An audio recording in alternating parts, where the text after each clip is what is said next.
Di ko lang kung naispatan siya ni KLB doon. Mukhang oo, nakita mo yung flick of the wrist. Nakupuntuhan niya. Has to be careful, but he gets the shot and he gets the trouble for the saving play pa. Tuguan na nga ngayon si Cetra. Elvin nakabantay. He's gonna get one and also two huge. Nakaya pero wait lang, hindi pa raw tapos yun. Lahat ng action, masusundan pa. We are gonna be seeing prevalence race here dito sa house. Ano dun, no? Flash grenade? PSA! Kitang-kita niya sa KLP!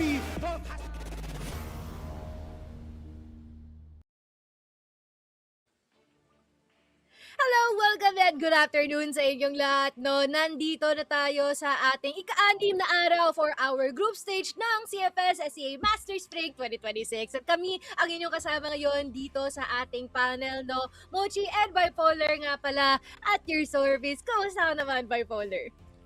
Okay naman na ako, Mochi, na to be back on the desk, tapos may kita ko pa maglalaro yung mga teams natin outside of the Philippines for the rest of Southeast Asia for today. Sobrang solid yan, nakaka-excite yung mga mangyari later on. But yeah, no, after yesterday na parang puro tayo 2-0, then 8-2-1 prevailed, it's been a fun day for CrossFIRE this week.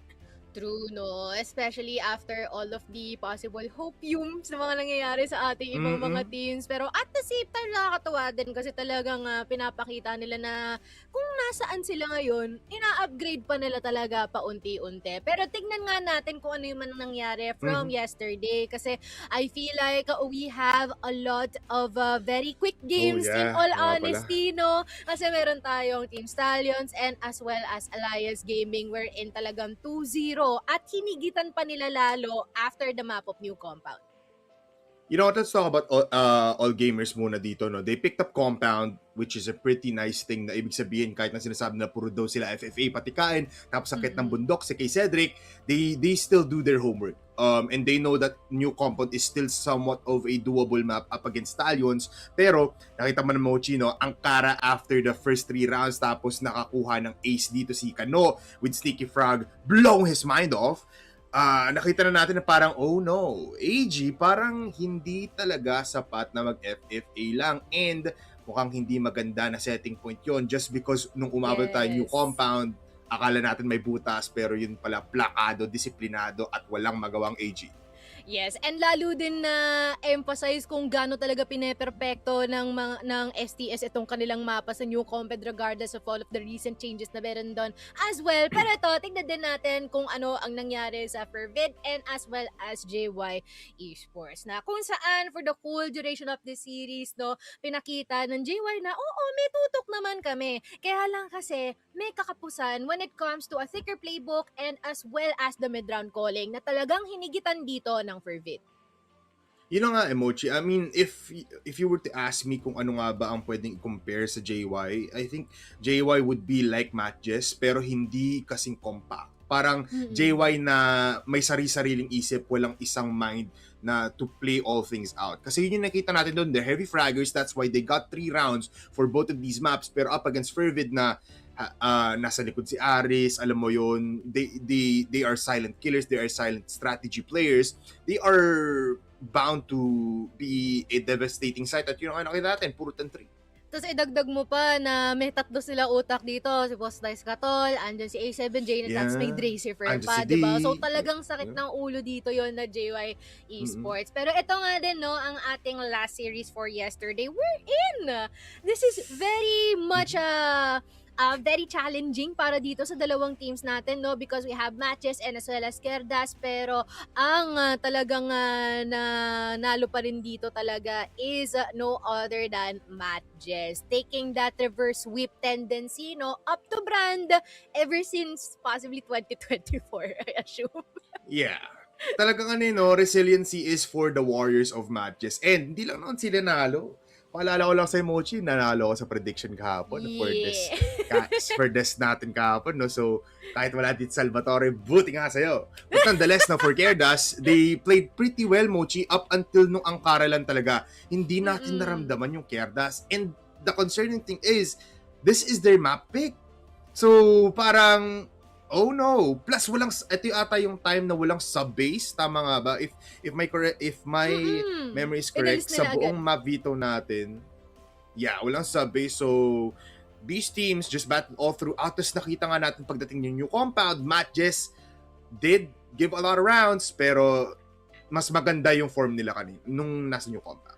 Totoo. I agree with you for that one, no? Kaya naman tignan na rin natin, no, after all of the things that we have been able to see from yesterday, ano nga ba ang naging epekto nito sa ating standings? Kasi kitang-kita naman na lahat na apektuhan, no, from top to bottom, except the untouchable one na ang Team Stallions, no? Na kung saan, parang kay FERVID so far, it seems like the way that they are navigating this one, parang alam na talaga nila kung ano yung mga kailangan nilang pag-igtingan dito, bipolar.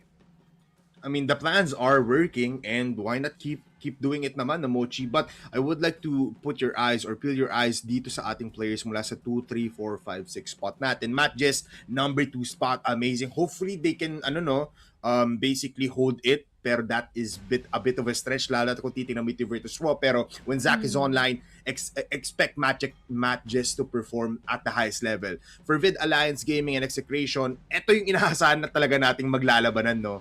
Sa spot na to para dito tayo makagulo. Pero for Querdas and JY, naku po, they have to play very much well. For Ridaz and Veteran naman, if we're talking about them, hopefully they found their footing pagdating dito sa Master Spring natin. Of course, no. I feel like sila talaga yung dalawang team natin that are really having quite a difficult time, no, dito sa ating liga so far. Especially, there are a lot of adjustments that they have to be doing in the process. Pero, ayan na, may naririnig na ako. Akala ko alternate, pero mukhang everyday meron tayong panibagong minigame for this time around, which will be pretty fun, no? I might be needing your help here, bipolar, kasi balita ko, kasama daw ako. Tapos, tatawagin din natin ang ating katapat. This will be panel versus casters. Kaya ipakilala na natin si Sneaky Frog and as well as si Josuave on the other side. Tama? Ayan, dito nga. On the other side ng ating screen. And this will be draft your own team. Bars. Build the ultimate 5-man lineup. And meron tayong mga 10 cards. Kita naman, di ba, sa dalawang gilid natin. And each of those is equivalent to 1 player. So, once revealed yung player na yon, ma-assign sa isang specific role. Kung IGL man siya, entry fragger, lurker, sniper, support. And kada isa, dapat makomplete itong ating 5-man lineup natin, covering all roles. And i-explain natin ito kung bakit natin sila inalot doon sa specific position na yon. G? Oh, G. Oh. G. Yep. Bo? Yup. Ba, parang sinisimplehan lang nung kasama ko. Ikaw na bahala sa akin, ha? Kaya sige, direct, mag-start na tayo dito. Sinong unang player natin? Panel daw muna. Okay. Ano ba? Pipili ako number? Yes, pipili ka. Pili ako number. Lucky number 7. Wow. Alright. Sige, sino naman ang nandyan sa number 7 natin? Oy! Oy! Oh my goodness! Oh my goodness! Ilagay niyan sa support. Joke lang. Lagay natin sa... Actually, not gonna lie, it might work. Hindi, ako pumili, Mochi, ikaw naman yung ikaw maglagay. Si Vincent ako? Binato sa akin pabalik. Ikaw. For me, I really admire yung mindset ni Boss Vincent every time that we were able to interview him and kung paano niya na-acknowledge yung strengths ng kanyang team. And I also admire the drive and the shift in terms of atmosphere the moment na magseryoso talaga siya. So I think ilalagay ko siya sa IGL natin. Okay. Alright. Sana nilagay sa support. I think para sa first draft namin to the team caster side, I think we'll just do the obvious, no? Siguro number 1 na lang pipiliin namin dito. Oh no. Tama. Oh no. Kami kasi magiging number 1 dito, di ba? Bang! Oh my goodness! Okay. What a pull! Lagay mo na agad si D, put him on the support role. Kasi feeling ko medyo malaki pa yung pool ng ng entry fraggers dito sa laruan natin. Alright. Okay. Pretty good. Good Okay, ako Mochi, naman pili. pipili. Ikaw naman mag-alat kung Oh. kaninong role bipolar. Sige. Sige, I sige. will do the polar opposite ng pinili ni Snake. We will go for number 10. Yeah, you. Pag yan si Kano, I Sige, swear si to Kano. God. Si Kano.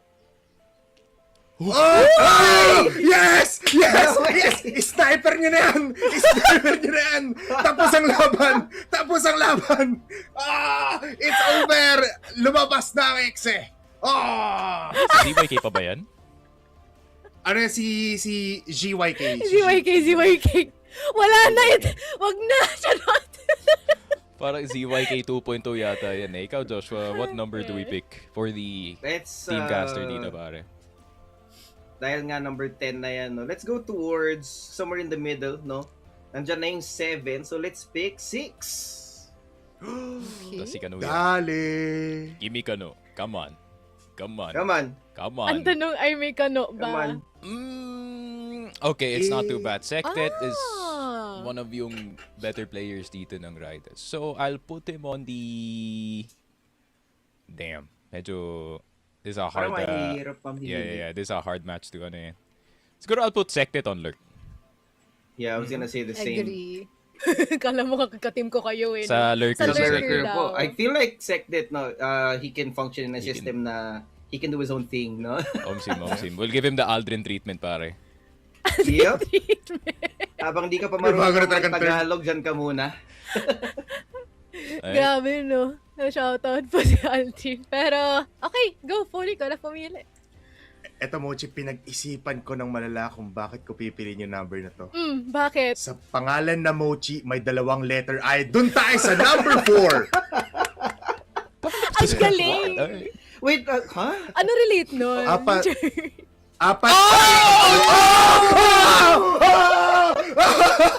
Tama na! Tapusin na natin tong larong to. Panalo na kami. Okay. Our only hope is to get either si JJ or si Fall X dito sa entry natin. Oh my God. Ang galing mo! Ang Oh, galing mo! Mochi, ikaw na bahala. Ano ba nga ba? Siyempre, lagay mo na sa entry fragger yan. Direkta mo na yan dyan. Hindi na pinag-iisipan yan. Akala ko support. Ba't sa support sige. ba? Ang galing mo dun, Polar, yung no correlation pick mo, pare. Nakuha mo si Ang Kano. galing. Sabi niya, dalawang letter I pero 4 yung pipiliin, di ba? Yes. Ano bakit? Kasi pag tinimes to nyo yung 2 I, magiging 4. Sige lang. I think let's try to get number 2 naman dito sa side ng caster. Please be Fall X, man. Please be Fall X, bro. Paul? Sige Okay lang, lang, go sige, for it. tignan mo Ayan na natin, May no? anticipation pa, may May anticipation anticipation pa nangyayari. factor na tayo. Let him cook.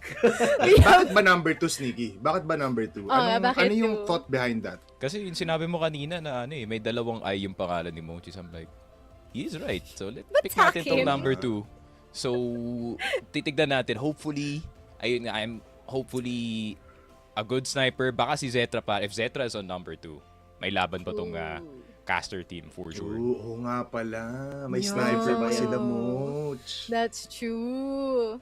Mm. Sige, tignan natin, no? Habang ino-consider natin ang mga what-ifs. Wow, mga what-ifs dito, no, sa ating desk. We would like to just... Oy!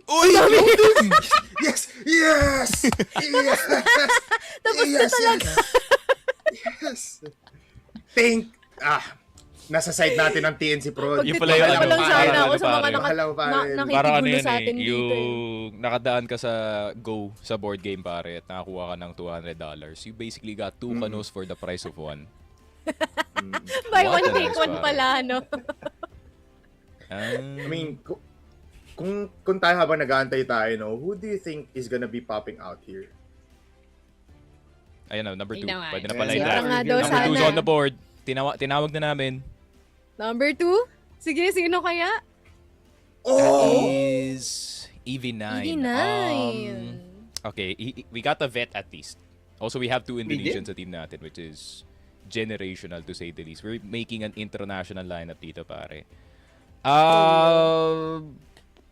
EV9, let's put him... I think we don't have a choice. We put him on attacker, pare. We put him on entry fragger dito sa atin. Yeah. Okay. Also, I can tell na disaster na agad yung comms ng team natin. Can you imagine? Hindi nagsasalita si D. Hindi May nagsasalita kulang si pa D. dyan, may kulang pa dyan. Pag naglagay tayo ng isang Bisaya player dito, trilingual yung Oh roster my natin, God. pare. Kailangan natin ng isang JYE player at isang player from Manila, pare, and we are Gucci. I feel like ang kailangan nyo, Sneak, is linguistic lessons or language lessons. Because of the lineup that you have right now. Pero sige, since ang pinanggalingan is si EV9, doon tayo sa number 9. Oh, grabe yung thought process nun. Kaya tayo nag-panel mochi eh. Ref! No way! Where's the ref, We're pare? getting cooked out here. Oh, baby. Wait lang, saan natin lalagyan? Iniisip ko. Oh, you can put him anywhere at this Feeling- point. Anywhere na, it's Any fine. point kasi, pero I'm thinking na, sinasabi ni, wala pang VP eh. Yeah, kaya mo yan. I'll put him on support. Damn. Fear. Need ko on support, no? That's crazy, pare. Hindi support. Trust. Trust. Alright. So, I think we're gonna exit yung pattern of going left, pare. Mag-right tayo ulit dito. Or mag-left tayo ulit, rather. Let's get number 5. Dito sa draft pick natin. What do we got? Okay! Now we're talking. Okay. Ito yung problema. Sniper at IGL na lang yung available. Yan nga. I think we don't have a choice. Lalagay natin si Nuken sa sniper. And I think that's fine. Yep. IGL Fair, pa yung natira fair. sa atin, Diyos. You know, what are we even, like, We have Ooh. 2 more choices. any kill? Baka mamaya si kill yan, di ba? I mean, since nasa gitna yung lurker, tapos ang thought process ko is bipolar, Mochi E, number 3 tayo. Kasi pangatlo yung lurker. Wow! Oh, What Mochi, a- sino yan? O, sino nga kaya dyan? Sige, reveal na natin. Oh! Jesus. He's not a bad last pull, honestly. Yeah. For lurker, not bad. Yeah, for Oh, lurker. sige. I-plus tama na dyan, no? Direct. Itong si So we're getting Jason, VP no? on this Pretty last good. 8. Pretty consistent din Ito, we're getting KLB. We're getting Sino kill. yan? KLB to, 100% Ano nga ba yung number remaining 8. natin? Si Aris yan. Si Aris lalabas Si dyan. Aris pala. Reveal na yarn! Oh my God, Zetra IGL, pare! Oh my God. IGL in 2026, bro. Sige, sa inyo na, pre. Sa inyo na yung minigame. We have 0 synergy sa team na to, pare. English, Tagalog, Indonesian. Uy. Ano lang yan? Yung strat namin dito is everybody just fight your own fights dito sa kanila, man, at this point. Like, Each man for their own, no? Parang bahala na kayo sa buhay. Pero ito nga, no, yung naging outcome natin for this draft your own team minigame, and to say the least, talagang nag-slay naman kami ng kasama ko dito sa panel na. But for here, we have a very interesting lineup para sa ating mga casters. And we really do hope na nag-enjoy kayo, no, Sneaky Frog, and as well as Justwave, as we say goodbye muna for now para sa ating laban maya-maya. Babayaran natin sila makikita. Alright? Wow. Wow, solid yun, solid yun. Ay. Come on, guys. Ay, nako. Alam mo, Mochi, feeling ko, isa na tong foreshadowing na yung pag nagka-showmatch man tayo, yan yung mga players na maglalaro. Thoughts? Chat? Actually, parang naisip ko din yung, what if itong mga lineup natin dito, no? Puro sa show match pala siya pag nagkaroon ng show match, no? What if lang naman. Dahil nating mga what if dito. Pero dito naman tayo sa probado na, no? Aprobado na. Last time na Ayan. naglaban daw or lumaban itong si Virtus.pro against Execration, nag-sweep itong si Execration with a 3-0. Yeah, this was one of the most, especially for me, Mochi, one of the most kung saan na-flabbergast ako. Kasi ina-expect ko na yes, Yeah. former Evers Arc Virtus.pro yung mananalo dito, pero at least put up a fight for Execration. Pero at the full series, Mochi, hindi ko nakita yon. And let's see, Execration looking pretty good off from the off-season, pero Virtus.pro, may butas pa. Yun yung pwede nating sabihin coming into the new Masters natin sa spring, na parang last time nakita natin, umawat pa sila ng 2-1. So, I mean, big plays nonetheless, no, for Virtus.pro. Yeah, and I wonder if they can repeat the same thing later on, no? Pero ito ang ating susunod na trivia for New Mexico. Yes. Sinong nagtataka? Sinong nagulat dyan, no? 93% na banda. Itong si New Mexico. I believe there is just one series nung isang araw ata yon na inopen siya and nileave siya as decider. Pero hindi pa rin nila pinaglaruan yon at hindi sila dumako dun sa decider map natin. I believe si Querdas ata naglalaro noon, tsaka si Stallion.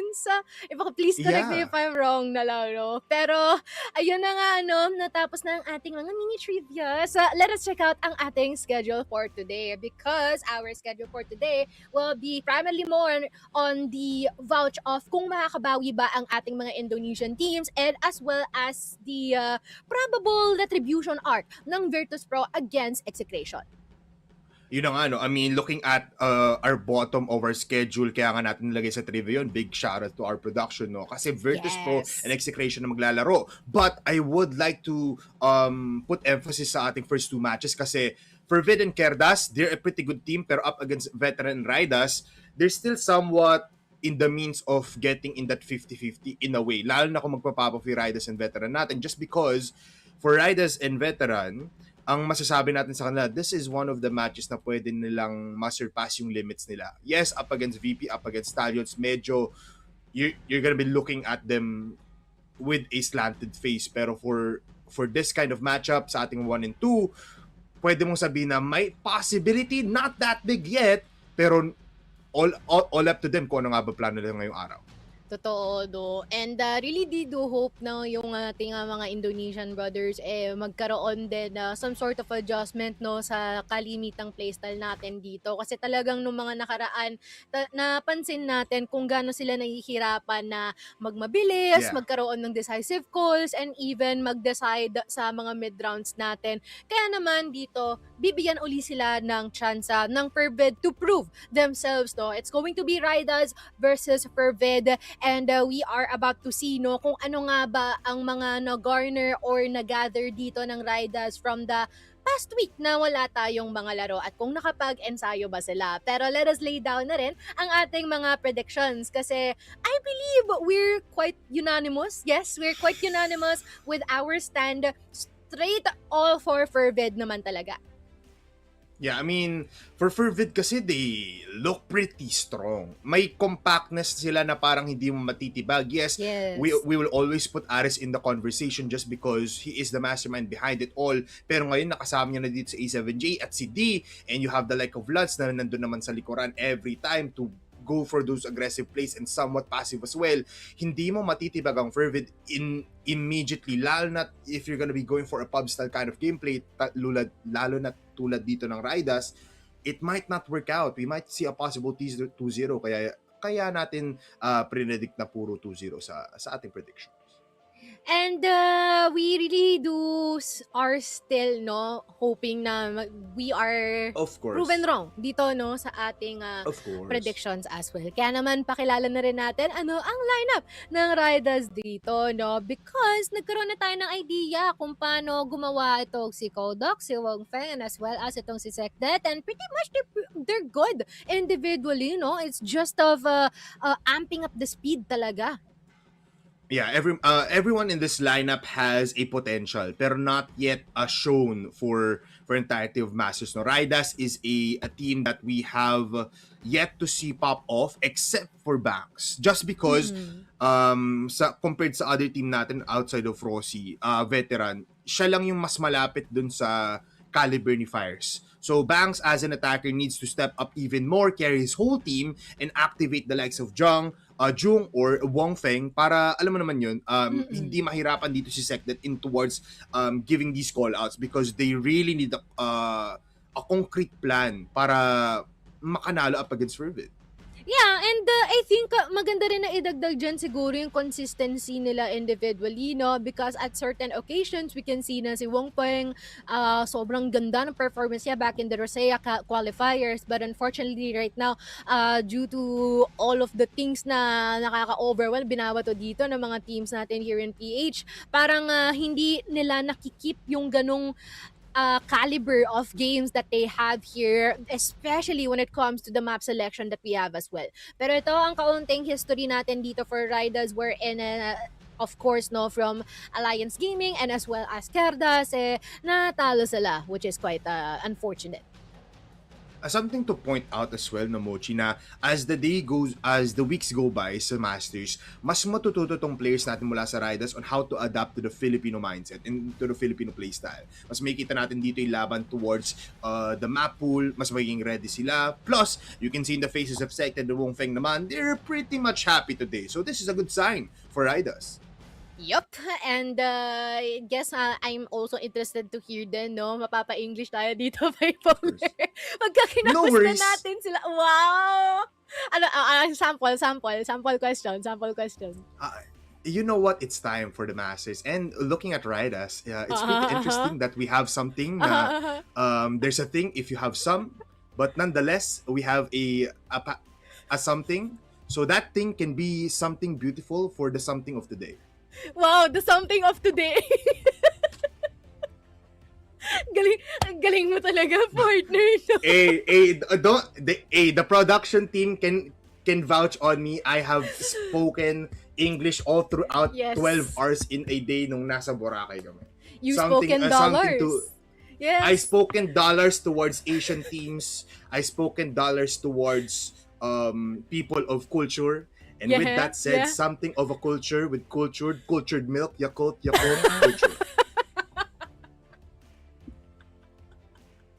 Hindi ko na tuloy alam, no? Sorry na agad sa mga nanonood.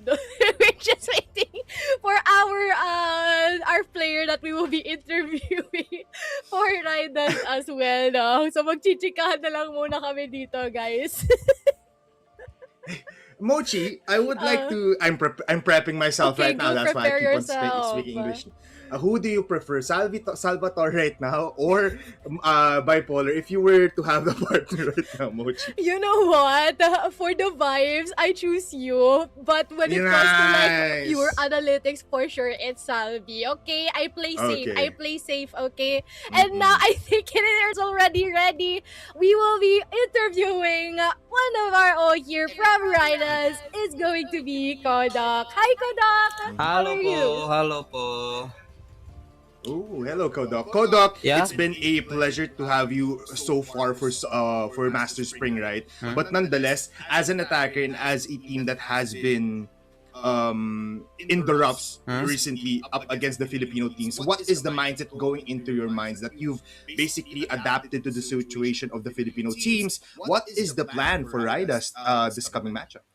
Maybe for the plan, we have to practice after playing tournament. Always practice on the midnight time. Yeah, just practice, bro. Okay. It's just full on practice to Yeah. basically combine everyone together, right? Yep.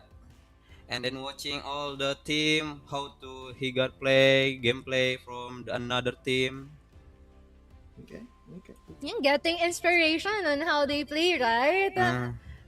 Very Yeah. nice, very nice. So, I am actually wondering how does a day go for Ridaz? Because at certain occasions, I don't know if you recall us, but you've already played with us in an 8v8 match already alongside with Sneaky Frog and Salvatore, right? And Devil, that guy. Yeah. I So, remember.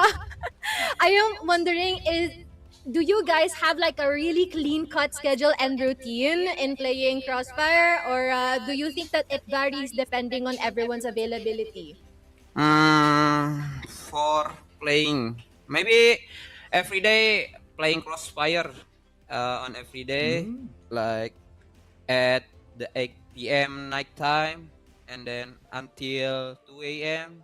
always practicing and always Oh. meeting, and then we have to evaluate what about our mistake on that game. Yeah, just evaluate our, and I will do the best. Just it. Not bad. Hmm? Not bad, not bad. Yeah, really like the game plan that you have there, right, Kodok? And I guess this is about time. The floor is yours. You can message whoever you want to message. Give them a shout out. Go ahead. Maybe I will just shout out to my friends si Jayam and si One RB, and then my team. And shout out to our fans from Indonesia. I'm sorry if I have some mistake before. Yeah, just it. That's all good. Okay. That's part of it. That's part of it. Anything else you want to follow? Or that's it? That's it. That's it. All right. Okay. Thank you so much, Kodak. I hope Thank that you. you Thank have you very much. 100% accuracy in all your shots. And good luck for Ridaz. Okay, thank you guys. Thank you guys. Good luck, brother. Thank you. Woo! Kita mo yun? Dire-diretso ako nag-English doon, Mochi. Let's go! Let's go. Let's go. Let's go. That is the premium of Bipolar and Mochi, guys. That is why we love this Masters right now. Just because the inner Lasallian and Atenista that we weren't before are now coming out. Truly. Parang na-delay, no? May delay pala siya. Guardstick tayo mamaya, guys. Guardstick tayo. Pero ayun, no? Ang goods naman din yung vibes dito ni Kodak. Tignan naman natin kung anong meron dito for the side of FERVID. Because, for sure, nabanggit na natin to even earlier, no? You emphasize how good they are, especially when it comes to the current composition that they have dito sa ating team. Kasi biro mo, meron tayong DNA7J Tandem, pwede rin DNJ Team. Tapos si Lance, andyan lang yan, pero tumatrabaho yan ng malinis, no? Matindi rin yung mga ginagawa niya ni Lance, and as well as ito si Dracifer, na from time and time again, when getting that MVP title, siya talaga ang nakasecure here for FERVID. Alam mo, we love FERVID to a point na we always highlight the sniper as well, no? Kasi si Lance, he provides you a defense, lalo na especially in the GR side, that is so formidable to a point na siya na lang mismo iiwasan ng mga players. And I feel like if Ridaz has a glimpse of hope to win this matchup, kailangan nila punterihan dito yung other players, just like JKM, just like D, and just ignore Lance as a whole. Yes, it's gonna be hard, but nonetheless, looking at their stat line for now, no, it's been a lose and win situation, pero it's been 2-0 for their win so far. At that's a starting point, no, na ibig sabihin they're not just here to play, but they're here to dominate the teams that they'll be fighting. Yes, and especially after that one map that they've been able to get against dito kay Virtus.pro during our first week. It has been crazy. I believe daing mga napaniwala dito ng FERVID after nung laban nila na yon. And now, it is already going international, no? Sa Ridaz naman ang kanila makakatapat, and they might be learning a thing or two about how they play, no? Mas may expose sila dito sa mga ibang mga galawan ng ating mga teams, and I also have an idea na kung sino ang ating mai-interview is gonna be no other than IGL himself. It is going to be A7J. Hello, A7J. Kumusta? It's good. Oh, we're speaking English now? Oh, no! A7J, ayoko yung ginagawa mo. Napapasubok na naman kami dito sa panel. A7J, it's been pretty fun, no? Na nakita natin yung mga laban nyo in FERVID. Coming out from Execration ngayon, nasa FERVID ka na. I would like to say, how has it felt? Ano yung mas dama mong mag-workout? Yung time nang nasa Execration ka or this time na nasa FERVID ka, taking that big approach para sa buong team mo? I think dito sa pares lang naman, pero mas dito sa FERVID. Parang mas okay kasi wala, nandito na ako. Ayan! Dali! To point kasi parang hands-on ka na ngayon, A7J. Tama ba? Sakto lang po. Sakto Okay. lang. Okay. Balance lang. Okay, A7J, do you guys have any observations and thoughts sa mga Indonesian teams natin so far? Kasi parang, I think it's already a given na nahihirapan sila, no? Pero meron ba kayong mga players na minamataan dito from Ridaz? Wala naman po. Na naman. As a whole Yep. lang. A7J, habang may lumilipat na damit sa likuran mo, ano, may lumipad na damit. Eto, you are the player na feeling ko the pinnacle of the next CrossFIRE rosters, na parang nasa mas na mahihigitan pa yung rosters from before, no? Marami nagsasabi, even coaches, even us sa talent desk, even players from outside, na A7J wins you games. Why do you think so sa mga ganung bansag sa'yo ng mga tao? Di ko pa alam eh. Pwede nga! Opo. Ay, Para di kami naniniwala, hindi mo alam. Wala talaga. Ayaw niya sabihin. Ayaw niya sabihin. Baka bawal I sa don't broadcast. Yes. Pabulong na lang sa amin later. Hindi guys, ganito kasi yan. Ang sasabihin daw ni A7J, it's because I am the best player out there. Yun ang ibig sabihin ni A7J. No, At bro. dahil dyan, ipapakita rin niya yung mamaya. Yan, let's see kung mapapakita nga ba talaga yan na ni A7J. Kaya naman A7J, no, sorry, kinukulit ka namin, ginugulo namin yung utak mo bago kayo maglaro. Pero pwede ka nang magmensahe, tsaka mag-shoutout ngayon ng mga supporters yun, o kung sino pa man. Shoutout po sa lahat. Ayun lang naman, guys. Wow, very simple. Very simple. Ridaz, Gusto na maglaro. Si Muga Berontong, Ridaz. Okay. Yay! Let's go. Good luck, A7J. Good luck. Alright, thank you A7J. Good luck, no? Good luck, Hopefully, A7J, brother. Good maging luck. solido ang ating laro ngayon. Thank you, guys. Bye-bye.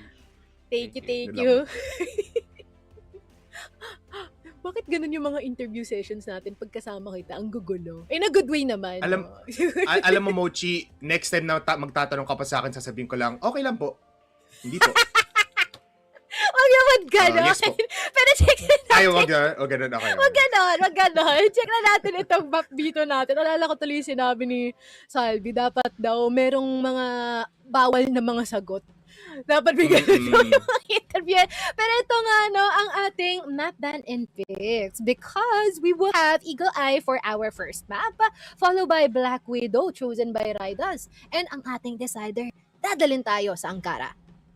Ankara is a great decider for both of these teams, but I feel like for Ridaz, they'll be having a hell of a time, or True. they'll be struggling pagdating dito sa Eagle Eye 2.0, just because we just talked to A7J, tapos he is a great player, Eagle Eye, Mochi, na-activate dito sa A7J. He has one hell of a time. Lance is gonna be having an okay time as well kasi he'll have that 4 angles na talagang hinahanap niya naman palagi. And for the rest of the squad, J. Kim and Racifer, they'll just follow up to these plays na haharap naman. So, kahit na GR side pa and BL side, FERVID will have a very, very fun time. For Ridaz, they will be playing pretty much well pagdating sa Black Widow just because familiarity in a sense, they can prove something. And if they do put up into the decider, I would say magiging 50-50 scenario to maybe 60-40 in favor of FERVID, pero Ridaz actually has a bit of a chance pagdating dito sa map dito natin. Let us see, because as much as our Indonesian teams also love the map of Black Widow, that applies din para dito sa mga koponan natin sa Yes. Pilipinas. Kaya malaking sakit ng ulo to para sa kanila, and I agree with you on that one. And yun na nga, no, mukhang preparado na ang lahat. Nasabi na namin lahat ng mga kailangan nating sabihin. Kaya naman, ibabato na natin ito sa ating mga casters, Sneaky Frog and Juice Wabe.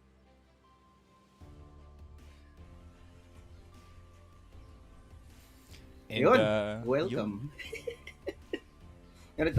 meron kaming konting miscom dito, no?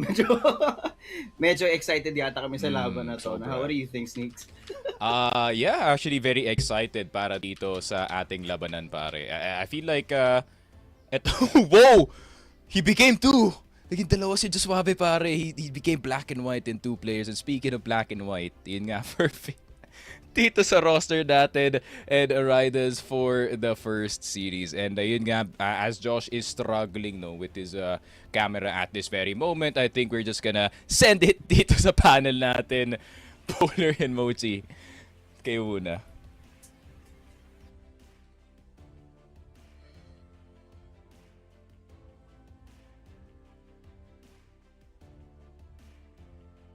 I mean, Hello? It's okay, everybody. We are gonna be Ay, one. habang we got you, Sneaky Frog, no? Kay Ryan, no? So, habang may mga pinifix tayo dito for the side ng ating mga casters, no? Magkikwentuhan muna tayo dito, no? Bipolar. Yeah. Guys, sorry na, ha? Kami na nagsasorry. Sorry na nagdadaldalan kami dito all the time. Pero wala, yun talaga trabaho namin, eh, no? So, deal with it na lang muna. Guys, ganito lang yan. Dahil may iba tayo, may taga-Rossi tayo. Nakamute ka sa Discord, Paula. Okay. Hinuhugot pa natin. Dami talaga. Kahit pala ako, Mochi. But, may reasoning yan, guys, kung bakit nga ba we have some issues, no? Kasi, syempre, Mochi, malayo yung Rossi mula dito sa FERVID. So, yung kable, hinihila pa natin. Nice. Si J.Swabe kasi, nasa Mars yan. So, kailangan natin i-connect yan ng onte. So, the connection not yet there. But, nonetheless, no, dito muna tayo. We got you, TNC. Don't worry. But everybody, anong nga ba i-expect mo dito, Mochi, towards this matchup? Kasi, Eagle Eye is gonna be interesting. Kasi if you think about it, Ridaz plays it. Pero, to what extent kasi? Yeah. I do think that will be a really, really interesting matchup dito, no, sa Eagle Eye natin. I feel like that is more on how they would be able to anchor down if there will be some snipers na allotted sa ating Torre and as well as sa ating A site, no. Especially na rin pagdating sa mga control nila sa bandang exit because sometimes parang may mga moments na nagkakaroon ng kaguluhan and mga chokehold dun sa areang yon. So, yeah, I think yun yung mga interesting things na pwede natin i-expect dito, or there might also be a probability that this is just all-out massacre galing dito, no, for the side of FERVID as well. Pero wait lang, may naririnig ka na, Pole. Parang may naririnig na ako, no? I feel like it's about time. Nakunik na ang kable. Kaya ilatag na natin for J.Swabe and as well as Sneaky Frog.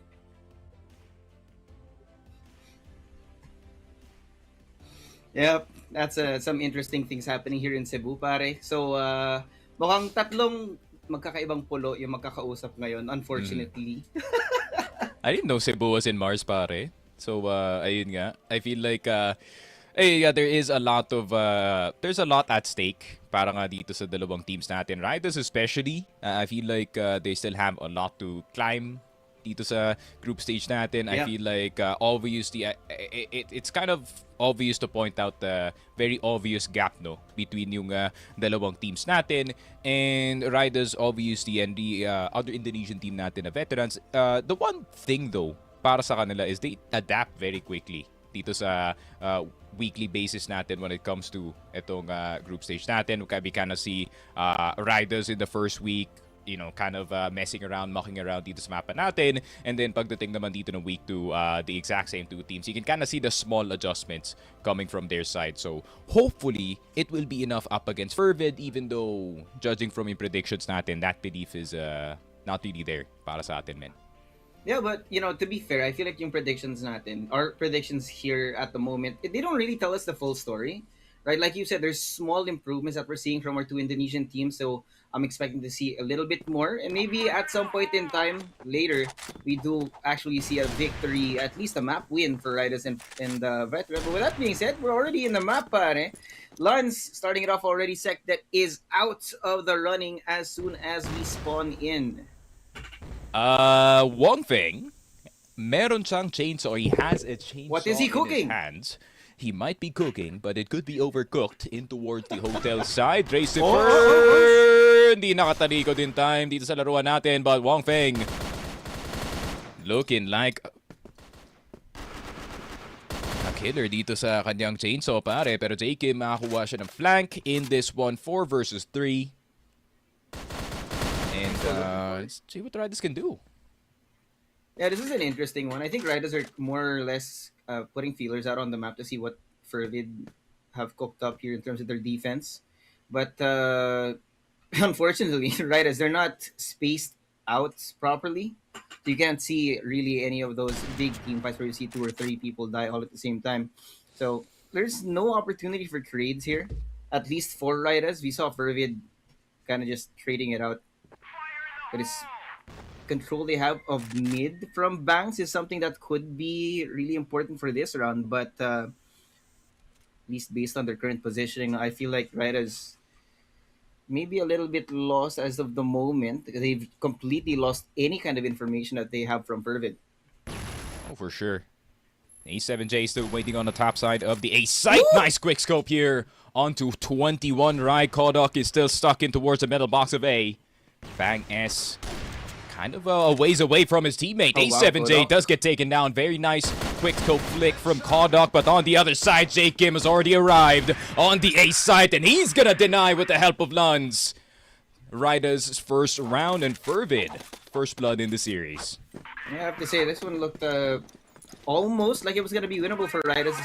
Just that mid-round call for Fervid to double up on the A side. It's unexpected, to say the least, for Ridaz. They just didn't have everything covered, and now a little bit more activity from D here, starting it off with the first kill on Bang S. The rest of Ridaz heavily centered on mid, and Wongfeng still here with a chainsaw, looking around if he can maybe insert himself into some unexpected corners of the map like he did in our first round, but D and Wongfeng facing it off in mid.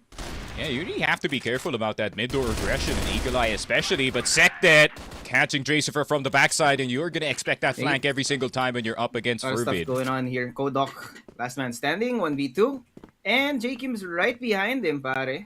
At the moment, Luns, I think, has a good idea where they are, but he's not going to be needed. J Kim takes him down, and Fervid 2-0.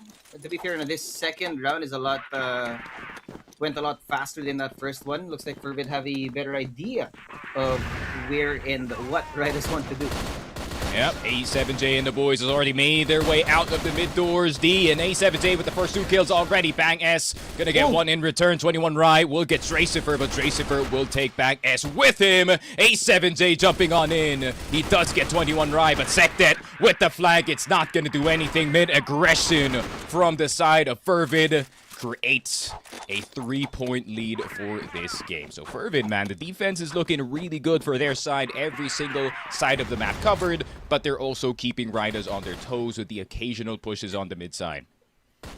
It does give us a good idea here of what Ridaz is trying to cook, right? We've been seeing this really heavy mid control from them the last few rounds, and now Fervid have a good idea of that. Kodok already. A7J has been taken down. I don't think D's going to be expected. Does he check? They do not, in fact, but look at the mess that's going on in mid. So many bodies on the floor, leaving Fervid with only 2 people left alive. Both Dracifer and Luns are so far away right now. This should be a plant easy for Ridaz. Let's see what the post plant looks like once the retake tower does get themselves into position. Dre coming in from behind, and Wongfeng is waiting for Luns to show his face through RS. Oh no, the timing! Yes, he turns back, takes down Luns here, and that leaves Dracifer alone in a 1v3. Oh, but Dracifer, do not doubt this man and his capabilities with the HK417, but with a second gun to his dome, I don't think it's going to happen anytime soon. So Ridaz finally a point on the board for the squadron, and I think I really like their approach towards the Eagle Eye map. I really like that they're kind of sticking together instead of looking for stuff individually, because you're less likely to be surprised when you are, kind of stuck with your teammate. And if you are going to get fully flashed, at least you will be guaranteeing a trade. Problem is, Fervid still with the exact same defense that we saw from the prior rounds. Very forward, very aggressive, and not allowing any room to breathe for the side of Ridaz.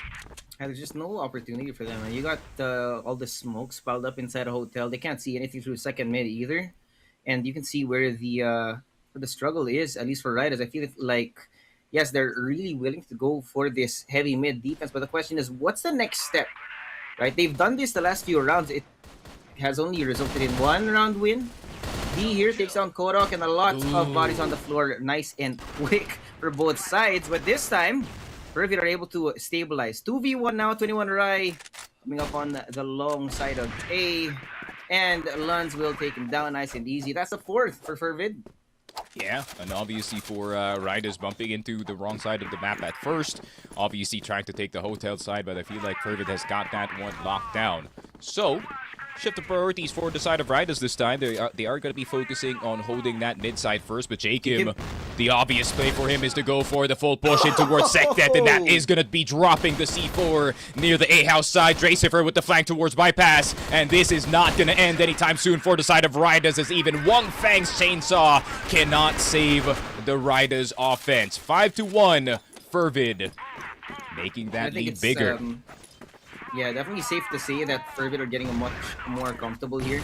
With every passing round, they actually pick up the pace just a little bit more with a slightly different play, right? Last time it was LA, last time it was LB, and now we're going back to normal. But look at Sektet, the amount of space that he has here. Wang Feng caught in the cross, but he does catch A7J unexpectedly. Luckily, Lance is there to absorb that kind of pressure from Ridaz, leaving on 21 Rai and Banks fighting for their lives here in mid, man. The pincer maneuvers way too much, and 21 Rai is left alone again. Poor guy here cannot catch a break. The 1v2 right now, they already know where he is. Basically chasing him down, and he does not need the help from J Kim at all. Another round for Fervid. Yeah, and this is looking likely like Fervid domination once again. Ridaz struggling to even step foot in towards that mid side, in towards LB, and in towards that A side of the map. So Ridaz obviously already down in this situation, and A7J is going to make sure that they're going to be suffering further in the map of Eagle Eye 2.0. Jacob's not going to let go of A-Long anytime soon, and he gets another one on towards Sektet. Wang Feng, last one left alive, and Fervid is just pushing from all sides, and the black and white goes 7 here on Eagle Eye. Yeah, man, it's getting much more desperate with every passing around here, and I feel like Fervid just won an early day out. I mean, 7-1 as soon as we've started.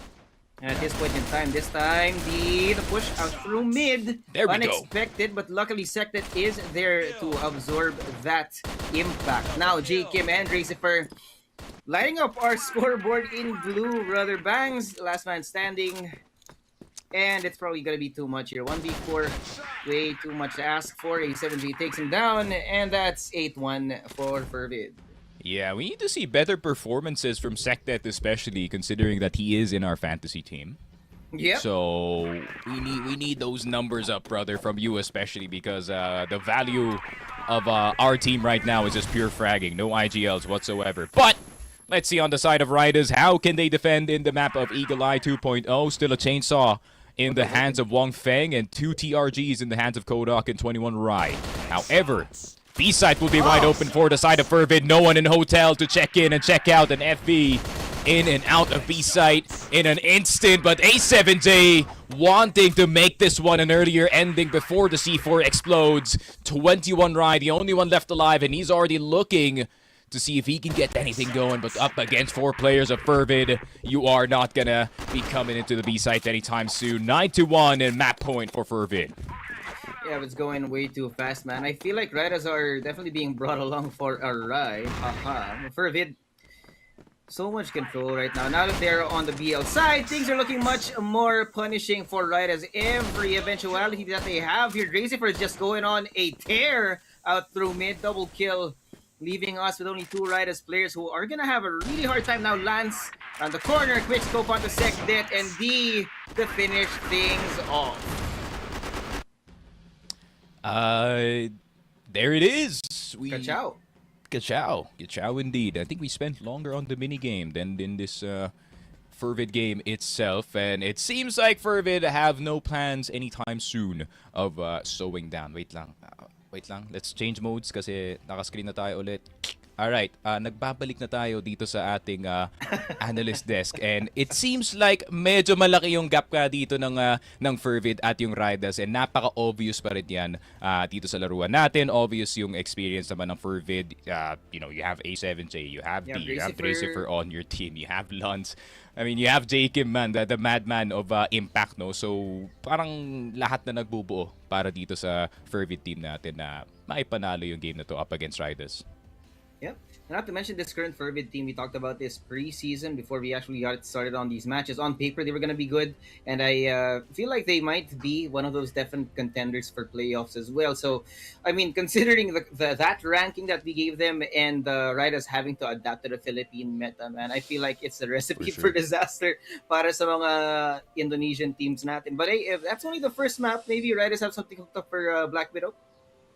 Yeah, for sure. I feel like Black Widow would be a better shot para sa kanila dito sa best of 3. I feel like Black Widow is such an obvious map, a map where the aim duels are compared sa baka ibang mapa natin, more direct to say the They're more least. straightforward, So, yep. I would say mas malaki yung chance dito ng Ridaz dito sa Black Widow map natin kumpara nga dito sa Eagle Eye. I feel like Eagle Eye is a lot more, macro intensive kumpara nga dito sa Ridaz natin. So, we're gonna have to wait and see kung kaya bang kumapit dito ng mga Indonesian players natin. Yeah. For being honest, man, that really looked like they didn't have any control just because of the sheer size of the map. They had a pretty hard time, and it was there. Ayun nga, we're gonna be throwing it back para sa ating panel, Bipolar, Mochi. What do you guys think? Thank you so much sa ating mga casters. Throw it back daw, Bipolar. Ay, muntikan ko na gawin, Mochi. Joke lang. Baka gawin mo. Joke lang. Muntikan Pero na ako ayun tumayo. na, maraming salamat sa ating mga casters and more. Oh my. I couldn't agree more, no, sa sinabi dito ni Stinger Pag. Parang sobrang mas matagal pa yung minigame natin kesa dito sa Luran kasi sobrang bilis na tinapos ito ni FERVID. I feel like we expected that it is gonna be quick, but not this quick if you catch my drift, no? Tapos natawa ako dito sa sinabi ni Daygom. Sabi, minsan fish and chips, minsan pares mami daw yung lengguwahe. Kasi yung pag-switch dito ni Sticky Flag ng mga ng English and Tagalog niya. Pero ayun, focus tayo sa laro natin. Ano masasabi natin doon, Bipolar? Alam mo, it was like dalawang prutas yung nakita natin from lime to calamansi. Ganyan nakita natin kanina sa laban, no? Very much diverse in a way, but I would like to give some great comments about Ridaz kahit na full on throw out sila dito ng FERVID, just because they are not afraid from doing these like risky plays and trying to test other things. Hindi sila sumasabay sa norms just because you see the chainsaw coming in from Ridaz, and just to point out, parang pinapatikim dito ni Wong Feng yung pinatikim ng FERVID sa Querdas nung last time na nakita sila sa Impact, just because big shoutouts daw si Aris mo, iba yung inaral dito ng Ridaz mo, ang laban nyo up against Querdas yung inaral nila, no? Just because of what's their choices in life. But nonetheless, no, we saw some good highlights coming in for Bangs, able to get double kills every time, or almost every time kapag nag-pick out siya, as long as he has that position. Pero for FERVID, what can I say? FERVID is FERVID. And no? This is not even their 100%. Yes, exactly. It's not even their 100%. It seems like I cannot say that they're playing like a pub game, but the way that they behave is like the same atmosphere as that, no? Kasi parang they have all of the confidence, they know what to do in all these specific situations. All they are doing is finding all those heads galing dito kay Ridaz. So talagang masasabi natin na kumbaga sa focus, kumbaga sa kahit yung mga all-out war lang natin dito individually and as a body system format, talagang yun ang pinapakita ng FERVID. Kaya tingnan natin, no, kamusta naman ang ating stats here for FERVID. It's been pretty good so far, and if we have all positive KDs throughout the board dito for FERVID, no, it's quite the opposite, unfortunately, for Ridaz. Yeah, it's a mix of both worlds basically. You have someone that is struggling a lot, and FERVID just having the time of their lives. It's amazing though na we do have some deaths dito kay D just because he is just always just going in. Talaga yung plano dito ng FERVID is just full on throttle na sige Ferrari tayo, yung other side naka-beatle lang, and that's Ridaz. They only got one round here, which is pretty nice, but hopefully pagdating nga dito sa Black Widow pick nila, just like what Suave mentioned, might be something, and we might expect something as well for FERVID. But nonetheless, ito kasi familiarity ng dalawang teams, Mochi, so may isip na lang natin na parang it might be another deja vu situation coming in from Eagle Eye. Yeah, for sure.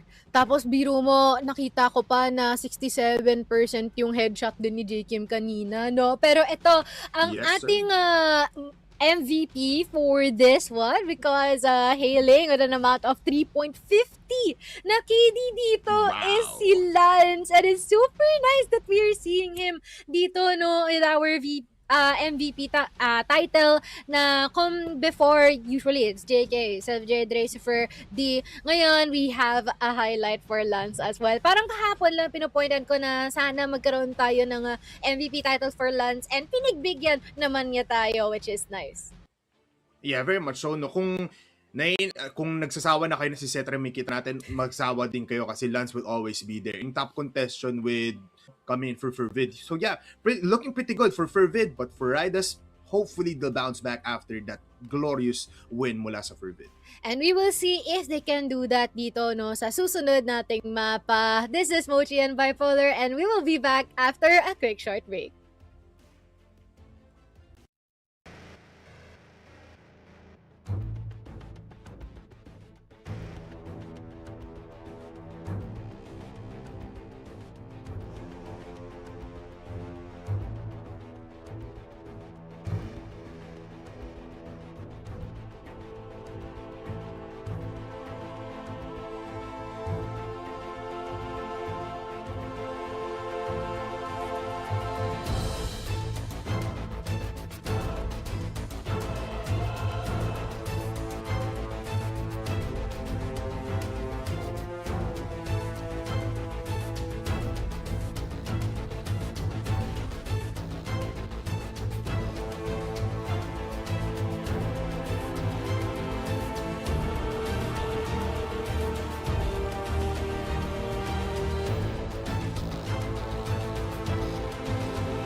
Di ko lang kung naispatan siya ni KLP doon. Mukhang oo, nakita mo yung flick of the wrist. Nakabul ko kanya. Be careful, but he gets the shot and he makes it trouble. Receiving play pa. Tuguan na nga ngayon si Cetra. Elvin nakabantay. He's gonna get one. And also two huge. Nakaya, pero wait lang, hindi pa rin tapos yun. Lahat ng aksyon, masusundan pa. We are gonna be seeing prevalent race here dito sa house. Ano doon, no? Flash grenade. PSA! Kitang-kita niya sa KLP.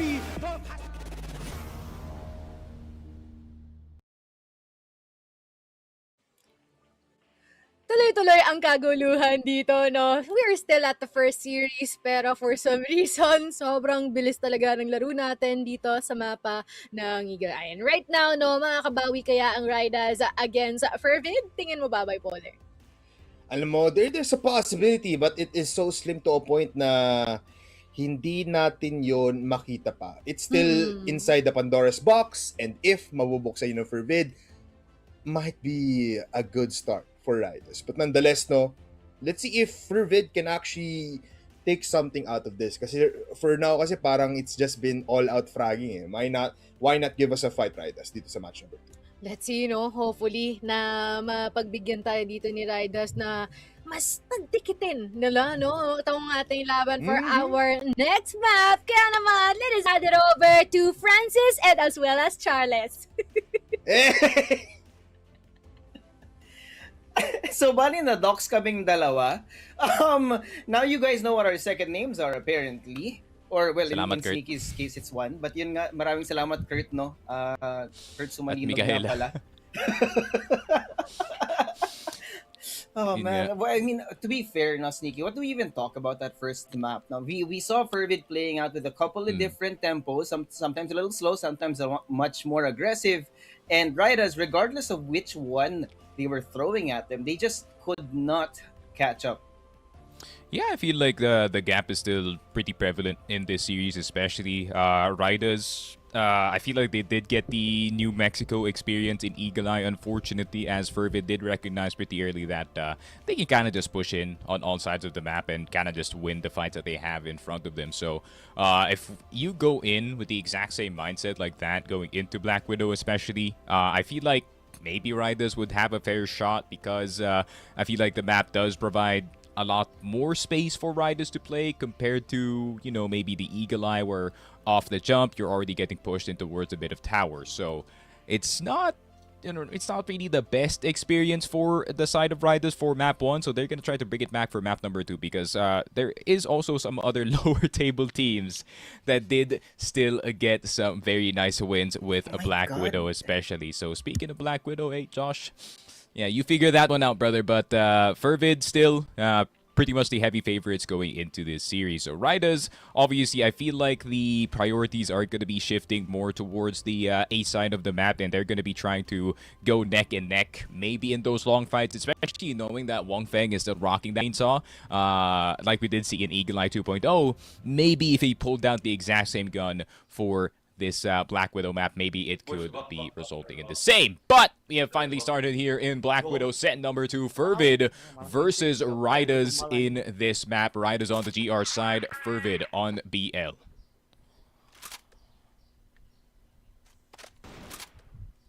And alright, starting off with a good old default for the side of Fervid. I think they do know that it is going to be a bit more aggressive on the side of Ridaz now that we have entered the Black Widow map. And for the side of Ridaz, it's more of a heavy stack towards the A side, and they just trust Kodok to just defend the B side. Yeah. What's slower this time around? I feel like Fervid, of course, now that they're on Ridaz map pick, should be a little bit more behaved. Trying to feel around what Ridaz is cooking up, you know, compared to what that first map was, which was a lot slower in terms of the rhythm. But D already here, pushed up through long A, and he is looking for some sort of presence. But I feel like Ridaz are just extremely patient right now. They're really tucked in, fully committed to the defensive positions at the moment. They don't even want to peek out here. Bangs can't see through the smoke right now. A little bit of chip damage to A7J. Wong Feng still with the chainsaw. This guy is fully committed to this gun, man. He's gonna single-handedly make this gun meta again. To be fair, he's been getting a fair few kills with it, so it's not too bad on the choice of Wong Feng. He does want more bullets rather than, you know, actually reloading, which I do respect.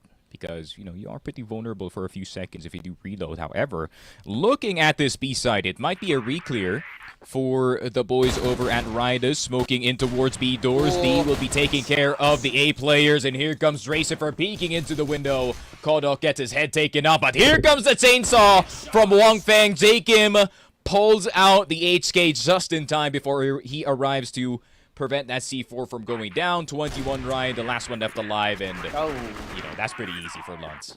Yeah, this one was a little bit of a hide and seek for this round. I feel like Fervid took their time, took their sweet time. In sharp contrast to what we saw on Eagle Eye. But that is given. Like we talked about earlier, Black Widow is not as straightforward in terms of these gunfights as opposed to Eagle Eye. But J Kim already opening it up here, 21 right for the trade. And A7J, like you said, A7J wins you games. Gets that headshot onto 21 Ryan. Sec'd it. I don't think we're going to be expecting Luntz from the mid side. Catches him by surprise, and that leaves Wong Feng and Kodok. And now only Wong Feng. Poor guy left in a 1v3. Oh. Well, he did get Dracifer, but unfortunately will not be getting Luntz. A bit too slow on the trigger for that one. So 2-0 for the side of Fervid. And I feel like they kind of recognize that they kind of just can just pug around in this map, especially. You can kind of just push it towards the long side, push it towards the short side. Ridaz. Responses have not come just yet, but here comes the smoke play. Before the smoke plumes, J Kim and D stand right in front of it and shoot through it. A7J will get Wong Feng. Secdet is spotted in the catwalk beside, and in a span of 25 seconds, Ridaz get absolutely smoked. Yep, 3-0. And it's looking like you're not going to be stopping anytime soon, brother. We're going to be getting a hot, fresh brisket in the name of Ridaz after this one. Getting cooked out here, unfortunately. Dracifer does get a little bit of chip damage. They meet up with Bangs, and D got way too active. Gun Barrel reveals his position a little bit too early, but Jacob, on the other hand, makes up for it in terms of that manpower. So we got a 4v4 at the moment. Very little mid control, but if you look at the B side of our map, you could see the possible meet-up between these two players. And Gracifer, again, catching them by surprise, man. ES and BS are an area of the map that I feel like Ridaz don't really care to take control of, and this has become a problem for them the last 3 rounds already. Yep, feel like they should start caring about that short side especially, but hold on, turns into a 1 versus 1, and Lunz just so happens to have an HK-417, the sniper outside of his element, but Bang S on the long side. Lunz is making sure his steps are known in this one, so he might want to start tap walking by the time that he's going to get the C4 with Bang S. Waiting for the sound cue. Surely not. Terrace player gonna be out. Lunz just dodges in time. Thank God that there is that big gap on the left side, but it doesn't matter. Bang S will secure that round for Ridaz. There you go. Finally, a little bit of fight back from the Indonesian squad here up against Fervid, but that's one. And Lance already making up for his mistake here, taking out 21 Rai. To his credit, he was not on his preferred gun, but his sec death caught out in ES. Like we said, they need to care about this part, but not to that degree. A7J was a dead giveaway here, leaving now Kodok in a bind, brother, 1v4. And it looks like Gracifer already knows where he is, just waiting for him in the window to show his face. And A7J takes him down. There you go, 4 for Fervid. Fervid, I mean, what can you say about this, man? It is, once again, just pure unadulterated fights for their side. They're just literally rolling on forward. There's nothing that can stop them except for Bang S, who will attempt to stop D in his tracks, but will only take Jacob down. There is still 2 players inside of the B side, but look at the kill feed. A7J already going crazy with the USP with his brother D on the HK. So that's a deadly combination already, stepping foot on the A side, and I don't think they have plans of putting down the C4 anytime soon. But A7J just reminding the team, hey, we're still playing Seed Masters, man. We gotta play normal, but A7J instead, anything but normal with that mid-door push, but now it's a 2 versus 1. Yeah, Wong Feng is gonna have a lot to deal with right now. Luntz in D. Again, the TRG in Luntz's hands is really, really painful, man. Wong Feng through BS. Walks right into it, and there you go. Another round for Fervid. Nothing special. Yeah, nothing special indeed. It's just, once again, straight up fights on all sides of the map. B side got a bit busy, while the A side got absolutely wrecked in that situation. So it's another A stack for the side of Ridaz, but Sekdet gonna try to hold it with his own gun, but he is gonna be the first one down, peeking into the entire enemy team. But Wong Feng gonna make his way mid, but Lunz avoiding the chainsaw entirely. But there is still a player in the bottom side of A, and that's gonna be Dracifer's job to take him down. And Fervid, before the clock strikes a minute 55, the round is over. So it's a 6-1, and could be another 10-minute game incoming. Yeah, it's looking like Black Widow is Fervid's world, and Riders are having a terrible time adapting right now. Wong Feng again, I think he's aware of that presence in mid. He gets one, but Lance and D double up on that. A little bit more presence coming in from behind. I like this. The possibility of a flank from Bang S. And Sekta, they pincer D was unexpected, leaving now in a 2v2. And the C4 all the way back in the BLRS. So A7J and Lance, we're going to have to take that space and get some sort of information of where Riders are situated at the moment. Sekdet caught out in the open. Now we got a 1v1 here. Spawn. It's all the way over there. It's going to come down to a sniper 1v1, brother. Can you believe it? Everything happened in a span of 50 seconds. And we still have a minute and 38 on the clock. So there's so much time for Lance to kind of foray around. Or he can just straight up look for Bang S in towards that mid side. But I think Lance is going to be a bit busy trying to recover the C4 first, and maybe making his way towards the long side where the sniper does flourish more than anything. Bang S going to be staying in towards that mid side, having to be careful about the sightlines of Lance. This TRG is no joke whatsoever, but Bang S going to try to see if he can cut off the rotation of Lance in towards A side. And if he can make it to a good spot in short, He will be seeing Luns out in the open, and that is what I was talking about. Bang S with the better timing on that A side, catching Luns on the cross, and that's the second point for Ridaz. Yep. 2 now for Ridaz. That's already meaning that they got a better presence out here on Black Widow. But D, pushing out through ES, will be spotted by one. Imagine. There was a trade there, but the problem is FERVID, they're so fully committed here to make sure that they have the numbers when it comes to these gunfights that at this point in time, Bangs is already dead. It was that quick. Oh boy. So yep, a whole lot of 30-second rounds in this game, that's for sure. And Ridaz, they are definitely suffering in the map of Black Widow. I feel like it is a map where they kind of had no choice but to pick it in the matter. I feel like this is kind of their realistic shot up against one of the better teams, but up against FERVID, maybe not so realistically, brother. ̍Match just running on into wartime mid. Sectet's gonna die. D finally falling. ̍Match as well. Luns caught in the mid side. Jacob, for some reason, has a sniper. A TRG of all things, gets 2. And Kodok, the last one left alive, and he's already made his way to the enemy base, but the C4 is all the way in spawn, brother. Yep. Kind of lost here on the map. Play a little game of treasure hunt right now. JKM and A7J looking for where Kodok's hiding right now. Behind train. Does he get the timing here? We're playing Ring Around the Rosie here. Oh no! Gives it away. USP in his hands. Takes down JKM. Good for him. Colt rather. Now Kodok. Extremely low, man. He's 1 bullet away from death. Gonna have to be very careful. And remember, pressure's on him. The time is not on his side. A7J to clean it up. The 8th round for FERVID secured.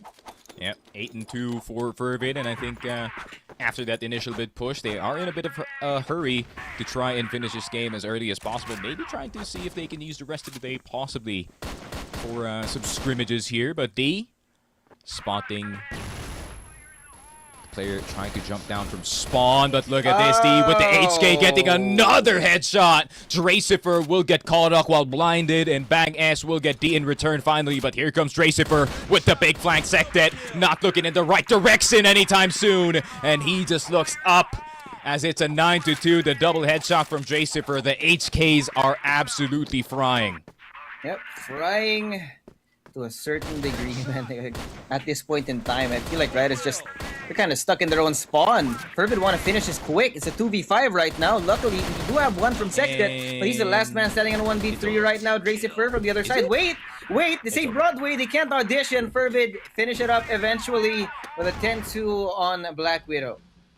And alright, FERVID collecting a very easy 2-0 sweep up against Ridaz, and just like what I said, or just like what my Filipino self said, malaki nga ang gap between yung dalawang teams natin dito. FERVID, obviously, napakagaling dito sa laruan natin, and etong Ridaz pagdating naman sa experience, ayun nga, this is why we do say time and time again, experience really does matter, no? Kasi pagdating sa mga ganun na sitwasyon, ayun nga, you really can't be ready when FERVID is literally flying at you, pare. Like, what's the response para dito sa Ridaz? Pero, ayun nga, FERVID, just as expected, no, just kind of rolling through the day up against itong Ridaz.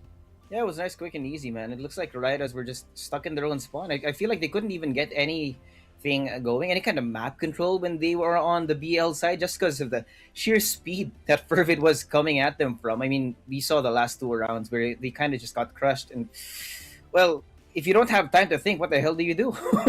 Yeah. And I feel like yun yung point ng ng laruan talaga ng FERVID this entire time is just pushing the defense or the offense time and time again. Di ka talaga pwede huminga kahit anong space ng mapa i-deny namin dito, and this is what we expect from FERVID up against yung mga lower table teams natin. I mean, FERVID, they better play exactly like this for the next few games as well, kasi we want to see that aggression, we want to see that bite galing dito sa FERVID. Yeah, definitely something we're going to be looking forward to as we continue. But hey, congratulations to FERVID 2-0, nice and quick. We'll throw it back to Bipolar and Mochi. Well, I don't know what you guys are going to think, but that was quick.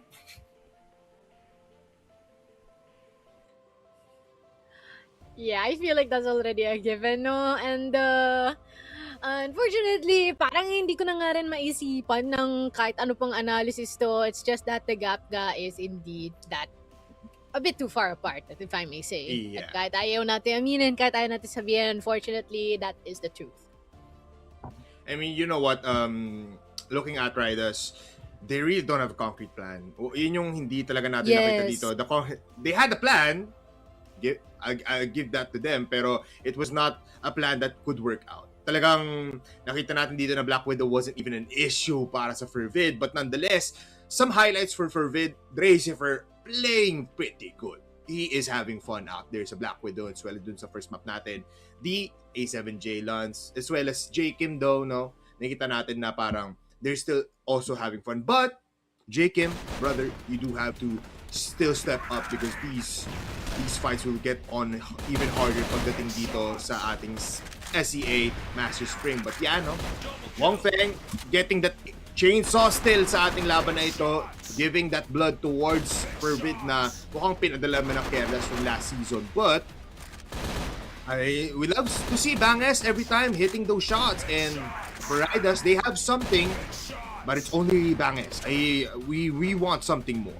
Yeah, we need something more indeed. And although we can also see some very good shots coming from Kodak and the rest of the squad, unfortunately, they keep on being overwhelmed by their counterpart, that is FERVID. And in a lot of moments, they're not even looking at FERVID, no? Like, they're always caught up on something else. They always found themselves in a very bad spot, hence the trap that is being set up for a lot of times here by FERVID as well. And it is definitely evident that we really can highlight the very good coordination that we have here with JKM, alongside with Lance and Dracifer at certain occasions that they find themselves on a duo. And here are our statistics from that map. Yeah, looking at the statistics, no, you can say na parang 110, 210, it was good, pero hindi siya better. Parang gooder lang yun nangyari. Kasi isa lang naman yung kuha nila. And nonetheless, FERVID, amazing stat line for A7J and D, just like what I said before. The brothers still fighting all throughout. But for JKim, again, this is now a message towards FERVID. It is going to be harder. It is not Ridaz all the time, so everyone has to step up. But for Ridaz, man, we just need that concrete plan. Kasi I guess, yeah, you're absolutely right na parang wala tayong mabibigyan analysis dito. It's just that everything was lacking. Everything was nothing. Everything was laid out, pero nothing was there. FERVID, though, alam nyo na yan. We have a big streak every time. Mapuputo ng saglit, pero mababawi ulit. Pero nonetheless, let's look at the set MVP, Mochi. It looks like it's someone else. Uy! Parang kanina lang. Sobrang shy type pagka sumagot sa ating interview. Pero pagdating sa laro, doon ng babalagbag with 4.33 sa ating KD, no? Talagang pinakita ni A7J na kanila talaga ang mapa ng Black Widow. And of course, there is also that moment where during the LA or even their pushes here in the mid area, it's always him that tries to spearhead everything, which is crazy. So, well played here for FERVID. Unfortunately here for Ridaz, that is painful. I agree that is pretty much painful to look at, no? Like, being very, very much dominating here, taking that 10-1 and 10-2, having the biggest lead so far as a series from the past week that we also have.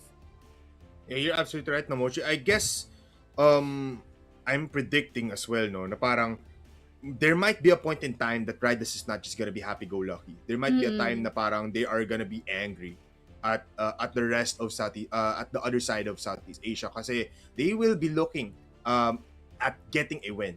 And whoever gets that loss, nako po, you are up for a big fight. Pero nonetheless, it looks like our set MVP is gonna be Lance in the TRG in match MVP. Lance is gonna be having a 3.00 KD, and iba talaga dito si Lance. Tingnan mo yung SR, gamit na gamit. Tsaka nakakatuwa din dito kay Lance, no, na paunti-unti nakikita na natin siya na maganda yung not only syempre being on the sniper role, but also the fact that he has been able to provide the support needed din dito, no, sa ating team. Kasi sanay tayo sa former Lance na puro pick up, tas pick up uli, tas pop up, tas pick up uli. Mga ganun mga team. At this time, he's more on the sniper split role, which is pretty nice to witness din dito, no, for their team. And paunti-unti, we can already feel, no, na nakakapag-adjust siya dito ng maganda, no, kasama ng kanyang mga teammates. So, very nice. Yun lang ang masasabi natin dito. You know what, Lance? I've been saying this before, and as well as Dadum, no, na parang if you're looking at a sniper nonetheless, Mochi, na you have to look at Lance if you wanna play very well. Kasi siya mismo yung pinnacle of sniper that is definitely looking at the both sides of the table.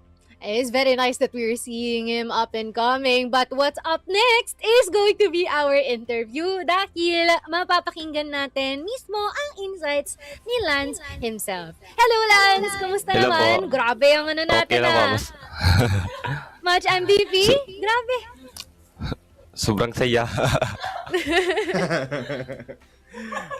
It's one of first, no, Lance, na parang dadami pa yan at dadami habang tumatagal yung laban natin dito sa Masters. I would like to ask you a simple question, Lance.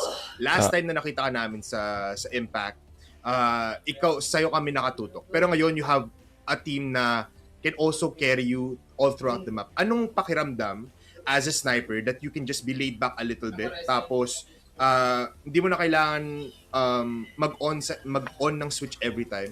Kasi pwede ka na lang mag-hold ng angle every time, tapos ikaw na bahala sa mismong space mo. Sobrang ano na po, sobrang dali na lang po yung magagawa mo pag ganyan. Nakakatawa nga talaga, Mochi. Tama naman, no, Lance, to a point na parang mas nagiging madali yung laban mo every time sa kahit anong mapa. Opo. Tsaka ang nakikita ko din dito for Fervid, no? Sobrang ganda nung body system nyo so far. Is that like preset from before? Ano ang sinong nag-call nun sa inyo? Si A7G. Siya talaga. Okay. Very nice, very nice. Nonetheless, no, Lance, it's gonna be one hell of a show. This time, last question.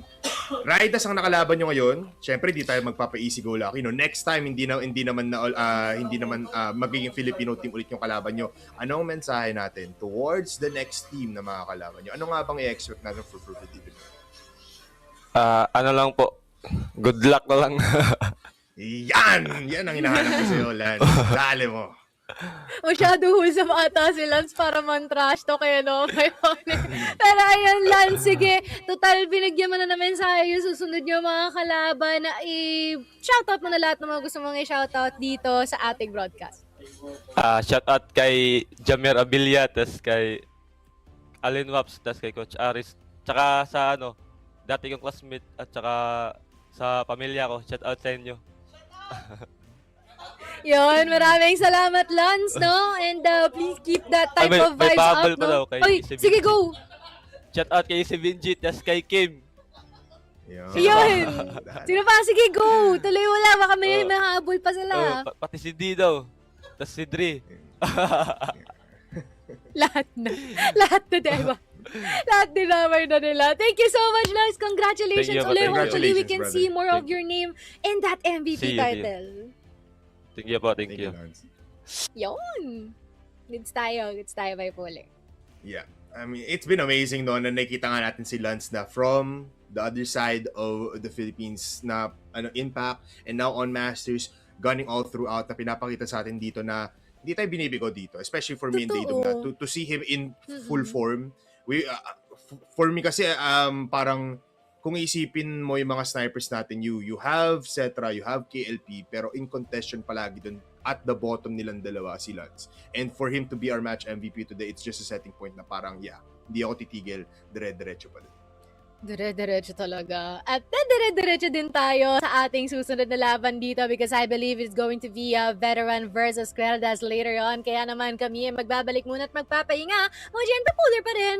We'll be seeing you in a little bit.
Be careful, but he gets the shot. And he gets the trouble. Receiving play pa. Tuguan na nga ngayon si Cetra. Elvin nakabantay. He's gonna get one. And also two huge. Kaya pero wait lang, hindi pa rin tapos yun. Lahat ng action, masusundan pa. We are gonna be seeing prevalence rates here dito sa house. Ano doon, no? Flash grenade. PSA! Kitang-kita niya sa KFP.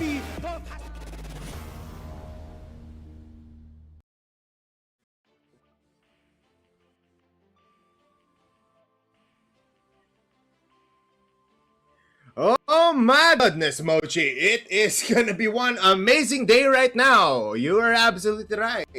Kasi kakaiba ang ating labanan, no? Kasi it's been one hell of an amazing day. Kanina nakita natin one of the Rossi teams. Now, it's another one for veteran at mapapaganon muna ako kasi ganun yung tumigil kay Mochi. At dahil dyan, it's time for veteran Okay at Querdas. na, Mochi, okay na. copy ba? Copy! Copy, no? Rinig na Copy. rinig kita. Don't worry, no? And like what you have mentioned, it's going to be veteran versus Querdas. And actually, no, hindi na tayo magtataka if this will be the same theme, recurring theme from earlier on, kung saan talagang binilisan lang. Ganun, no?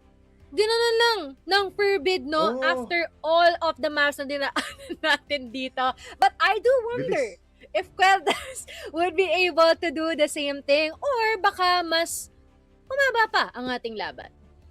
I mean, nakita naman natin, no, Querdas does, kung anong ginagawa ng FERVID kanina, that is their game plan from the very first match na nakalaban na ㍍Match. Yes. And if they keep on doing that with a sabog na yung concrete pad, if they have something of a fluid kind of gameplay, tulad ng ginagawa nila nung very first matchup, Yes. sarili ko lang talaga kaaway ko dito, Mochi. Pwede lang magawa yung ginawa dito ng FERVID up against Ridaz. Pero veteran kasi is the better Rossi team.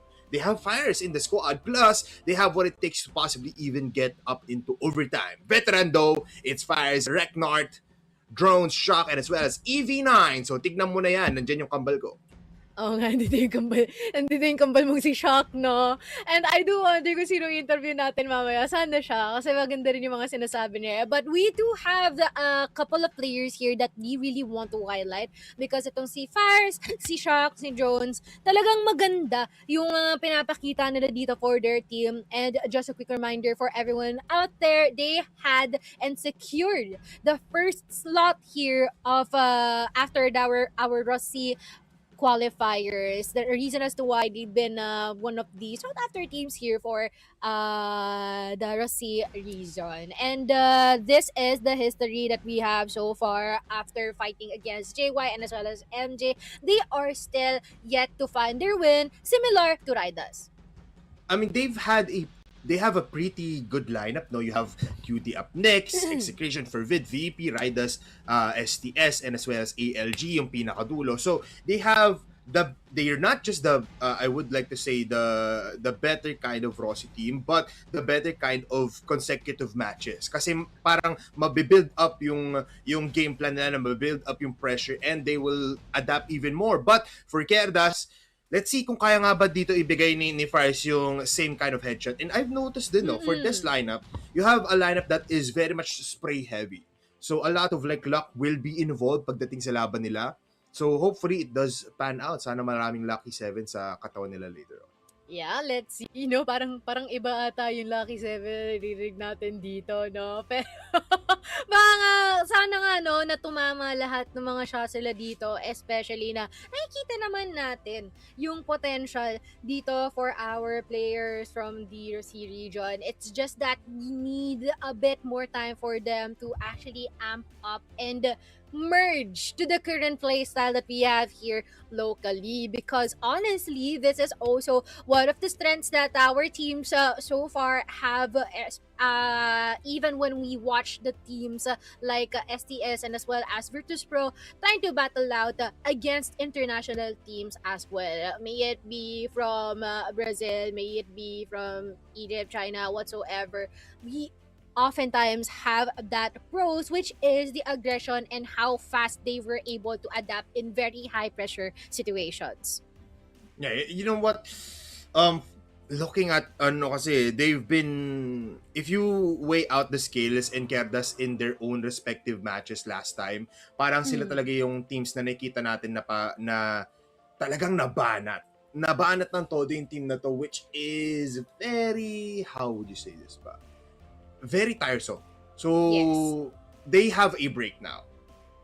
Seeing what has Rossi offered us dito sa ating Seamaster Spring, pwede nilang bigyan ng break dito ang Querdas. That's if and only if veteran doesn't have that veteran status for today. But it looks like it's not naman. Feeling ko naman di ganun yung araw na to. Yeah, I think so too. Let us see. And I do believe that we will be able to interview one of their very much well-rounded players here. Let us introduce Fires as we ask how Fires is doing and how is he feeling for our match for today. Hi, Fires. Hello, guys. Good afternoon.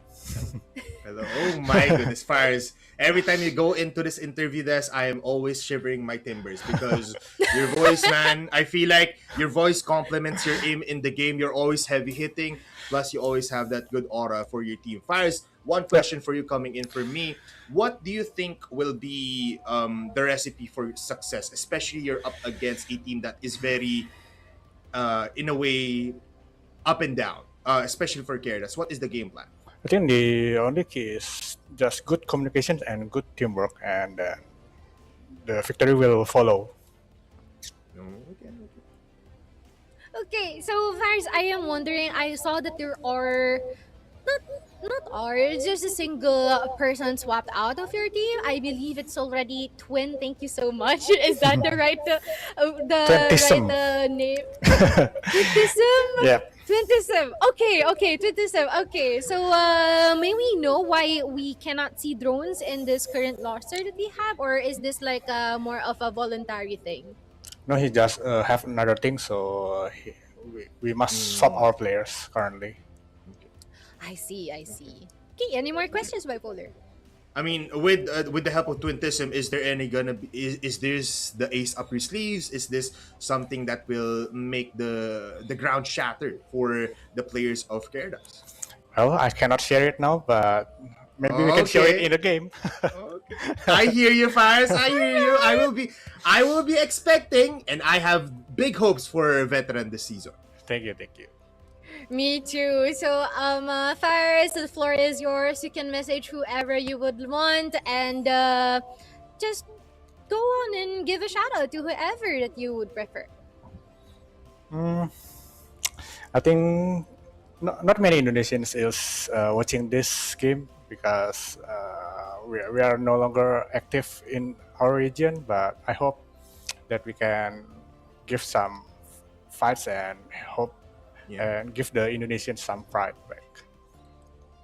Don't worry, Don't we worry, are Fires. here. We're supporting you guys as well. You know, we're one of the people, or one of some of the people are vouching of you guys' return. So, I really do hope that you guys have a really great game against Querdas, Fires, and we'll see you in the battlefield.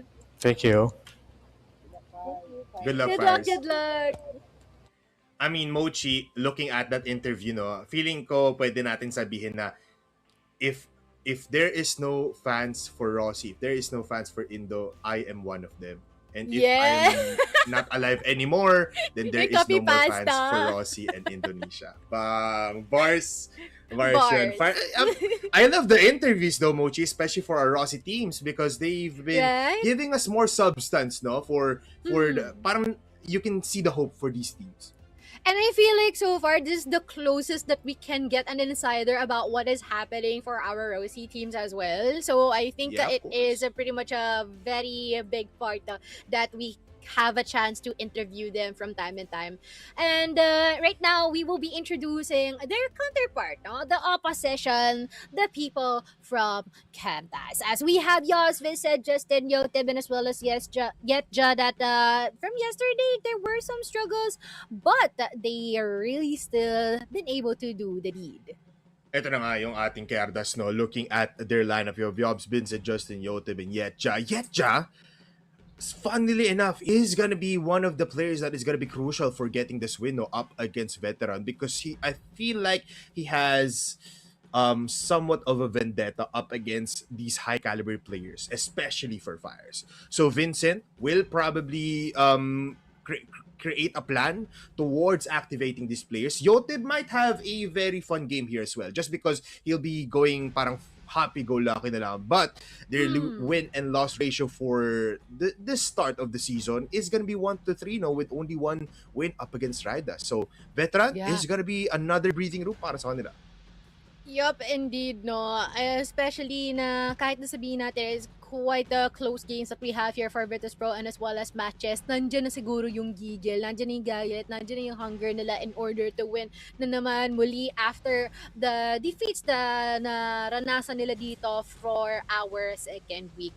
Kaya naman, no, I think it is also worthy to highlight that every time na magkakaroon ng mga execution itong si Yotib, talagang mapapawa at mapapawaw ka na lang talaga.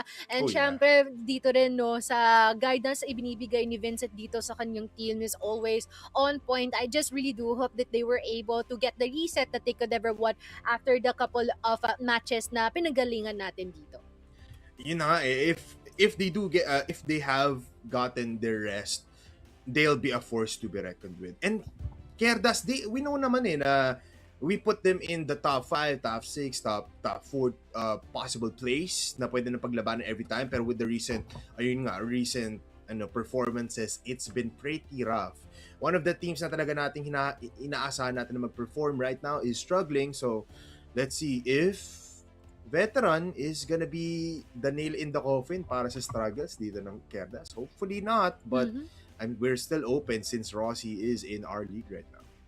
Yeah. And I think it's just a matter of time, no? We're just going to be preparing for both of these teams as well, and we will see if we can hear from Querdas, no? Kung ano meron, kumusta naman yung team nila, no? Especially given na rin ang ating history dito so far. At mukhang preparado na, no? Ayan na, nakalatag na, kaya naman tawagan na natin itong si Yobs, one of our very consistent players dito from Querdas. Kamusta naman, Yobs? Anong, kamusta ang gising natin? Okay naman ba? Bagong gising, wala pang ang ligo. Ayun! Pampalakas Apir yan, tayo huwag dyan, ka mag-alala. Okay lang Apir tayo yan. dyan, Yobs. Huwag ka mag-alala. I mean, Yobs, no, kahit na fresh out of the bed tayo ngayong araw na to, gusto kita i-comment kasi ikaw talaga yung nagbigay ng parang ilaw sa laban nyo kahapon towards the other team na parang ikaw mismo yung gagawa ng play, and hopefully makita ulit natin ngayong araw na ito. May onti lang question para sa iyo ngayong araw nito, no? What is the plan for Yobs? Is it another domination na mag-isa muna magpupush dito sa other side of the map para makakuha ng possible way, or is it gonna be ako mas dikit ngayon atang may kita natin for Querdas? Wala lang po, maganda kami sa kanila. Yan lang. Okay. Parang prepare lang. Prepare lang. Prepare lang sila sa kung ano yung, kung paano atake, tas yun na, no, tuloy-tuloy na yun, Yobs, no? Tuloy. Kumbaga sasaluhin, kumbaga sa volleyball, no? Pero, ayun, Yobs, no? Maraming salamat, no, na sinagot mo ang aming mga katanungan, at meron ka pang pa-bonus na no-ligo buff dito, no, sa inyo, no? Baka naman meron ka mga gustong i-shoutout dito na sumusuporta sa Querdas, kahit sino, sige, go. Shoutout sa mga sa Querdas. Shoutout shoutout sa manager namin si Kuya Harley. Tapos sa Gaon Gaming daw, sabi ni Vincent. Tapos shoutout kay Serge, sabi ni Yetja. Tsaka sa Bibi ko. Yo! Ay! Kay Bibi! Kay Bibi daw. Okay. Okay, maraming salamat, no, Yobs, and hopefully tumama lahat ng mga bala nyo, no, dito sa inyong laban against Veteran. Alright? Thank you, Let's go. Thank Good luck, no? And mukhang preparado na. Preparado na yung ating mga Aura teams yan, ngayon, boss. no? Well, Polar, parang unintentional aura, no? Being excited din, Yes. no? Nung nag-freeze yung camera. Pero ito nga pala ang aming mga predictions. I think it's already quite of a given, given the performance na meron tayo for our C team so far. Although we really do hope that we can see much tighter matches heading forward. You know what? I would like to, if alam kong set in stone na to, pero if after what I've seen and after what I've heard from the interviews, I would like to give a 2-1 here for veteran, just because with Fires in the mix, with them getting all throughout, and with Querdas' position right now, may chance na talaga Mochi, and hopefully it does work out this day. So it's all up to Yes. veteran to show what Rossi is capable of. And with Querdas being the players for this match right now, it's all up to them to keep on instilling the fire. Kasi I feel like veteran is ready for a gunfight for the ages. True. That's why let us check out our map veto for this current matchup of ours as we see which maps we will be playing on. And it appears Okay. that they will be headed to Savis as our decider, which is really interesting. Talagang pinayo or inuna talaga ni Kada sa ito ating port as we follow through with new compound for our second map.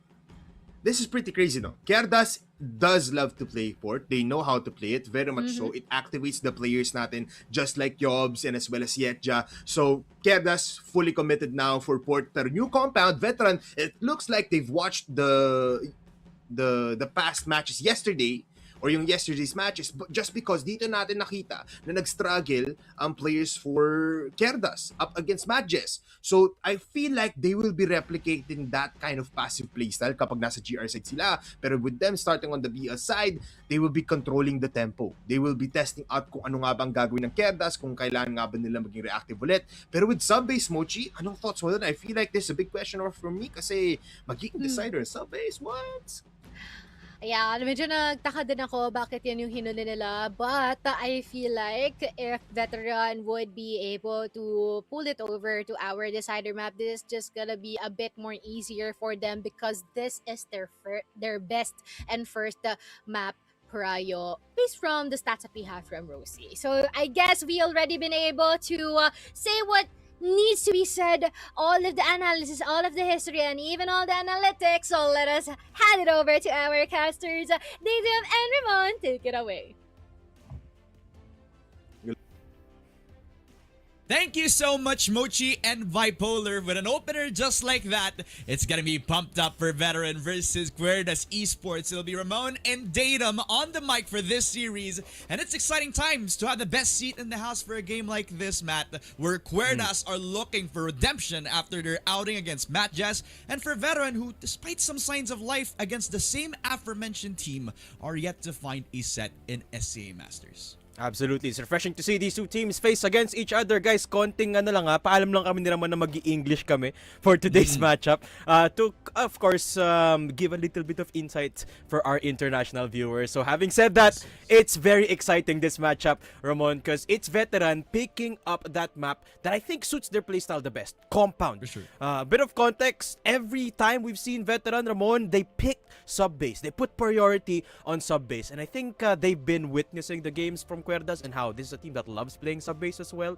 So Compound, I would argue, is going to make things a little bit easier for them, right? Because we've seen Querdas play two Compound maps so far in two of the series that they played yesterday and a couple of days ago up against STS. Both times, Ramon, they struggled in Compound. Veteran is a team that loves playing turtle. They love playing standard on the GR side. They love playing around their sniper.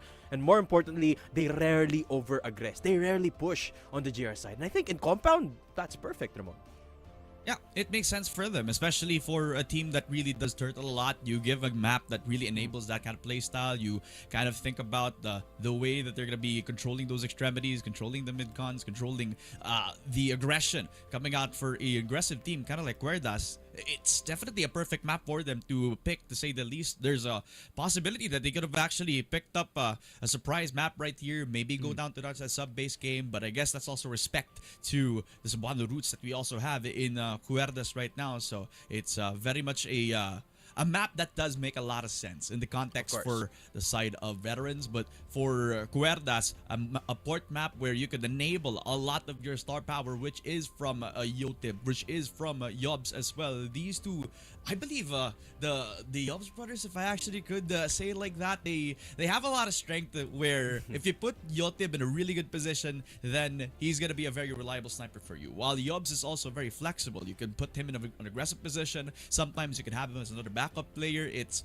very much a good time for Querdas, especially if Vincent is on one hell of a high note when it comes to his calling as well. So a port map where he can also facilitate a lot of those moves in the early rounds, it's gonna be good for the side of Querdas Esports, right? But it's a big challenge for Veteran, despite the red light green light that we kind of see for the side of Querdas. Despite them having a bit of struggle in our group stages, you can't help but feel that the obvious stability does go over to the Cebuano team this time around. But we did see some really good points coming through for Veteran in their last outing against Matches. I can't help but feel like this could get a lot closer, even with a new sub coming in 2020 SM, which I think is going to be a good thing for them. I don't know about close, Ramon. Let's be real. I mean, sure, the scoreline for Querdas so far in the group stage has been rough, to say the least, but I think it's kind of deceptive, the start of the season here for Querdas. Because take a look at their matches. They've played against Stallions, they played against Virtus.pro, and they played against Matches. I mean, I would argue that the only matchup that was supposed to be close in all of those matches is, of course, the Matches one. And granted, it was a bit of a struggle for Querdas to close out that set number 2, and particularly set number 3. But I don't think that necessarily reflects how strong Querdas are this season. In fact, I would argue that Querdas has looked the best that they have ever so far. And I think this is reflected by the predictions that our talents had yesterday in their match against Matches. I was surprised, Ramon, that majority of our talents predicted for Querdas. Coming to the season, a lot of people's eyes were focused on Matches, but then our talents predicting Querdas goes to show that this team is really in an upward stride. And I think Veteran are just another team in the path of Querdas that is out for blood. You gotta remember, Querdas, this is their first time in Masters. They want to make an impact in playoffs. And so far, it hasn't been the best start. I think Querdas are gonna start racking in the wins today. I like the little jib you gotta put in there, right? The impactor. That was pretty subtle. I kind of like that jib from you, Datum, because it is the flavor that we kind of went for with this first outing for Querdas Esports, right? They majority of their players, if not all of them, except for Vincent, of course, this guy's been around the scene for like a pretty long time now.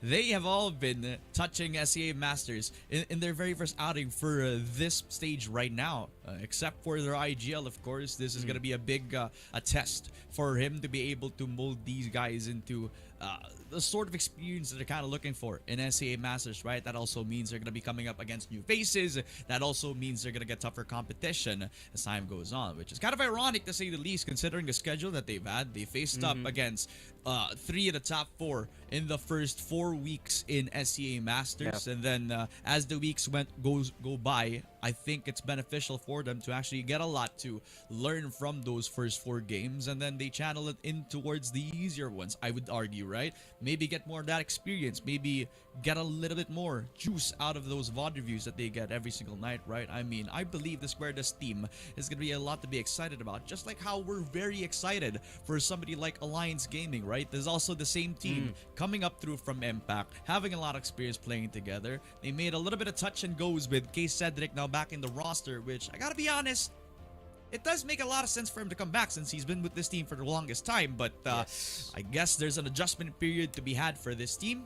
And I could say the same for Querdas as well, right? I mean, they had gotten their stride ever since the start of SCA Masters. But against the change in competition, I think it's going to be a bit of an adjustment for them, to say the least.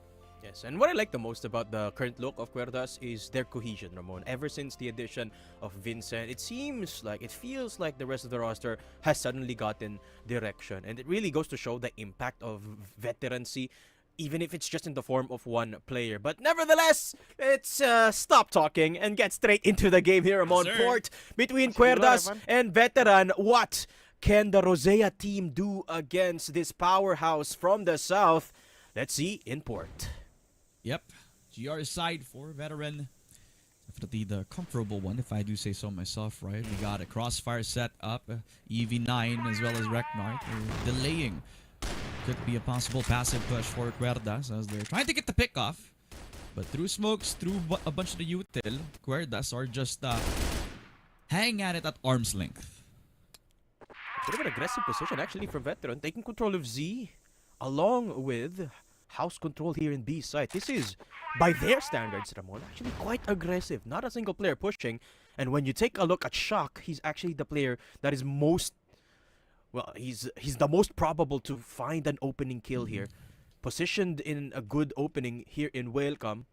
But the CA push from Querdas actually signaling the A site execute, Ramon. Yeah. 20's going to need a lot of that assistance, so it's a good thing that Fires is here. Delay as much as possible. A good flash and a good smoke and a good spam just like that. Fire is gonna get that opening. Vincent down for the count. Another for Fires. The top rated player for Veteran is putting up good numbers in towards the entry for the side of Querdas. 3 kills for Fires, but Querdas, they're fighting back, biting even harder to get 3 kills from them in the LA push. Justin Yotib able to stabilize for now, but in the end, Veteran, they're hungry, even hungrier to take the pick against Justin. All down to Yotib in the 1v2, but with the peek on to even 9, Yotib doesn't even have the C4 and only has that TRG to work with. Oh, TRG though finds a bit of damage. Yotib picks up Reknart from top A, EV9 up close, and Yotib shows him how it's done. Veteran, that was a blow and a half off the back of some highlight performance from Fires. Ramon, it just wasn't enough. Man, oh man, the setup was just devastating on towards Querdas when they had that LA push. But yet again, Yotib just showing that he has to be the hero in these sort of moments. You give him the right weapon, the TRG, where he really is at the most comfortable state. They give him peaks like that, and it's just a bad time for Veteran. As we take a look at the highlight, and again, you can see the importance that Querdas actually highlighted when he put the smoke down onto Fires, but he was just a smoke criminal, just wanting to take those duels head on, even though they got the sniper on top A taken down for the count. So an early showing for Querdas that really highlighted how well their star power shines when the situation does actually benefit them with the right weaponry. Yotib, of course, to close it off, particularly in the 1 versus 2, not to mention. And one thing I'd like to point out here, Ramon, Veteran, one of the few teams in the region that still stick to their comfort weapons. One of the few teams that still play the Scar and the AK, even in a map like Port. Lots of wallbang angles, Fire still opting to go for the AK, while also providing impact. It's very unique. Look at Fire. Behind the box in LA, looking for Vincent, and he might just find him, but he won't. Vincent showing that experience, opens up LA, Yetja getting towards Ares, a double kill for Yetz, and Yobs to dip his toes into the fire. Reknart all alone, and no one to turn to up against the smoke. Will be able to find one from BR. The double is good, but it is just not good enough. Querdas, a quick second round. Hitting them with an execute that they were kind of looking for when they actually pulled up in towards LA in that first round. Now a cleaner display of what Querdas can do when the aggression is given to them, as it was a smoked off BR for them to actually struggle into towards that entry. So what a really nice placement for Querdas, but note that what a nice shot onto Fires to start. Exactly. And this is the kind of stuff that Veteran tries to just do, a little bit of aggression, the early peeking, but it's just not working in the face of Yotib. And it's falling apart yet again, Ramon. 3 players left standing for VTR. And they're looking to recover some mid-control. EV9 looking to control curve for now. They don't have any information. And this is one of the things as well, Ramon, that the Veteran has had to adjust for. In the qualifier for Rosea, not all of the teams that Veteran played against know how to tap walk.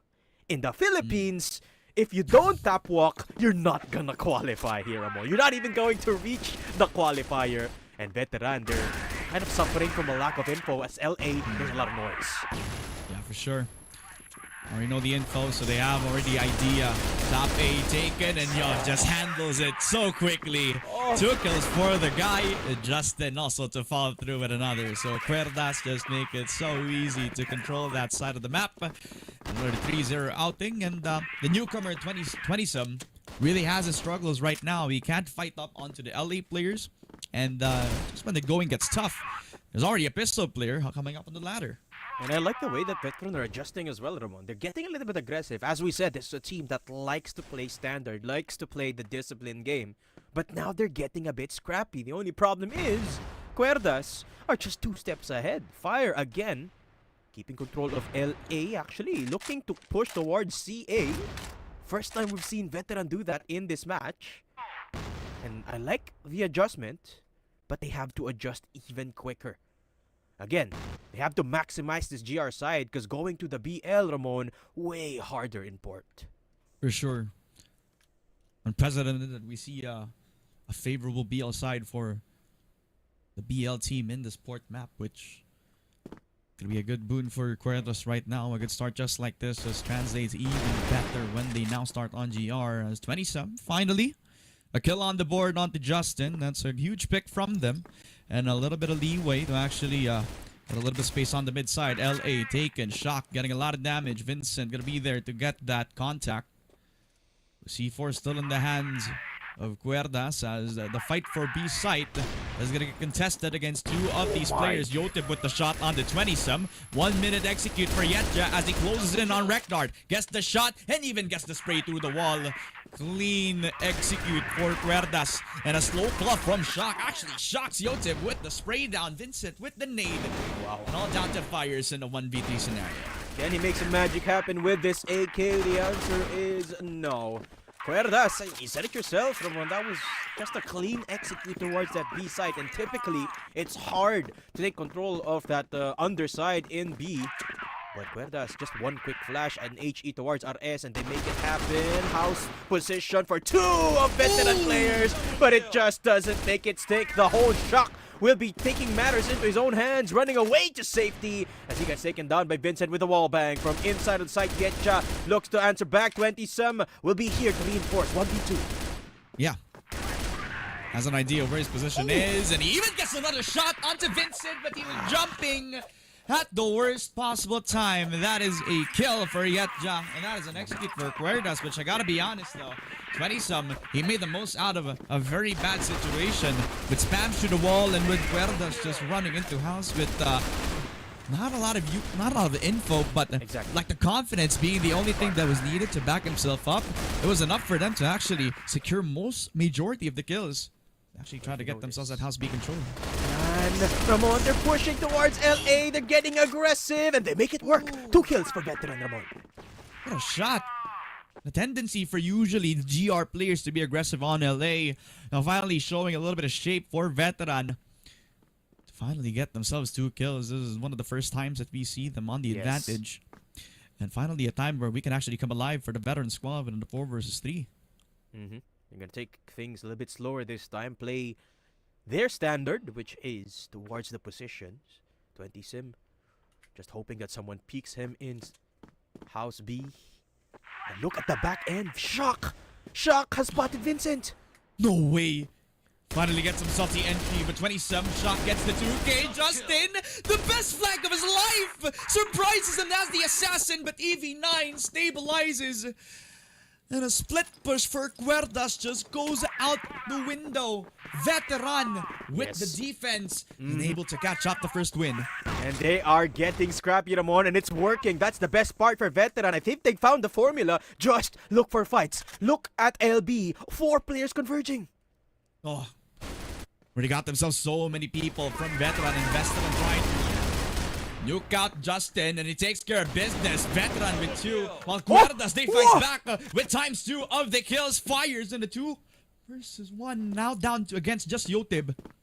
Also has C4 on his hands. So many bodies around that house B, while Z is given up to Yopid as a sniper might actually catch on towards Fires.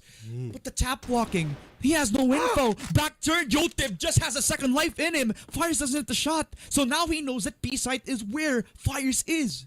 1 versus 1. Look at how quick Fire is rotating in response to Yotib, and I like this movement from Fire. They made sure that they still get the manpower after that early engagement. Again, the aggression working out for Veteran, but look at Yotib. It's the bait and switch. He's gonna go back to B. Probably thinking that Fires might have rotated now. Wait. Or maybe he's overcooking it a little too much. Nade thrown out.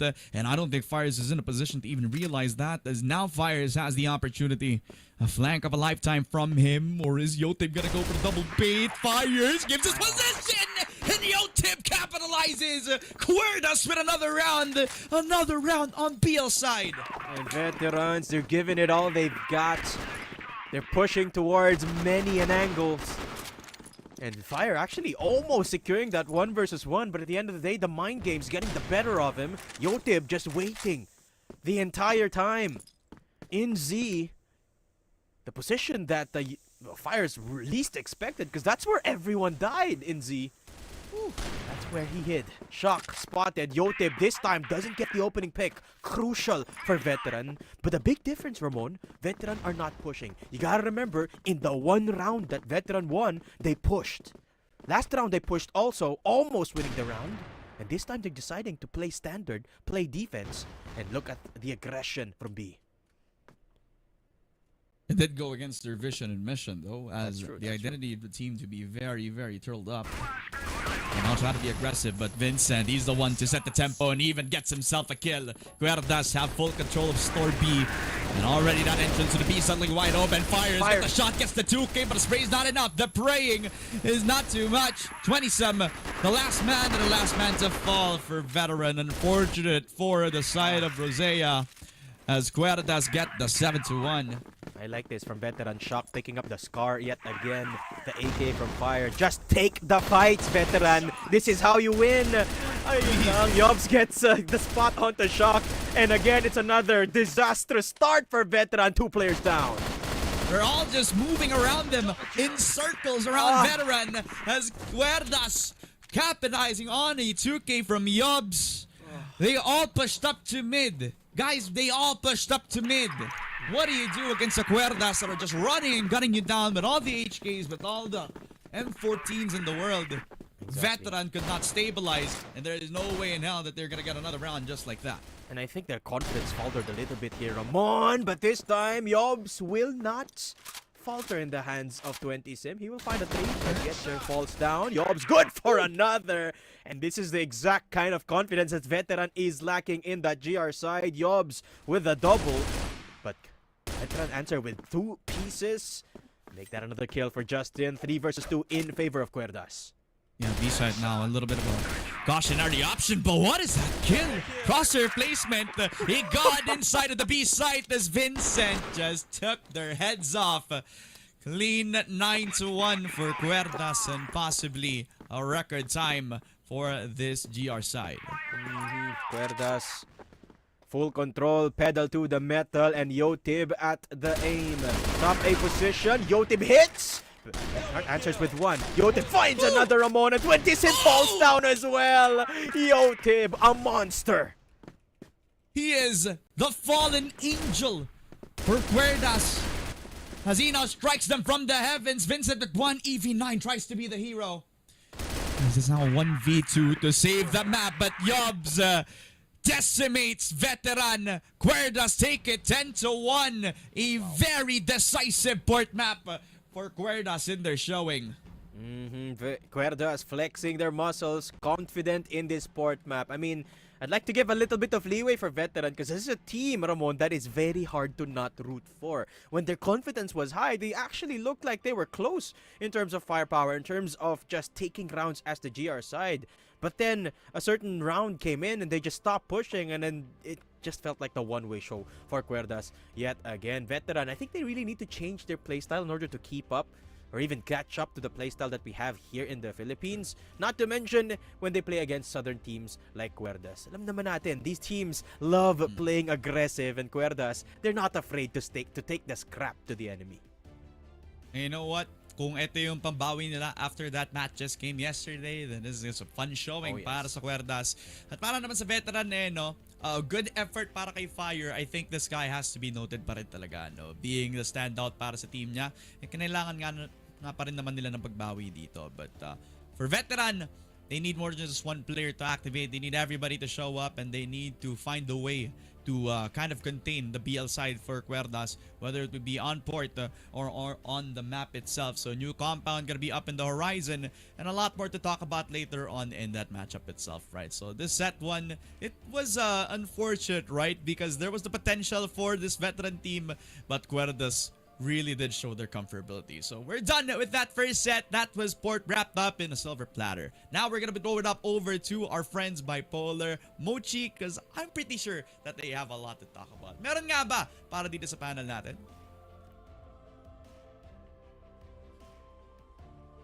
Sabi nung kasama ko, meron daw. At ang pag-uusapan Yes. natin doon is kung gaano din kabilis itong ating match, no? Wherein Querdas, I feel like is just another day for them, no?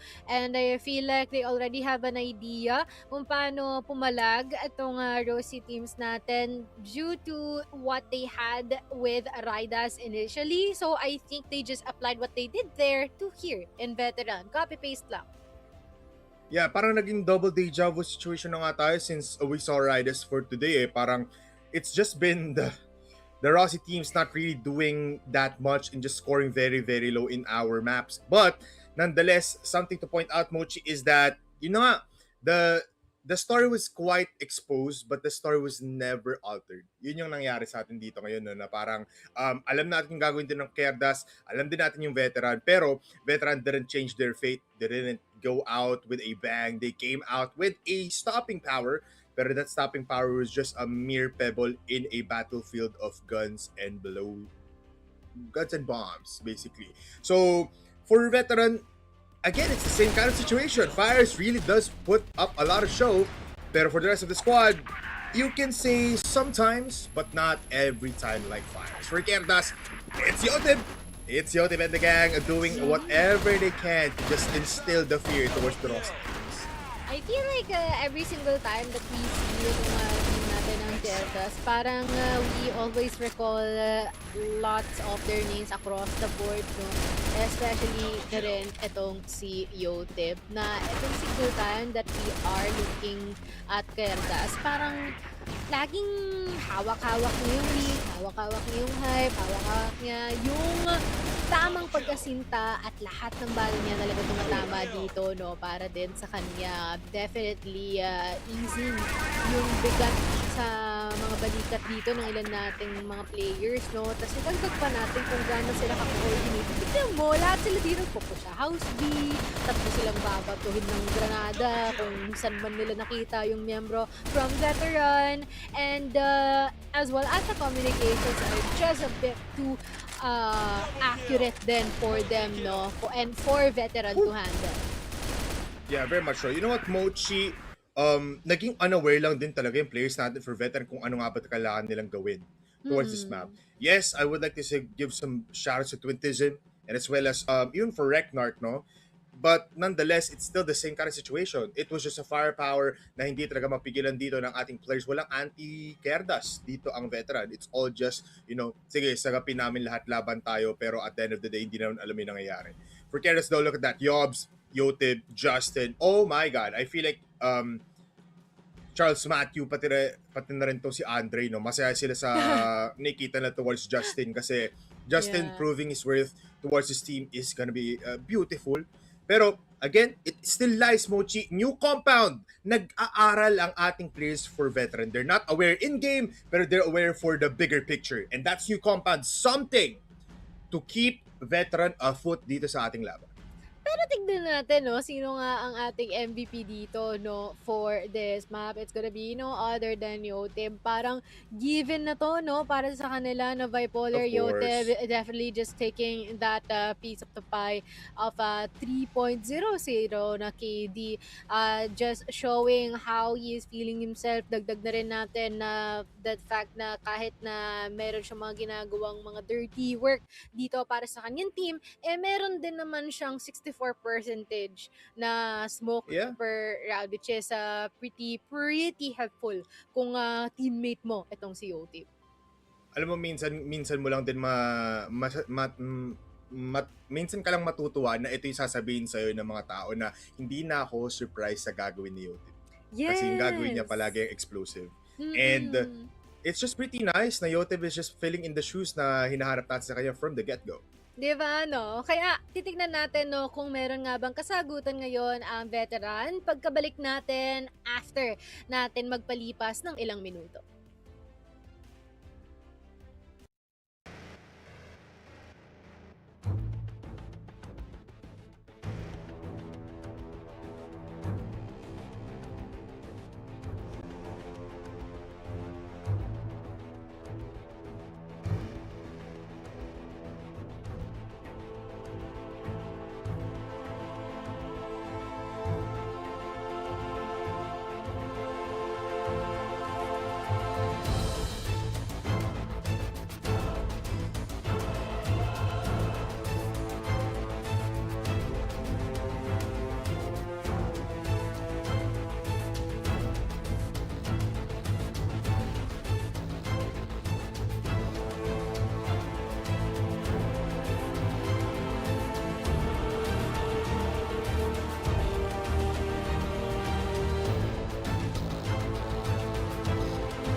Di ko lang kung naispatan siya ni KLB doon. Mukhang oo, nakita mo sa flick of the wrist. Nakupuntuhan niya.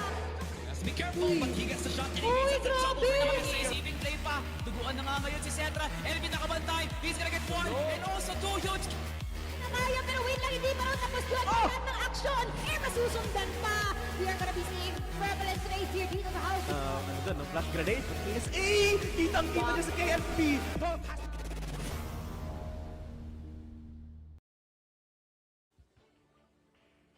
And after ng ilang minuto, no, grabe, no, sobrang bilis, babalik na tayo dito ngayon sa ating ikalawang mapa of veteran and as well as Querdas. Kami pa rin ang inyong kasama dito. Si Nathan pa din at si Moki. So, dito sa ating panel test. At maya-maya, we are gonna see if veteran can answer back dito, no, for Querdas.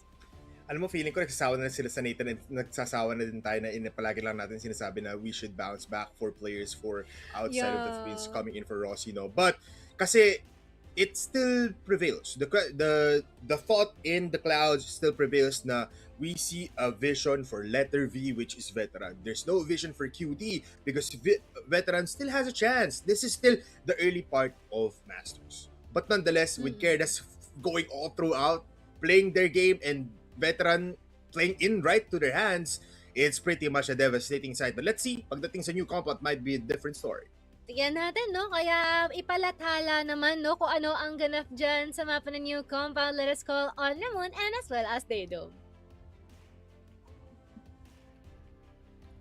Thank you so much, Mochi and Bipolar. That was such an opener that really, it takes me back to the NBA games, right? This is going to be a day for Querdas versus Veteran, right? And it kind of reminds me of the aggression that I saw from Kobe Bryant when he was on his prime, right? So will it be a Mamba mentality for the side of Veteran, or will it be Mamba out for them? It's going to be a very tough task ahead of them. Absolutely, and I do hope the storyline changes for Veteran here. I hope they find that confidence that we saw glimpses of in Port. Like I said, Ramon, I think they should just take more fights. I mean, arguably in Port that was the case, but in Compound, I don't know. I'm not so sure anymore because that's a map that you kind of want to maximize the map, especially when you're on the GR side, as like he did in Port. Veteran, they tried getting a little bit aggressive in some parts of that GR side. And I don't think they realized that those were the rounds that they actually got the closest to winning. So I hope by a little bit of time that we've had over the break, they've figured that out. But time is up. It's a BL side to start off from them. Ramon, let me ask you this. Do you think they fare better in compound than they did in Port up against Querdas? Do you want me to be honest or do you want me to be diplomatic? Be honest. Be 100% honest. Okay. There, especially with this veteran team going to be starting on BL, it's pretty difficult to say the least, right? I think this Querdas team have set themselves up for a little bit of victory, or at least a good start on their GR side, right? I mean, with the changes coming through from new compound right now, with A side being a little bit wider than expected because of the addition of room, as well as how structured that storage B presence is present now on this patch. I think it's tough to say if Veteran will have themselves a place here on their BL side. So now, Veteran gonna be on that attack. Are they going to be aggressing on towards the changed site on this pivot position? That's going to be a lot of damage done onto Justin, and because of the windows opening up, Veteran will have a bit of a difficult time because of the util, because of the spams. Querdas are doing a good job of trying to hold them off before they get B-side. That's the first time we ever saw an SR control play in the entirety of Masters. Veteran, they said they were hiding something. This might be it. That pillar's position, and 20sim coming into the fray to sub in for his teammate, finds impact. Ramon, this is looking good. I mean, it's too early to call, but Veteran, they're playing around the map. Compound is not the best map for Querdas, and Veteran taking control of EA. That is so fast for Veteran.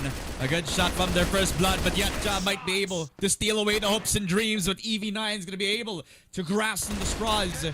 They got themselves that AA, but Vincent is still on room A, gets the shot, but 20sim gets the double kill to get himself a really good showing in this new compound game, but Justin is still here.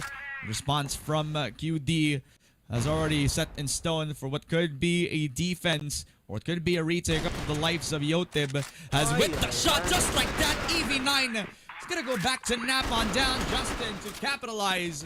Querdas Esports off the retake. It was impeccable. I thought that was it, Ramon. I thought they had it figured out. Here's the thing. Veteran have the execute, but they don't have the mid-rounding or the firepower. So they should just get the C4 planted as soon as physically possible, but Yotib is just gonna make that impossible. Vincent, Justin on the board. No more SR play, because Querdas have come to play. But Fire, he's not done. He's gonna try and salvage this round from falling apart. Gets control of CB just for mere seconds. And that is all he wrote. Veteran, it's all up to the sub-in, to the 6-man, and he's not gonna last a second against Justin. Querdas 2-0, and they strike down that pillar push from Veteran. Yep. The only time that we see a dead round now called upon by this Veteran team. I mean, Querdas just playing off of their usual pace, and a surprised one at that as well, considering how that first round went. It was a quick change in tempo after the lack of that SR control, as we mentioned from the last round as well, right? So it's an adaptation set up for Querdas. They are not taking these fights again. They're just not letting them actually get the space this time around. I mean, Querdas now just showing that they still have the better guns, they still have the confidence, and when they do take control of these map spaces, especially on that mid side, then it's gonna be no problem from them, right? I mean, from that mid as well as that pillar's control from them, we kind of see that Querdas, they really have this tendency to want to fight them in the early rounds now, which if you saw from Veteran in their first round here, it was a bit different because they were expecting those peaks on P, but now it's kind of like Querdas were the ones who actually set that tempo this time around. Absolutely, especially in that latter part of the round. I mean, I want to break it down for you guys who are unfamiliar. In each round of Crossfire, there's practically 3 big parts. The execute, well, not counting the default, there's the execute, the mid-round, and the post-plan.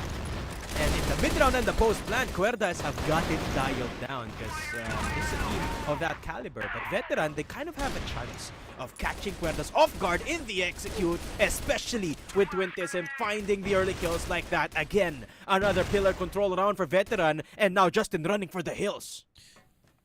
Trying to see if he can get a little bit of grass on towards that B position, but Justin not really grasping at Krause anymore. He's grasping at the throats of Veteran, trying to push in towards the sight line, but Justin taken care of. But Vincent, he's still here. He's the trap, but 20s him. He's also going to be able to stabilize. A good trade for Veteran. They already have a 3v2, but yet Ja has get themselves fired. So from the last game, he was a threat. They finally get themselves that kill. Okay, mid-round for Veteran. Can they make this clean? Now is the perfect chance to actually fight against Querdas, because if you take a look at the positions of Yetja and Yobs, they're separated. And Yetja, the only one in A site, does not have the sniper. So this is a chance for Veteran to make use of the fact that they have the man advantage in this site. They have to push right now, but the only problem is Yetja spots out EV9, and the round just falls apart like that. Twintism, what can you do, Ramon? And he doesn't even need to peek this time, as he jumps on into Yetja, who is just prepared for whatever is going to be thrown at him on the way towards the smoke itself. Querdas into a 3-0. And that's 3 kills as well for Yetja. That is discipline on full display from him. And as I said, that was a chance for recovery for Veteran, but they weren't anticipating EV9 to be holding exit. Vincent with a cheeky angle here, unable to make the most out of it because Veteran was just anticipating the box position. Pillar control yet again for Querdas, who will fight against Veteran. And Vincent, not spotted! Oh no, Veteran! You have to watch out for Vincent! And he's already on the pit. Out Reknard, he's in the middle of everyone, and Vincent wreaks havoc! Gets the triple kill, and just like that, Ramon, the round slips away from the control of Veterans. Hold up, Fire's still alive. Hold up. Fire's still in him. And he does have that dog in him. Even getting the 3K, this guy is a laser beam with that AK-47. A lot of damage onto Querdas, dismantling everything that Vincent was working towards with that CB flank that he has worked against Veteran. And now down towards that 2v2. As Fire, as well as EV9. Stuck between a rock and a hard place on where they want to go.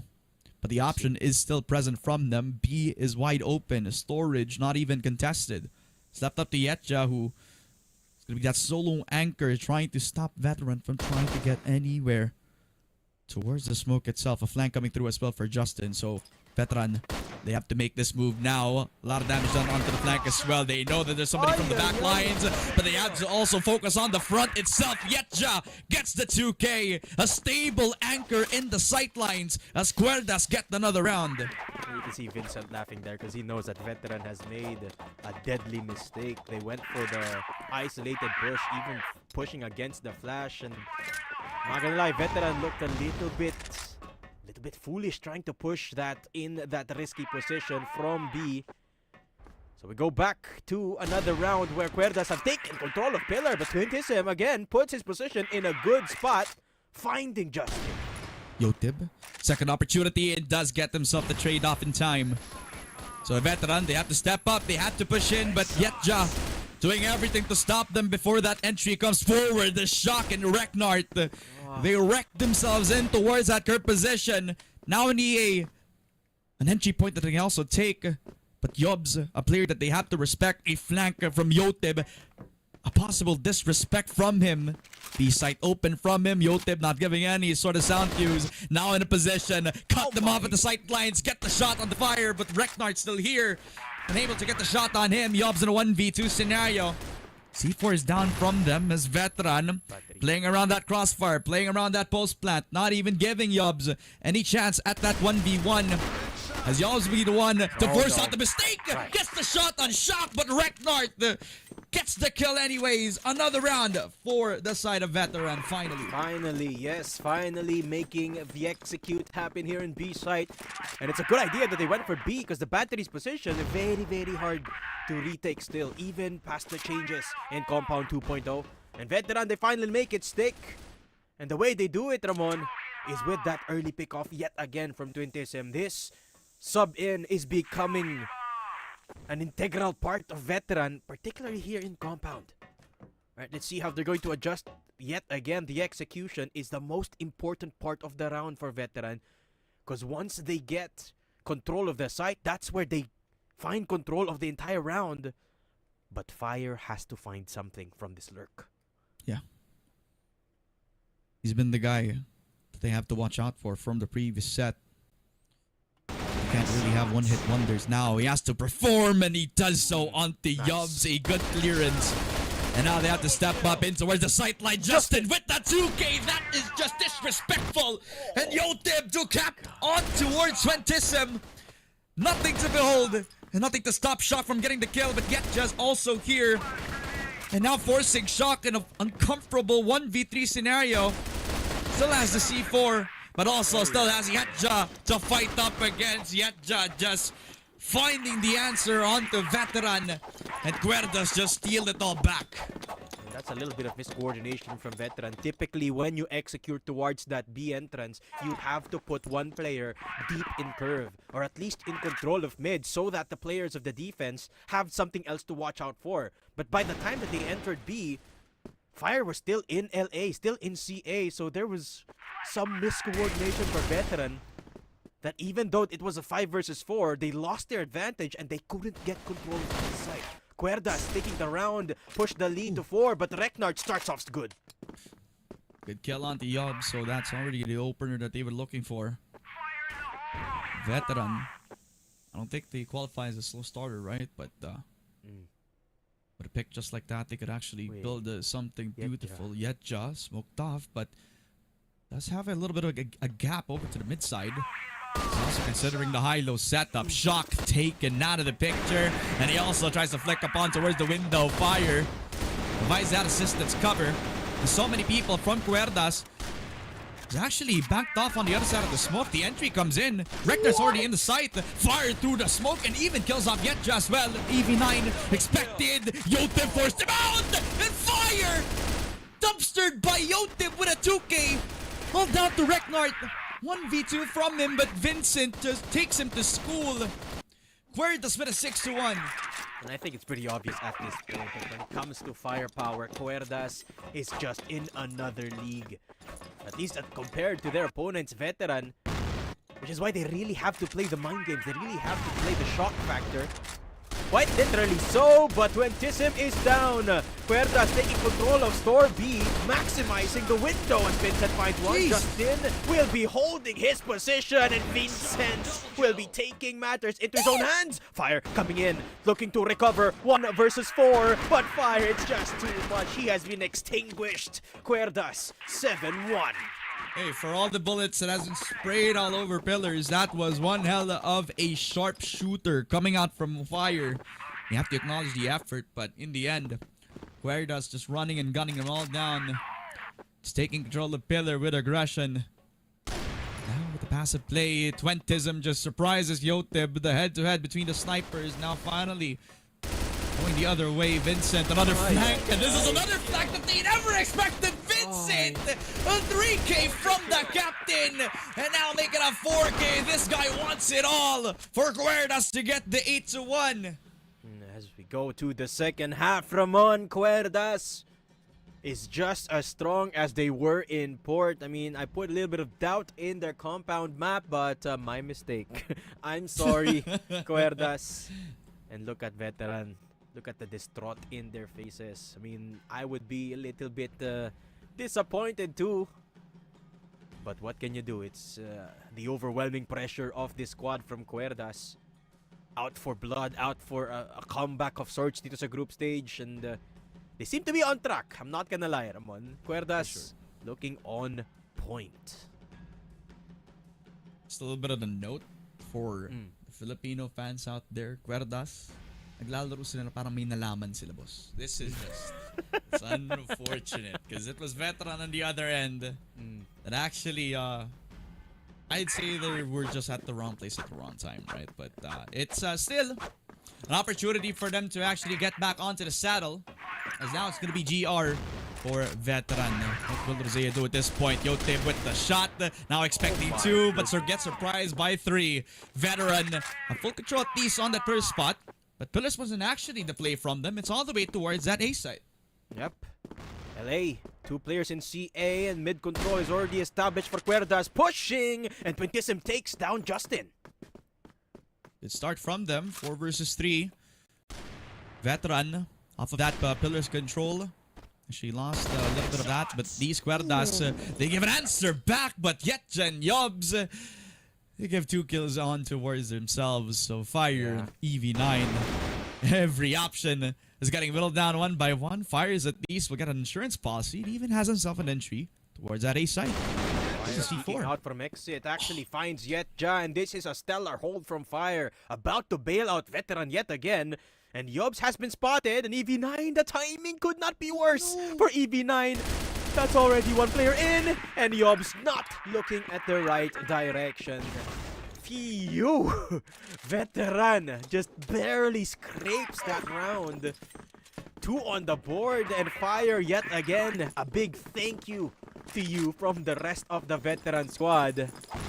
As Fire picks up a lot of control from that A site. It almost fell apart when Querdas took control of LA, but again, this time they pushed to mid.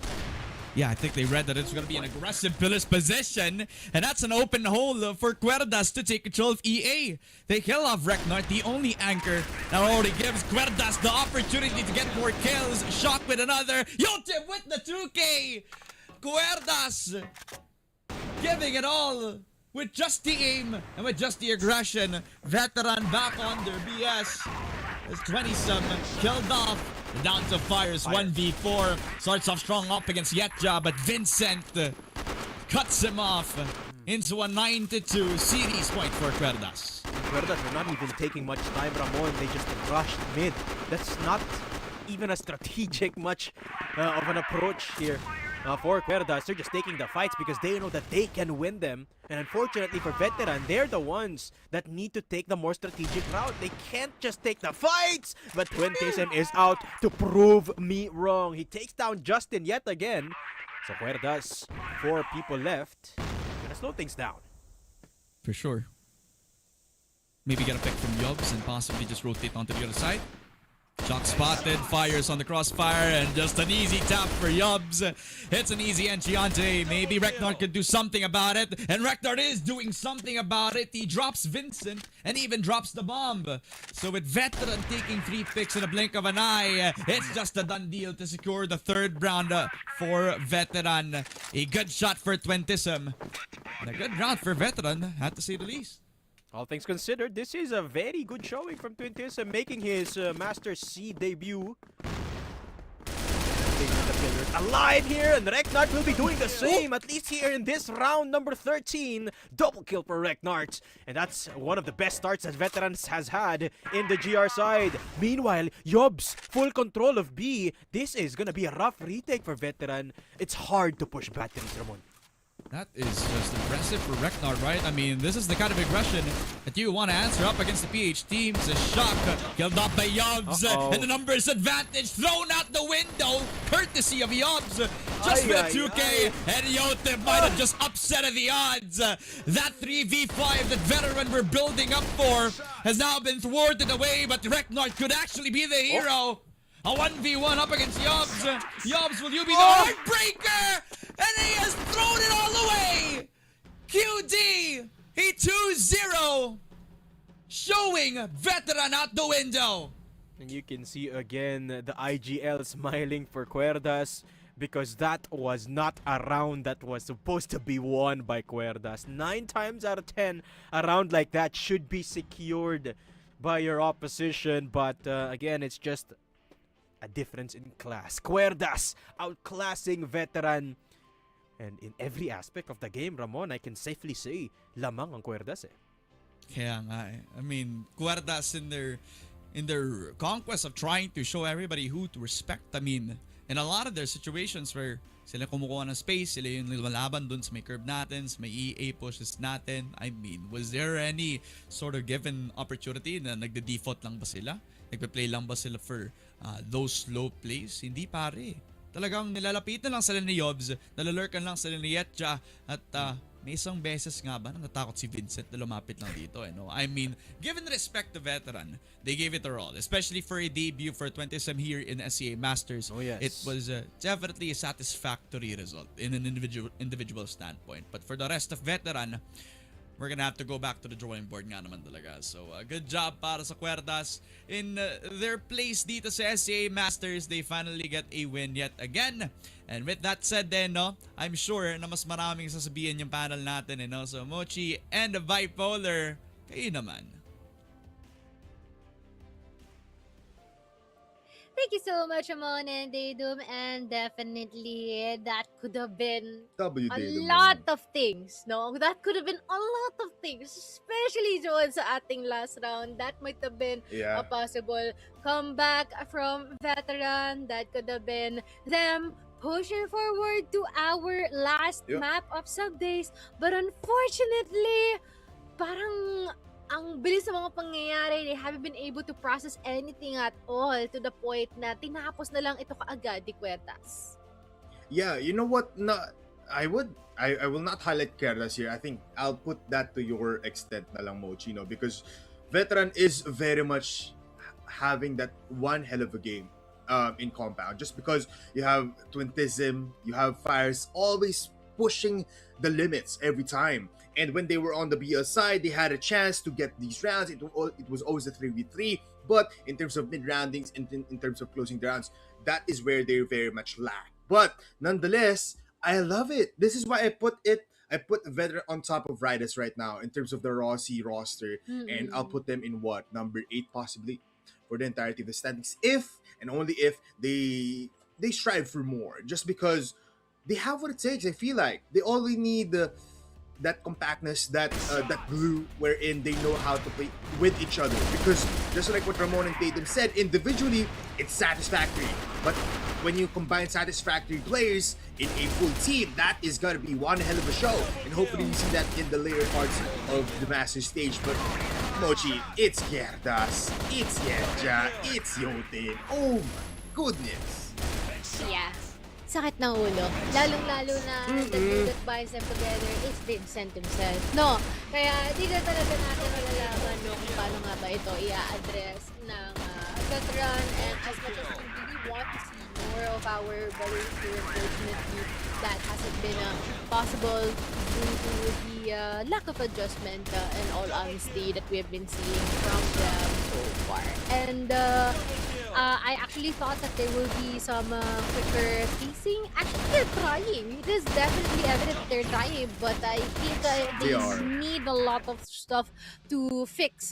Like who will be covering which angle, how would they be able to anchor down specific sites, especially on the defense. But right now, ito nga ang ating estado.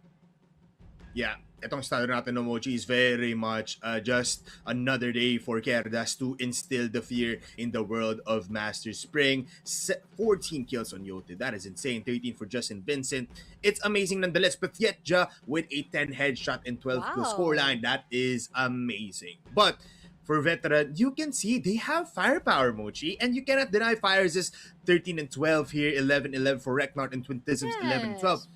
Something to put into the world, no. Put Twintism in because he is just an amazing factor. We asked Fires in that interview where is Twintism the ace up their sleeves? I think yes, because he is really providing an angle every time towards Veteran that he can hold, he can defend, he can also offensively take, and he always wins the fight, or at least always gets a pick, and that's beautiful for Veteran. But we're talking about Querdas here right now. Makita natin na ating MVP, it's none other than Justin! Alright, we're 2.17 KD for sure, a kill per round, and even a 69% headshot per kill, which is pretty nice and impressive indeed here for Justin. So, congratulations, no, Boss Justin. And I do think na magkakaroon din tayo ng ideya in a bit kung sino nga ba ang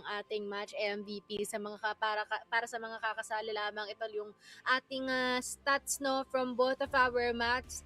And this is going to be our match MVP, no other than si Justin po rin talaga. Wow. It's Justin with a perfect 50-50 in the KR and as well as the HK, no, but the kill per round, that is a double every time. Expect Justin to just keep on giving the smiles on San Torres and as well as Charles's face, no, and even for the rest of the Querdas family. And the SR, I feel like if you look at Justin, he's a well-rounded player that just needs that little bit of heat factor para mapagana every time because he just always gives out a show. I think it's just nice. Querdas looking pretty good, and again, nabigay nga sa kanila yung yung breathing room, yung hinga na kinakailangan nila after yung what seemed to be the longest fights every time. Querdas, they can do that. Pero up until what point? Let's see. Lalo na nakapagpahinga naman sila. I think there is fuel in the chamber once again. True, no? Ito na yung simula ata ng pagbawi ng Querdas. So after the couple of losses that they suffered upon from before, ngayon, dinabuhayan muli ang kanilang loob, which is very, very nice. And I do think that we will be interviewing our match MVP dito, no? Kaya naman, ipakilala na natin si Justin. And there we have it. Kamusta naman, Justin? Grabe palong-palo tayo, Si Tolog. Ayun, yun naman pala. I mean, after, yun nga no, Mochi, yun palagi storyline namin sa inyo, Justin, and as well as Querdas, na parang every time na naglalaro kayo, it's either overtime or it's either full series yung nalaro nyo. So, kailangan mo talaga ng tulog para makalaban sa mga no. With this point in time na naka 2-0 kayo up against veteran, Justin, pinapangiti mo yung mga cases natin dito and as well as yung buong sambay ng Pilipinas na Justin, akala namin, may nagsasabi na hindi niya kaya yan. Pero ngayon, you're proving everyone wrong. Ano yung mensahe? Gusto ko lang malaman yung mindset mo, no, na parang, anong mensahe mo sa mga tao dyan na you're proving everyone na you are here for Querdas and you are gunning for a possible number 3 spot or number 4. Pwede rin na. Mana pwede mga pagkita. Hay ba? Pagkita ba? Hay na lang tayo. Sabi ka lang sa mga players. Magbatak lang kayo at magdisiplina kayo sa sarili. Okay. I mean, yan naman talaga inaasahan natin for Querdas, no, Mochi, na these players for and Justin na all the way from another part of the Philippines, talagang disiplina yung binibigay. So yeah, Justin, pretty good man. Sino nag-hello sa likod? Hello daw, hello. Siyapsa tayo, tama ba? Ayun, maraming salamat, no, Justin. So, I think, do you guys have any message, no, for our veterans as pointers of improvement? Parang matulungan din natin sila, no? Especially na kakasalang nila dito sa ating liga. Ano lang, mag-practice lang sila. Mag-practice lang sila. Yes! May spicy question lang ako, Justin. Sino sa tingin mo yung kaninang nahirapan kayo na parang, hindi natin pwede itong isa-isahin lang. Kailangan natin dalawa yung mag-pick dito. Kanino kayo nahirapan kanina for that? Sinong player? Kay Fires. Si First talaga yung sakit ng Okay. Alright, sige. Ano na to, no, Justin? Na sabi na namin lahat ng mga tatangan namin sa'yo. Kaya naman the floor is yours. Mensahihan mo na lahat ng mga gusto mong bigyan na mensahe. Ate, shoutout. Shoutout kay sa mama ko, sa lola ko, sa mga pinsan ko, sa mga suporta. Salamat sa pag-suporta sa mga fans dyan. Salamat. At sa teammates ko. Yun. Alright, maraming salamat, Justin. Shout Congratulations out. for taking that match MVP title and sana makapagpahinga kayo ng maigi after this. Salamat. Congrats, bro. Thank you.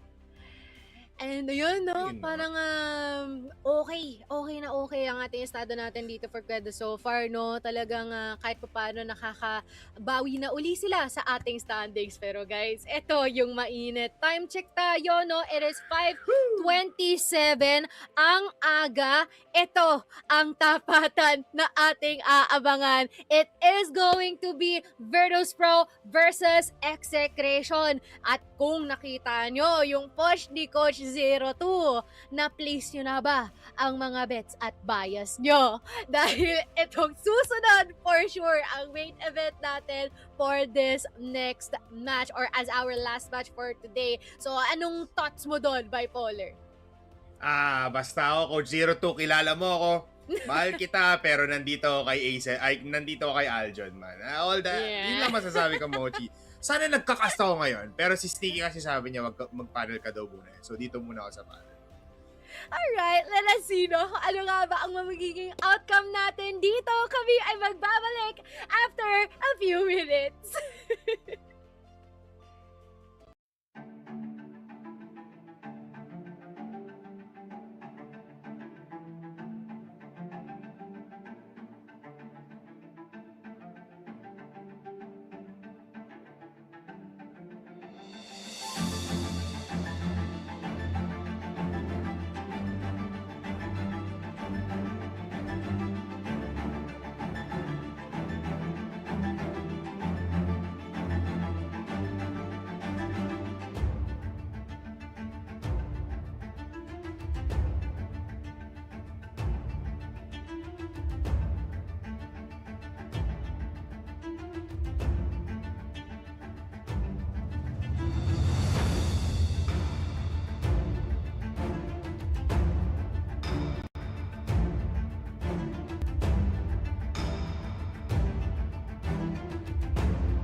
pa lang kung naispatan siya ni KLB doon. Mukhang oo, nakita mo sa flick of the wrist. Nakubutuhan niya.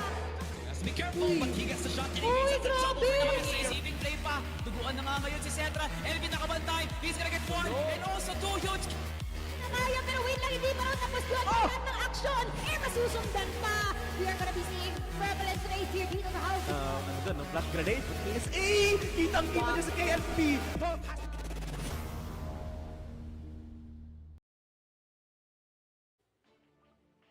And it's time na para dito sa ating main event as we head on to our series na kung saan makikita natin Execration or Virtus.pro ba ang mananalo. Kasi guys, naku, What? may history itong dalawang team na to, di ba, bipolar? Ano ba yung history na yon? Yung history na to, nako po, Mochi, it has been very much deep. But, kasi if you think about it, sila yung naglalaban-laban last time sa number 2-3 spot natin. Tapos, yung characters nila, they jive well each other. They jive within well each other. They jive. Tama. They jive. Tama naman talaga. They jived well with each other. Ayan. Tinulungan na kita, Yes, pero I yes, got you, yes, I got you. Pero, Thank you, Mochi. grabe, di ba? Parang yung naging encounter natin sa kanila, we expected that it will be a win from Virtus.pro from last year. Tapos, Yes. nawaw ang lahat. Kasi biglang, Yun nga. ang nanalo pala is si Execration. Ay, Which is ang crazy. grabe. Yes. Ako Yun nga na nga, pala. parang they went toe-to-toe, Mochi, na akala natin VP went all the way. Kasi at that point, marami na nagsasabi na Execration is just another team. Kasi, Yes. syempre, last team sila maglalaban-laban, tapos, Evo's Art pa sila noon.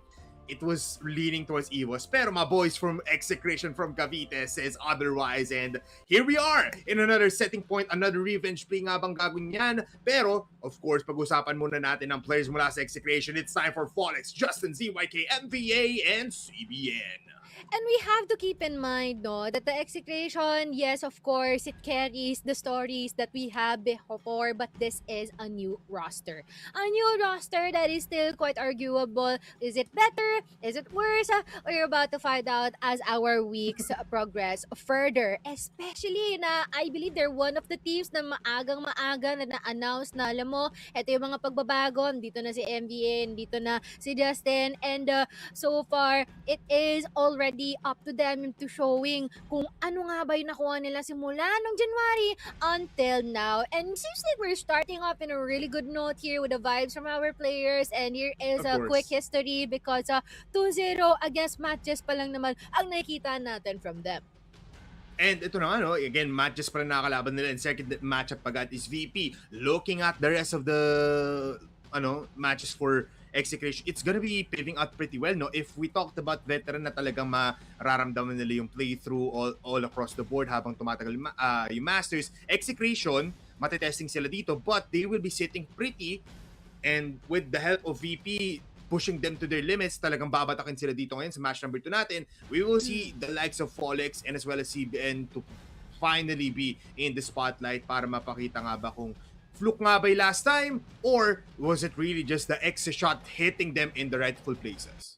Yes, and I'm really excited, no? Ano nga din yung magiging status nitong mga casters natin kasi I'm pretty sure sobrang excited din sila dito sa ating matchup ngayon, no? And dandain ding mga hot takes din siguro probably down in our comment section maya. And in a bit, I do believe that we will be having quite a fun interview from one of our players here from Execration as well. Pero wait, may naririnig na ako. At ito na nga, it is no other than Paul! Hello, Paul! Funny Hello po. Ang funny nung DPD sa Discord, si Buko. Well, shoutout kay Buko, no? Pero na-notice ko lang. Pero Ano po, anyways. number one fan po ako ni Buko pagdating po sa Beyblade. Pakitaan mo nga, Folex, paano Beyblade humataw daw, yun? grabe Paano yung maghila music. yun? Pakitaan mo. Dali mo! Dali mo! Grabe ka talaga! Grabe! 10 out of 10 Dali. accuracy. Grabe. Ikaw, I mean, I get you, Folex. Nag-post pa yun ng cover photo niya. Ganun na ganun. Batak na batak yung Diba? hila ni Buko eh. So, kahit naman tayo, di ba, matutuwa. So, Folex, it's time for the serious questions. VP ang kalaban nyo. Maraming nagsasabi na ang ganda ng pinakita nyo last time na nakalaban nyo sila kasi it was a 2-1 win for you guys. Tapos, ngayon, is it a fluke or is it not? But, Folex, ano nga ba ang i-expect natin for the likes of VP? This is a different time. Mas nagbatak sila off-season, I believe. For you guys, are we ready for another 2-1 nga ba? Siguro, tingnan na lang natin yung outcome. Kasi kahit kami rin naman di rin namin alam yung outcome eh. So siguro abangan na lang natin. Oh? Play safe tong si Paul sumagot. Walang bad blood. Si Buko lang target ni Folex. Walang banat si Paul ngayon. Pero, Paul, ayan, nakapag-prepare naman kayo specifically against Virtus.pro kasi syempre, malamang sa malamang gusto nyo i-maintain yung kalamangan nyo sa kanila at kung paano sila tinalo last year. Yeah. Di naman sila talo last year. Saan nyo nakuha yun? Hindi namin sila natalo last year. Huh? What? Huh? Natalo kami ng Evos last year. Hindi kami nanalo sa kanila. Baliktarin mo kasi Baliktad. Mochi. Sorry. Baliktad ba? Oh, sige, isunod natin. Okay. Sige, Paul. Ayan, no. Wala nang preparations. As is lang. For sure na yan. As is lang. Kung ano ginagawa namin, yun na yun. Sige, as is lang talaga. Sige, thank you so much po sa kakasagot at pakikikulit sabi dito no, sa ating interview. Dahil ilapag na natin dyan lahat ng mga messages natin, mga shoutouts. Sige, go. Yun, shoutout sa Execration family and sa Phil Squads, pati sa mga tropa ko sa Nueva Ecija, and sa teammates ko, sa mga boss namin sa labas, and sa girlfriend ko kay Tiffany. And sa mama ko. Alright. Kay Buko. Shoutout din sa number 1 player ko ng Beyblade, si Mark Christian Kagiwa, aka Buko. Team Secret Buko, Vanguard Buko, lahat ng sinalihan yung team. Lahat ng klase ng Buko. Thank you so much. Beyblade post! Yun! Thank you so much, Paul! Good luck! At sana'y ma-enjoy nyo ang laban nyo! Thank you. Diyos ka po, Folex. Namiss ko yung yung interview natin kay Paul. Gusto ko yung nakasahan siya ngayon, no? Nakasahan siya ngayon, Paul. Grabe, halatang halata. Alam mo, Mochi, akala ko hindi ako masistress kasi hindi si ZYK yung i-interview natin, pero na-stress ako sa hatak ni Folex dito sa interview natin. But nonetheless, it looks like the vibes is still Execration. Hindi sila takot sa laban natin. They just want to see the outcome that they do want to see for up against VP. And mukhang mapapasabak tayo mamaya because we do expect something of a long game. For sure. Kaya naman ipakilala na natin, no other than the one and only Virtus.pro. I mean, nanggaling tayo sa Arcilla, Evos, no? Nanggaling tayo sa SCJ, at ngayon, kahit na pinabago yan sila, at sila pa rin ang magkakasama. We have Cetra, Elvid, Kel, RKS, and as well as itong si Yobeb, na kung saan parang ganun pa rin, no? Mas pina-upgrade lang. Yeah, I mean, it's VP at the end of the day na parang struggling a little bit dun sa ating mga first few matches, but it's still VP nonetheless na will give you some fight and will give you some aura farming talagang, inaantapas kasi, pero they're ready. That is what a VP will be giving us, especially with 0-2 giving up a lot of comments already na handa players ko. Kaya namin to, excellent yan. And again, the goal is quite clear for VP. Number 1 spot ang patutunguhan yan. And look at that stat line, Mochi. Papunta na nga sila doon with their first comfortable wins up against FV and as well as itong QD. At kung malinis pa man din ang ating estado dito, no? Yes, oo, nagkakaroon ng mga moments na nadadapa sila at merong napapamigay ng mga mapa, pero sila pa din ang nagtatapos. And we are yet to see, no, if that would be the same issue here for Execration. Would it be a 2-0? Would it be a 1-2? Lot of possibilities here by Polar, in all honesty, pero kasi parang medyo mahirap talaga patumbahin pagka ganito yung kalibreng katapat mo. Yun na nga, I mean, VP will be ready all throughout, not just for Stallions, not just for any kind of team, but for the rest of Southeast Asia and for the likes of Execration. At dahil dyan, we are gonna be ready for even more kasi mukhang mapapalit trip na naman tayo, Mochi, towards another play na kakausapin na. Totoo, no? Kasi kung kanina si Paul ang in-interview natin ngayon, ang kanilang El Capitan naman ang ating harapin dito. No other than itong si Boss Hello po. KLR. Ayan, hello. Let's go. Kumusta naman, KLR? Mukhang another day okay for naman. you. Ano agad kay Virtus Oo, hindi naman durog. Yan! Woo! Let's go, Kelar! Let's go, Kelar! Kelar, you know what? In a serious note, no, palagi nating nakikita na yung star players muna si Yobim and etc. going in, pero I'd like to give commendation muna to you kasi every time that you are in the game, hindi lang naman pagiging shot caller ang ginagawa mo, kundi fragger ka rin nonetheless. No? So yan ang I-expect natin for this matchup up against Execration. This time though, with Execration getting ready, may integration na rin tayo ng mga bagong players na veteran status din naman. Ano sa tingin mo? Is it the same kind of Execration na mandudurog nyo lang or yung Execration na mas preparado kayo lalo? Tingin ko mas preparado kami lalo kasi nung mga first and second match namin is talaga nag-experiment lang kami. Ito ngayon siguro wala kaming dapat paghandaan. That actually makes a lot of sense, no? From the experimentation na Tsaka meron yung nga. palabot dun pala sa killer ko, sinabihan ko silang wag pumatay, ako na muna bahala. Kaya ko naman yung mga yun. I told you, sabi ko sa inyo, si KLR ang number 1 ko pag BP. Yan ang gusto ko makita. Grabe talaga, no? Ang dami nga, parang ngayon lang natin nagkakaroon ng connection yung mga iniisip natin. Bakit kaya may mga ganong mga moments from before? Ngayon, ang make sense, kinonfirm na ni KLR sa harapan nyo. So, KLR, ano ang mensahe natin sa katapat nyo? Sige. Alam ko naman na naghirap din kayo, nag-practice kayo ng matindi. So, tignan lang natin. Alam ko naman malakas kayo kaso kami kalaban nyo Tignan lang natin. Woo! Spicy, baby! Yan ang gusto ko. Spicy talaga. Maraming salamat kay R. Sige, nabigyan mo naman sayang yung mga katapat. Mensahe para sa lahat ng gusto nyong i-shoutout. Sa Execration, have fun sa atin parehas. Sana bigyan natin sila ng magandang laban. At sa mga pamilya ng kakampi ko, lahat na nandito sa bootcamp, shoutout sa inyo. Maraming salamat sa support. Ganun din sa fans at sa basher, maraming salamat sa inyo. Lalo sa mga casters. Thank you. Thank you, KLR. Good luck, brother. Thank you, KLR. Good luck at galingan nyo. Sana tumama lahat ng mga bala nyo, no? Mukhang sobrang init pa man din ng aura nyo ngayon. Mainit. Bagong kulo. Bagong kulo daw. Thank you so much, KLR. Grabe, bipolar. Ako lang, pero sobrang excited ako dito, no? Nakikita ko din yung mga casters natin dito, nagsistretching na because this is gonna be quite of a long series ahead of us as we expect.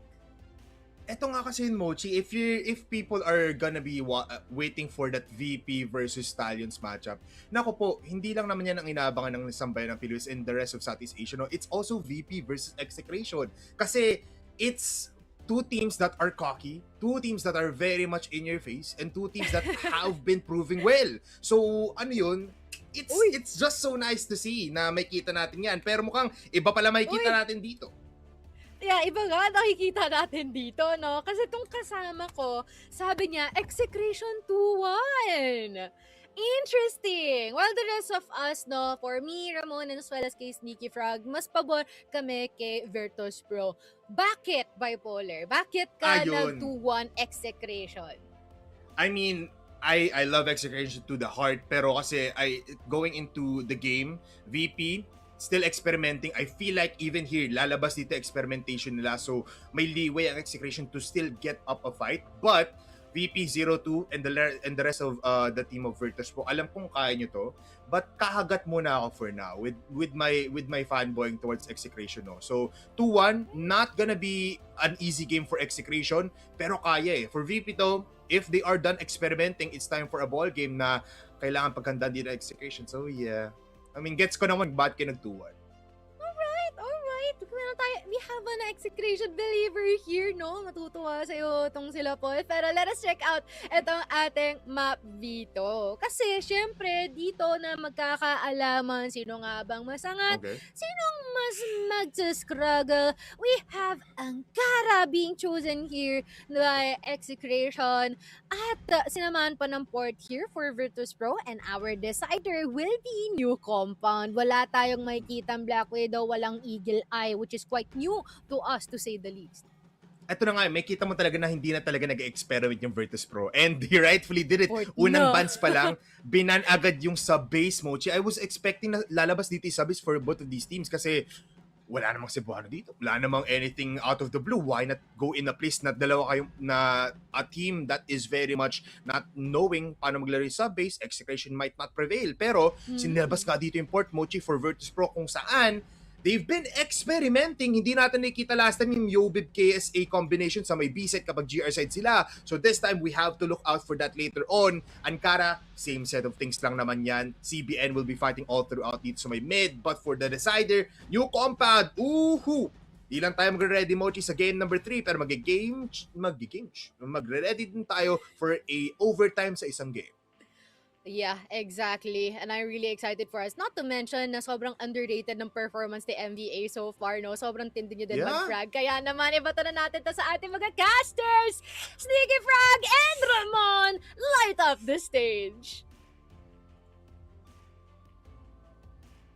And it's finally time para sa isang tagisan kung saan mapapataas ka na lang ng parehong kamay at mapapasabi na lang ng absolute cinema no? Ang Execration versus Virtus.pro, possible matchup of the week nga naman no? Ang kontrabida ng SCA Masters laban sa bagong edisyon ng Execration na may onting flavor ng Macta nga naman no? Ramon at Sneaky Frog nga pala para maghatid ng action. Sneaky, I've seen your reactions not only on the map dito pero as well as yung naging sagot nga naman ni KLR kanina sa interview natin. Ano ba yung mga masabi natin sa matchup na ito, pare? I kinda had an inkling na at least theory sa utak ko, no, na yung Virtus.pro, the reason why they did go 3 maps para sa first na dalawang series nila, and I wouldn't be surprised, no, if this is the same case as well dito sa Execration, is I think they're trying to prolong yung mga games nila dito sa loob ng group stage so they can test out more stuff in actual competition, no, hindi yung iba kasi talaga yung pakiramdam sa scrims. Obviously there's nothing at stake at you know, there's no incentivized, walang nag-i-incentivize para sa mga team natin to really pull out their real plays. So I think VP obviously using yung recognizing yung kanilang strength dito sa tournament natin, obviously playing the long game, no, which, you know, we kinda know VP for dito sa tournament natin. They always love to play the long game when it comes to Masters, Regionals at kahit anong ibang tournament natin. So could be of benefit para sa kanila dito. But this is the first time na makakita tayo ng higher table na labanan na pwede nga natin sabihin, you know, Virtus.pro and itong Execration. Execration obviously, I think slightly better na sila going into this year. I think one of the biggest problems dito sa last exit team is there was too many ideas flying around dito sa team na to, and I feel like there wasn't or the system wasn't really fully established para dito kay ZYK. Pero ngayon, he now has 4 good soldiers dito sa kanyang team, pare. Obviously na kakilala nila dito sa mga dating teams. So there's existing synergy para dito sa Execration. Pero yun nga, that's the problem with synergy dito. Virtus.pro, they've been together for the longest time. Yung bago nilang addition na si Zetra, kinda feels like he's been around for a while para sa kanila, pare. And I feel like in terms of team play and teamwork in general, Virtus.pro talaga yung magiging superior pagdating doon, pare.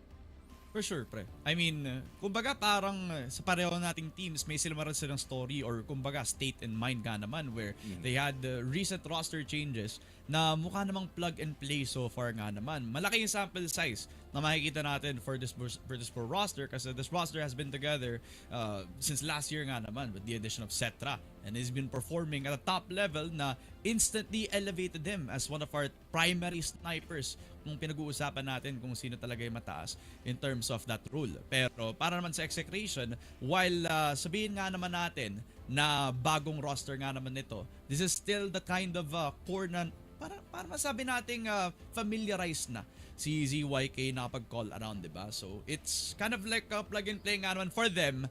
Pero, syempre, bagong banner, bagong fraggers, at bago nga naman ang sistema sa 2026. As we head on into the same old Ankara para naman sa map pick ng Virtus.pro. Pasok na agad all the way towards that tunnels B. Habang ang BL side naman ng Execration, tamang hold namang sa mga extremities natin. Yeah, I think tama naman yung naging desisyon dito ng Exe pagdating sa kanilang roster changes. I think yung goal nila for this current iteration was to kind of put the pressure off dito kay CBN at kay Fallex. I feel like they hold a lot of responsibility dito sa Exe team na to from that prior year. And with this new roster, I feel like there's a lot to pwede pang may ma-fall back dito. Basically, insurance para sa dalawang star players natin for the side of Execration. So we now enter itong laruan natin. It is a bit quiet sa simula ng ating game, and that is just classic Execration and Virtus.pro just kind of poking and prodding around dito sa mapa natin na naghahanap ng information. Pero si Zetra na naman, once again, foraying itong TB natin, pero hindi niya makikita si CBN as he escapes back in towards LA. So looking likely like an A set, pero malayo yung mga VP players. Yep. Ito lahat as well doon pa lang sa may EA, kaya ang Execration ay preparing their nades into a double stack into KSA and Elvin on towards that A site. At sumama pa nga ng layer kay Zetra. Baka magiging okay in depensa, pero Elvin, KSA, good shots through from the defense. CBN with the entry. Dito pa rin si Zetra, so they kind of have a decent setup. Doon pa lang sa may top A position. KSA spotted. Hindi sila makapasok. Yeah. ZYK, good flick galing sa kanya. Namatay na nga si Zetra dito. KLR, nasa top 8 pa. Mapapatay na nga ang El Capitan dito ng Execration. Pero makikita rin si CBN na nakapatong dito sa box. Justin will get KLR. Yobib versus Justin.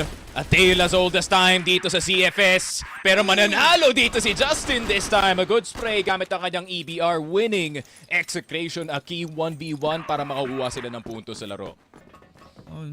Parang hindi pang kanaraniwan na nakikita natin na mag-whiff si Yovib on that EBR, but definitely on a weapon like that, you kind of want to keep the aim adjusted. As sa pagpasok nila dun sa site, they had no insurance na makikita nila yung mga nasa top A. Zetra controlling that CA, goods a good quick dito pa lang kay MVA, so 4v5. VP with that pick, talagang tamang balik lamang on their passive positions. Justin gets a nice trade laban dito kay Zetra though. Yeah, it's a good 1-for-1. Zetra masyadong matagal na tinambay dito yung CA. I think I would be satisfied with him just backing off all the way pabalik ng HM natin to cover a lot more ground with his sniper. But the temptation always kay Zetra to always get the second pick is always around the corner. Pero maganda na nawalan ng buhay dito si MVA dito sa may minitor natin. That means hindi alam ng Execration na pwedeng may mag-flank galing sa side ng VP. But that is not how VP operates, no? As soon as may makita silang contact na nasa loob ng B site, they will just attempt to delay as much as possible. Pero si Kellar gusto marap sa buong angkan dito ng Execration. Kellar with the first kill, but in an instant trade galing kay Fall X, and they will investigate the rest of TB. And it's a good find para kay CBN. And a 2 versus 3. Low dito si Fall X. But Execration numbers on their side. Virtus.pro, one good shot can turn the round around, pare. Yeah, considering the players that they also have, no? Very precise KSA as well as Elvin, who gambling doon pa lang sa may TB push na ginawa niya dito. ZYK spots him out. At iniwan pa nga dito. Iyan para malabanan yung tatlo dito sa mga players natin on Execration. Low in HP yung dalawa, pero timer running down. Nagpakita na si KSA, patay pa nga si CBN. Paul X also taken down by ZYK. Mabilis ang sagot. At kinuha yung 2 rounds for Execration. VP on the back foot. Yeah, and gusto ko dito sa Execration, di na sila nagsasayang ng mga bomb plant nila, pare. I feel like they're now more looking to play around the C4 compared to before, where yung delay nila was just pushing all the extremities nga ng ating A side and or B. So it's good discipline for their side, and a drop shot galing dito kay Paul X. Kitang-kita si Kellar sa loob ng smoke. And A side delikado para dito sa VP. Pero Execration also expecting a reaction galing sa mga second mid player. CBN, you better get a headshot, and that he does. Pero si Yobib makakabalik ng isa. I think CBN wanted one more in that situation, pero maganda na rin to para sa Exe. It's a 4 versus 3. Yeah, it's kind of like they didn't really gamble on taking yung A site, no? Pakatapos sa mapatay dito si KLR through the smoke on EA. Kasi baka alam nila na marami pa lang nakatao doon. At bigyan nila yung puntos sa kanila, but Execration just playing this very slowly. Even catching the pick onto CBN, who actually did well para mapatay nga lamang. Nasa second bid natin, so VP down numbers. Hotel also in possession from them. It's good na binigay nila yung may B site dito in hopes of getting a pick from either Yobib or doon sa pagpasok on A. But instead is giving Execration an open B plant na pwede nilang paglaruan as well on the post plant later on. As they already get themselves in B site space and the C4 is gonna get planted in just a short while, Sneaky.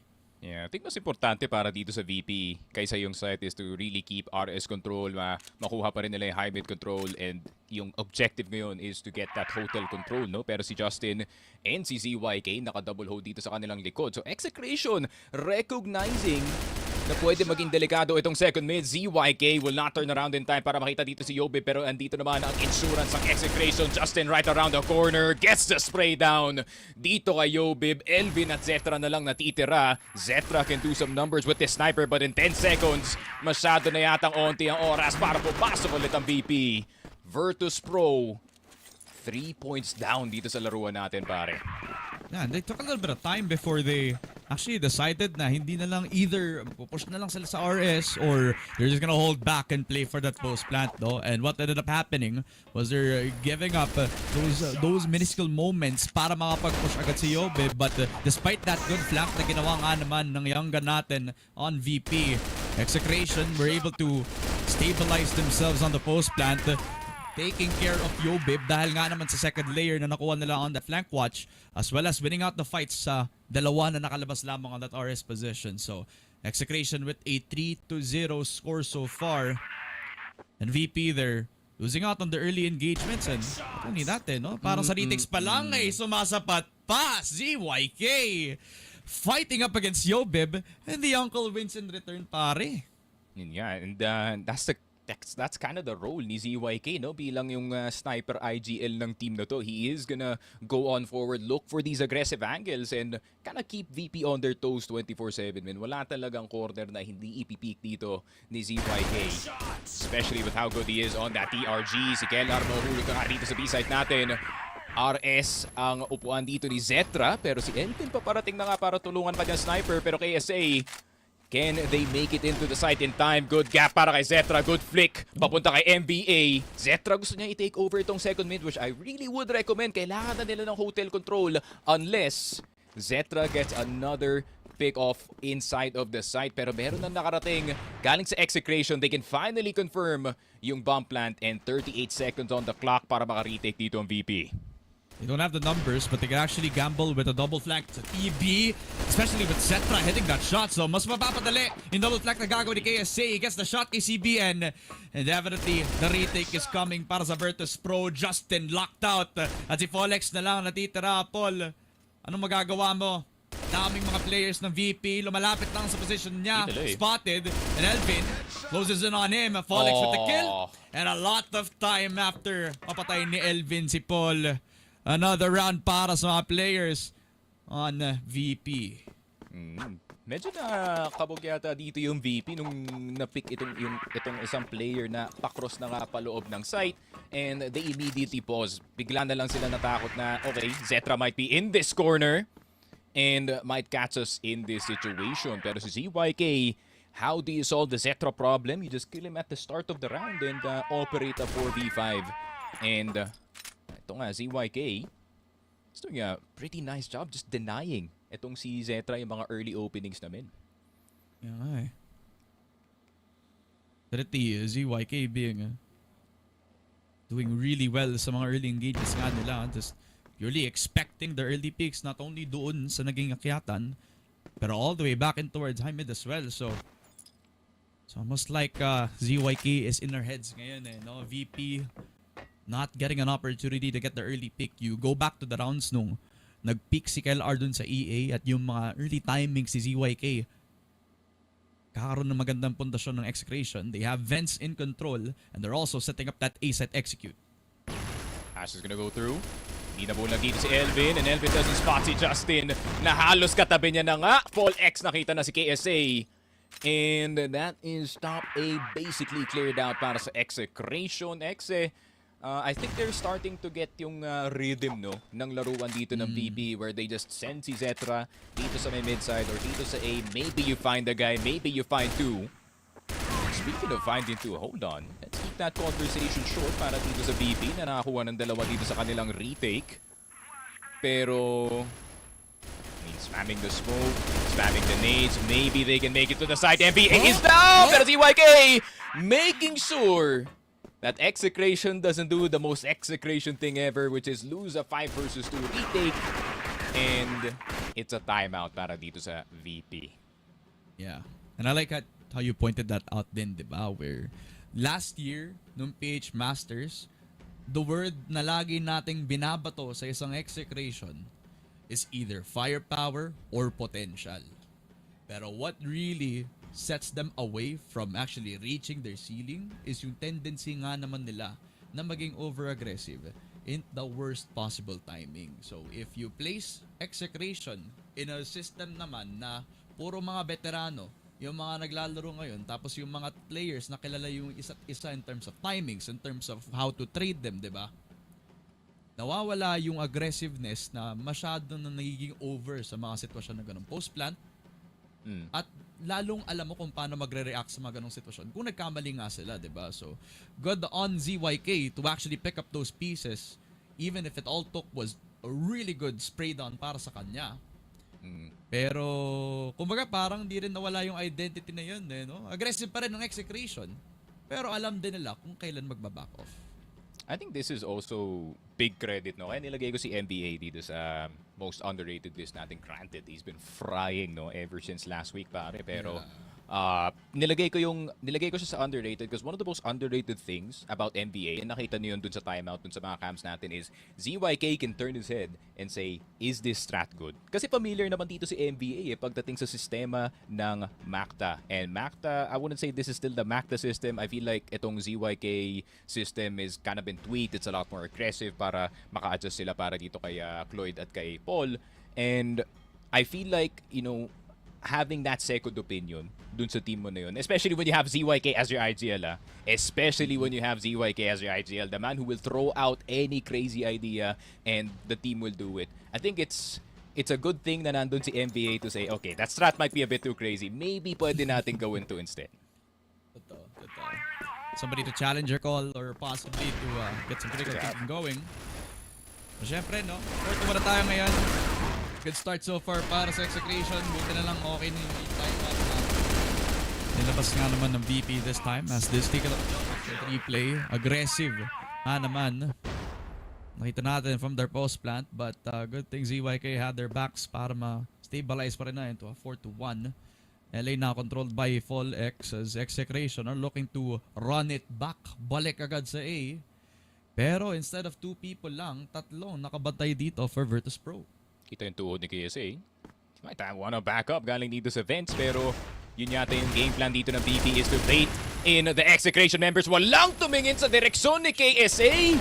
The flash was there, the shots weren't, pero si CBN gusto bumawi sa side. CYK gets Yobib on the top A side. Double entry para kay CBN, pero di pa tapos ang labanan. 2 headshots will not be the cause of this win. You're gonna have to get 2 more, buddy. Exit occupied dito ni KLR and Zetra all the way on the backside. Virtus.pro were attempting to get a mid-trap going or at least force overpeaks galing dito sa mga exit players natin. But here comes CBN on the right side. Nakita si Zetra. That's another headshot para kay CBN and he accepts my challenge. You need 4 headshots to win this one and that he did. 4K para kay CBN where it was all done when it was a 2v4 para sa kanila. Pero you fall upon the young firepower duo Fall X and CBN. At si Cloyd pa nga yung yung tagumpay sa kanilang lahat despite having low HP. His HK just sealed the round right through and there. Nakapasok sa kaliwa at napatay pa yung nakalabas sa exit. And clearly, CBN is a talent that is tapping into his potential. and taking it to VP, who really thought that it was gonna be a shutdown deal nung nasecure nila yung mga taong pumapasok pa lamang dun sa top A in an instant time. 5-1. Execration back on their BS, play passive. Leave MBA dun pa lang sa may events. At least they have a little bit of insurance dun sa may LA position natin. As VP, the reaction this time is to just have 3 players again on top A. Habang may hotel, habang may nakatingin dun sa high mid.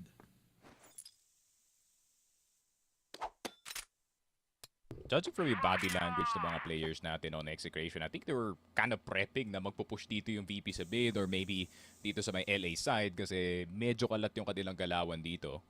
But it's already good. Nakuha sila ng early CA control. Possibly some lineups ang pwede mo makuha doon. Pero meron pang Zetra na nakabantay dito sa may RS natin. And I would want to see yung double up set or double TRG setup dito sa B side especially. Kasi nakukuha mo yung range para sa HN at nakukuha mo rin yung one-shot potential para sa TP. Pero hindi natin makikita yun. Of course, it will be rifles across the board para dito sa Virtus.pro. KLR, EBR ang kanyang hawak dito. Patalon pataas. Headshot dito kay Folex. Pero hindi pa nakakadaan ng Exe.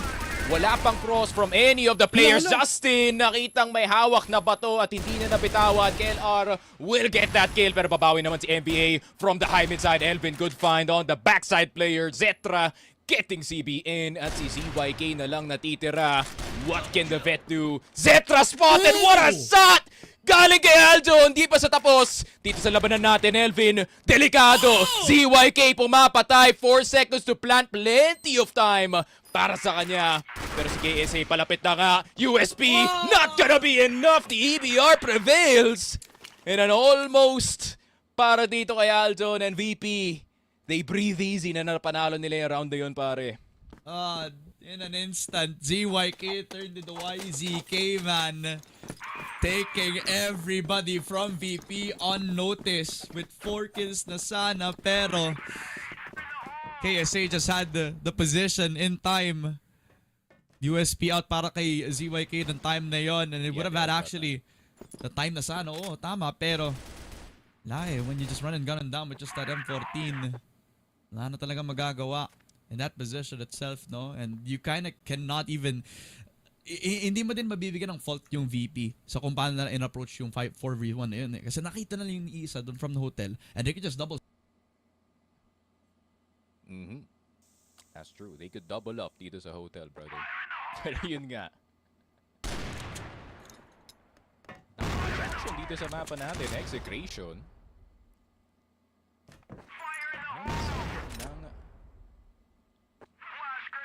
Ating LA. And itong si KSA, nakabantay lang dito sa top A. So it's an El Clasico 2-1-2 between yung dalawang teams natin. And I think Execration, just looking for the exact same stuff dito sa mapa. Any outliers para dito sa VP, maybe a bit push galing kay Zetra or kay Yobib. Pero wala pa naman nagtutulak na paharap para dito sa VP. They are looking for any peekers on their side of the map. At mauuna na yata si Fall X papunta dito sa TB. Yobib with the El Clasico M4. Does get the spray. Doesn't get the second one just yet, Justin.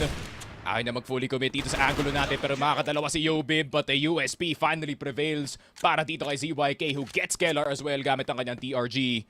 3 versus 3. And Execration created a very good situation dito sa mapa natin. 2 killed dito sa TB and can confirm na most likely sa RS na lang maglalaro yung last B player para mas dikit siya dito sa kanyang kakampi. So a cross will be incoming. Taking stock ng dalawang teams natin. Buhay pa si ZYK, MVA, and CBN. And on the other side, meron pa ring sniper.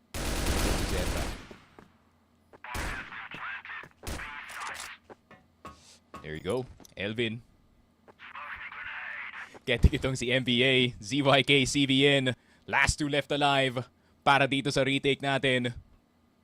And KSA, gusto kumuha dito ng TB. CBN right around the corner. Nag-aantay lang dito.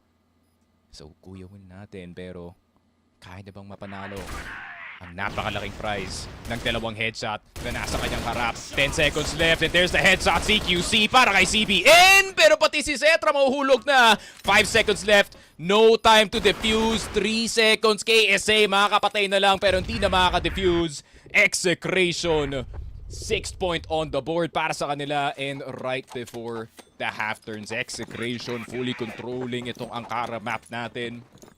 B-site fights going their way. Medyo na-bait yung mga TV players, but I really like how the rotation went para dito sa mga Exe players natin. And we are gonna hopefully see a lot more. May kumakatok pa, pre? Wala. Kala ko may certain na Kurt eh. May certain na Kurt na nandito, pare. Pero take a look at yung instant replay natin, Yobib. Obviously, very good double kill to start things off. Pero ang ganda ng recovery ng Exe dito. Really good finds galing kay ZYK.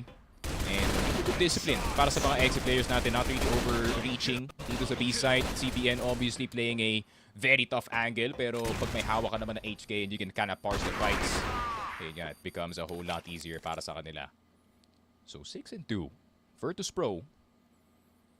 Once again, 2-man defense dito sa A-site. And Execration, they want to go a lot quicker. And purely contact dito sa loob ng A-site. And it's the best read that you can ask for para sa last round ng kanilang BL side. Both players in vents. All contact para sa Exe. They have all the nades that they need para maibaba yung C4 na to. Pero Virtus.pro gustong umikot galing sa CA. Pero may nakabantay na CBN dito sa vents. Will start to harass yung mga CA players natin. 35. And all this delay towards the A side.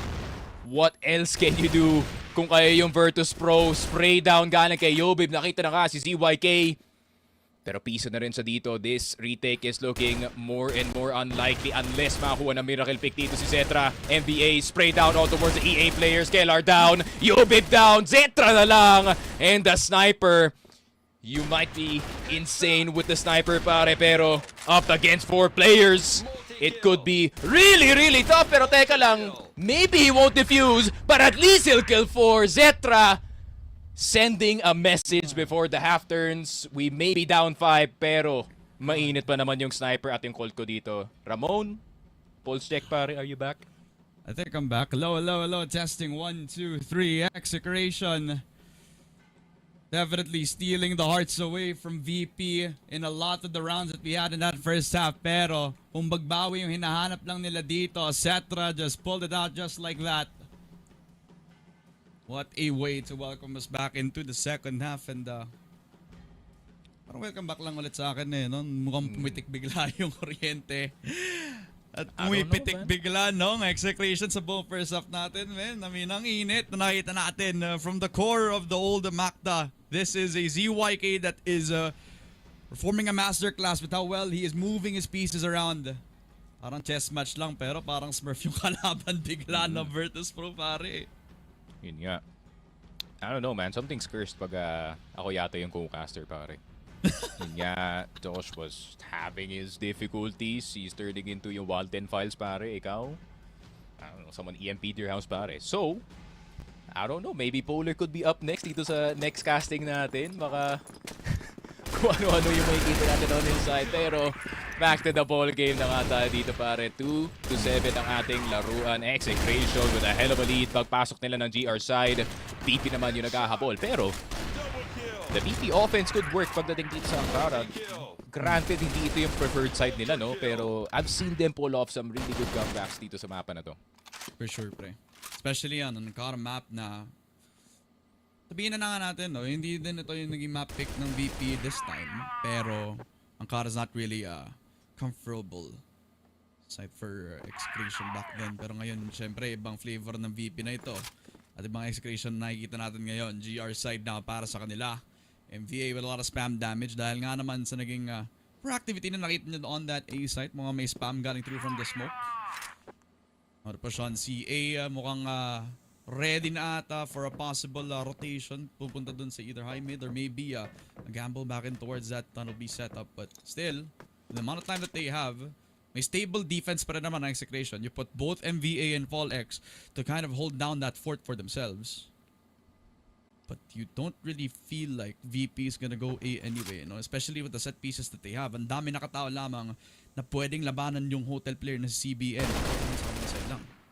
Oh, pero KSA will be checked dito sa may CA side natin. And this is the early checks para sa Execration just to see kung nasaan yung VP sa mapa natin. And CBN and Folex got information at the same time.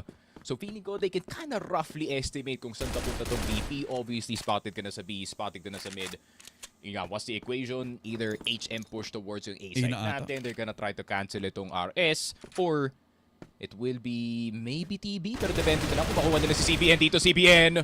That's not actually CBN. That's ZYK fully on peeking dito sa may mid-side. I was expecting Cloyd to do the checking, pero si ZYK medyo nagtapang sa may mid-side.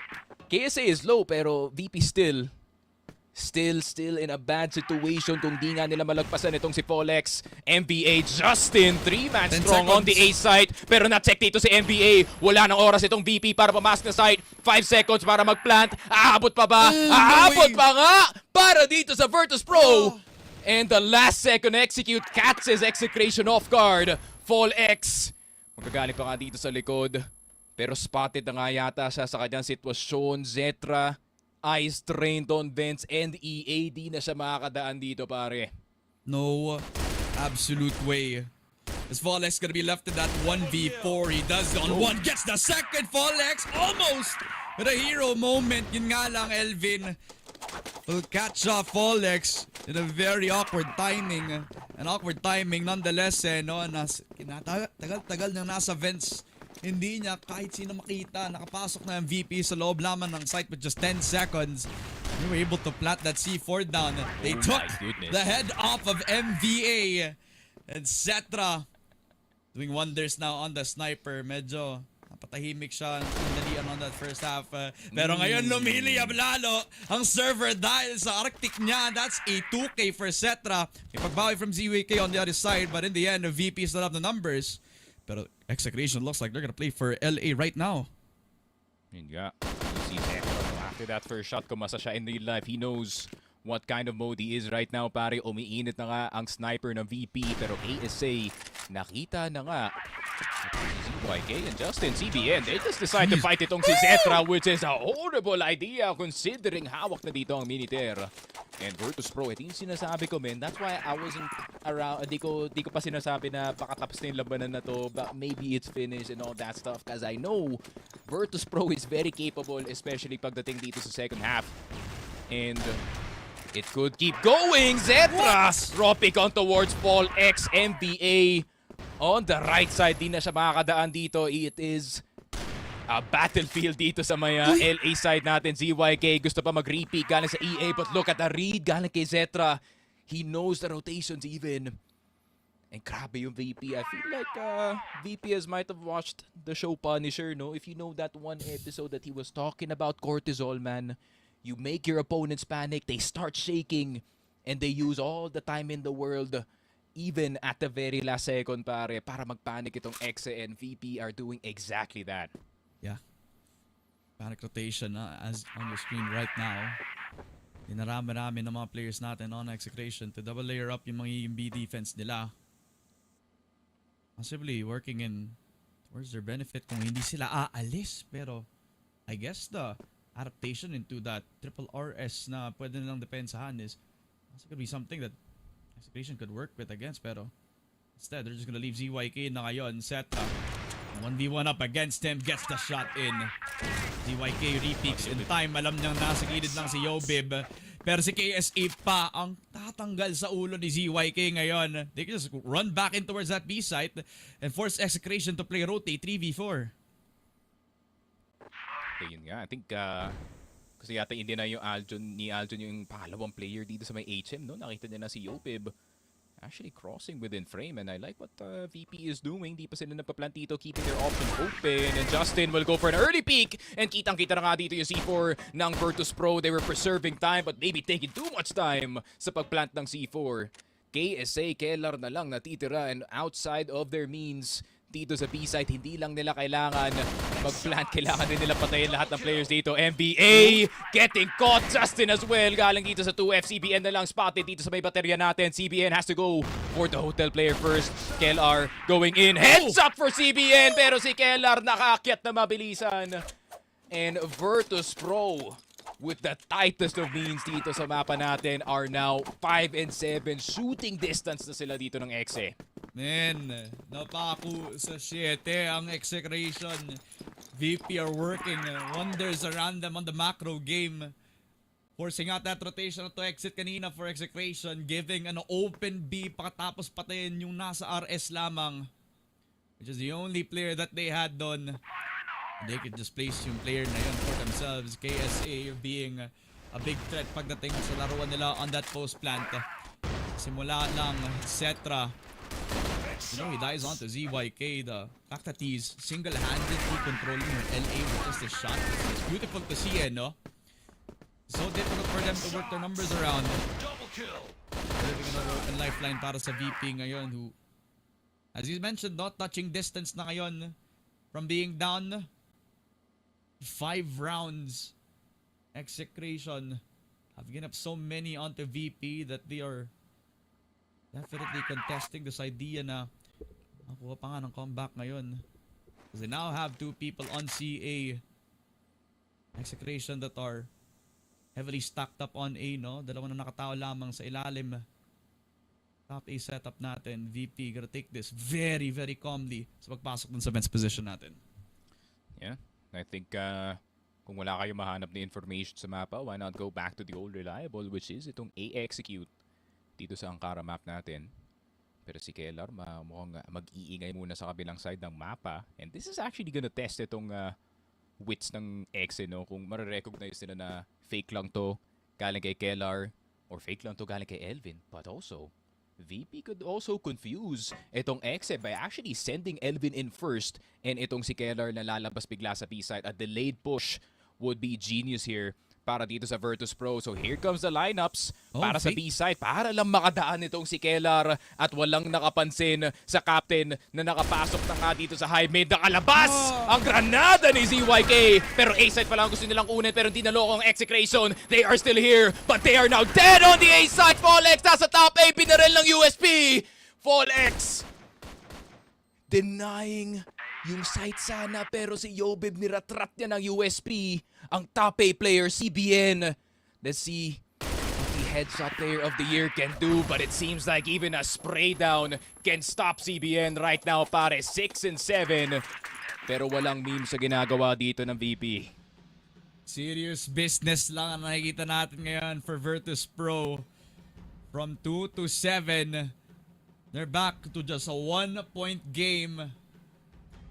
Off of just good macro game coming through.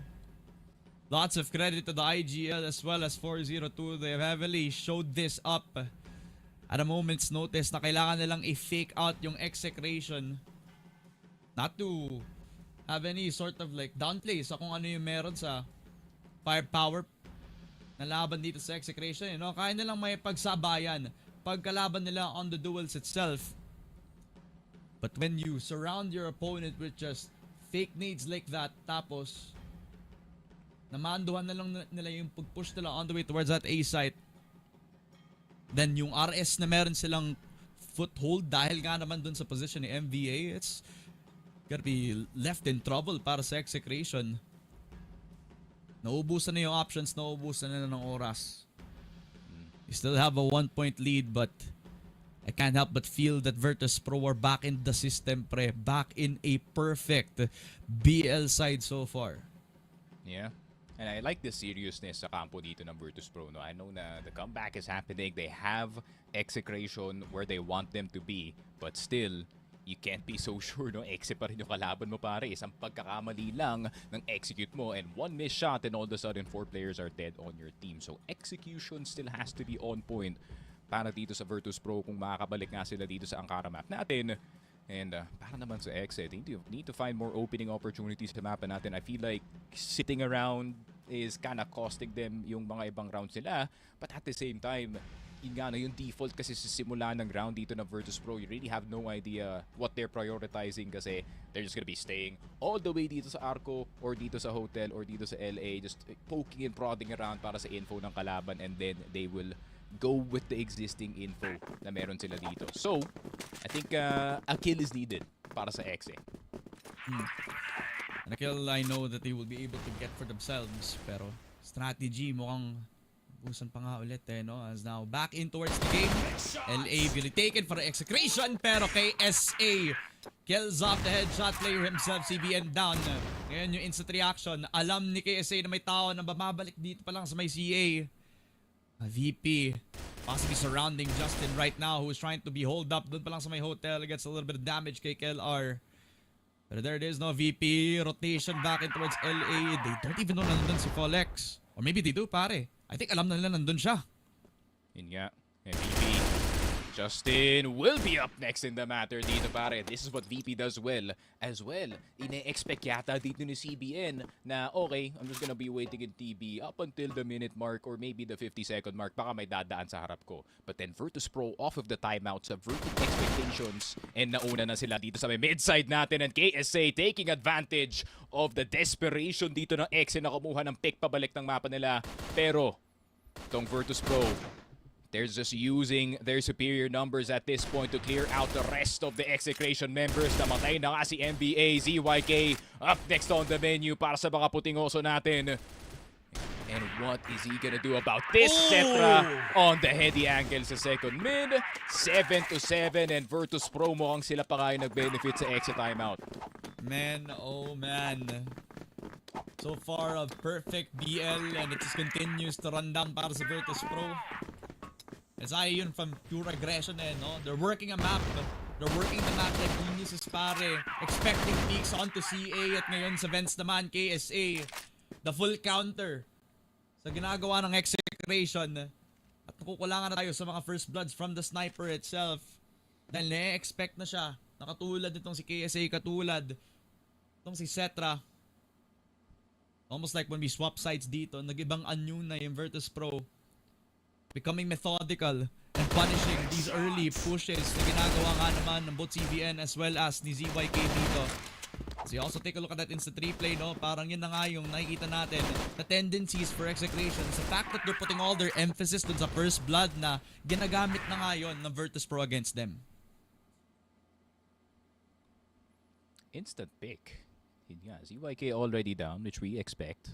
Para dito sa Execration, he will be the guy that will be looking for the opener para sa kanyang team. And I think as a captain, marirecognize mo rin na maybe I want to be the first guy dead instead of the 4 nutty players on my team. So good recognition galing dito kay ZYK to lead the charge. But at the same time, dahil nga ganito yung structure dito ng Execration with itong si ZYK handling the sniper duties, it's not the exact same defense that you see galing nga dito sa Virtus.pro, where you have Cetra kind of sending it on every single angle dito sa mapa natin, and sometimes he does hang back and be the seer para dito sa likod ng ating Virtus.pro offense. Pero si KLR magsa-setup na nga sa B-side. We've already seen this before galing kay KLR, and it's the exact same result ang makikita natin para sa VP. And look at this, Elvin looking to punish the overextension para kay Folex, who is just trying to check for any information towards alongside natin. Pero si Folex, I think he saw the head of Elvin and does know na meron na push na nangyayari galing sa VP ng A-site. But A-site is now the property of VP. Superior numbers once again. And KLR, makikita na nga si CBN.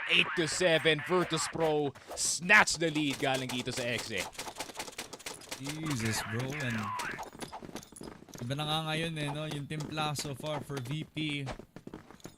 Definitely a huge punishment on that first blood that came after, no, was a masterclass when it comes to that discipline. Taking the head off of Justin sa pag-pick niya at sana dun sa may high mid, and then you fall back onto where you kind of started dun sa LA kanina. Kasi nandun pa rin naman si Elvin, no?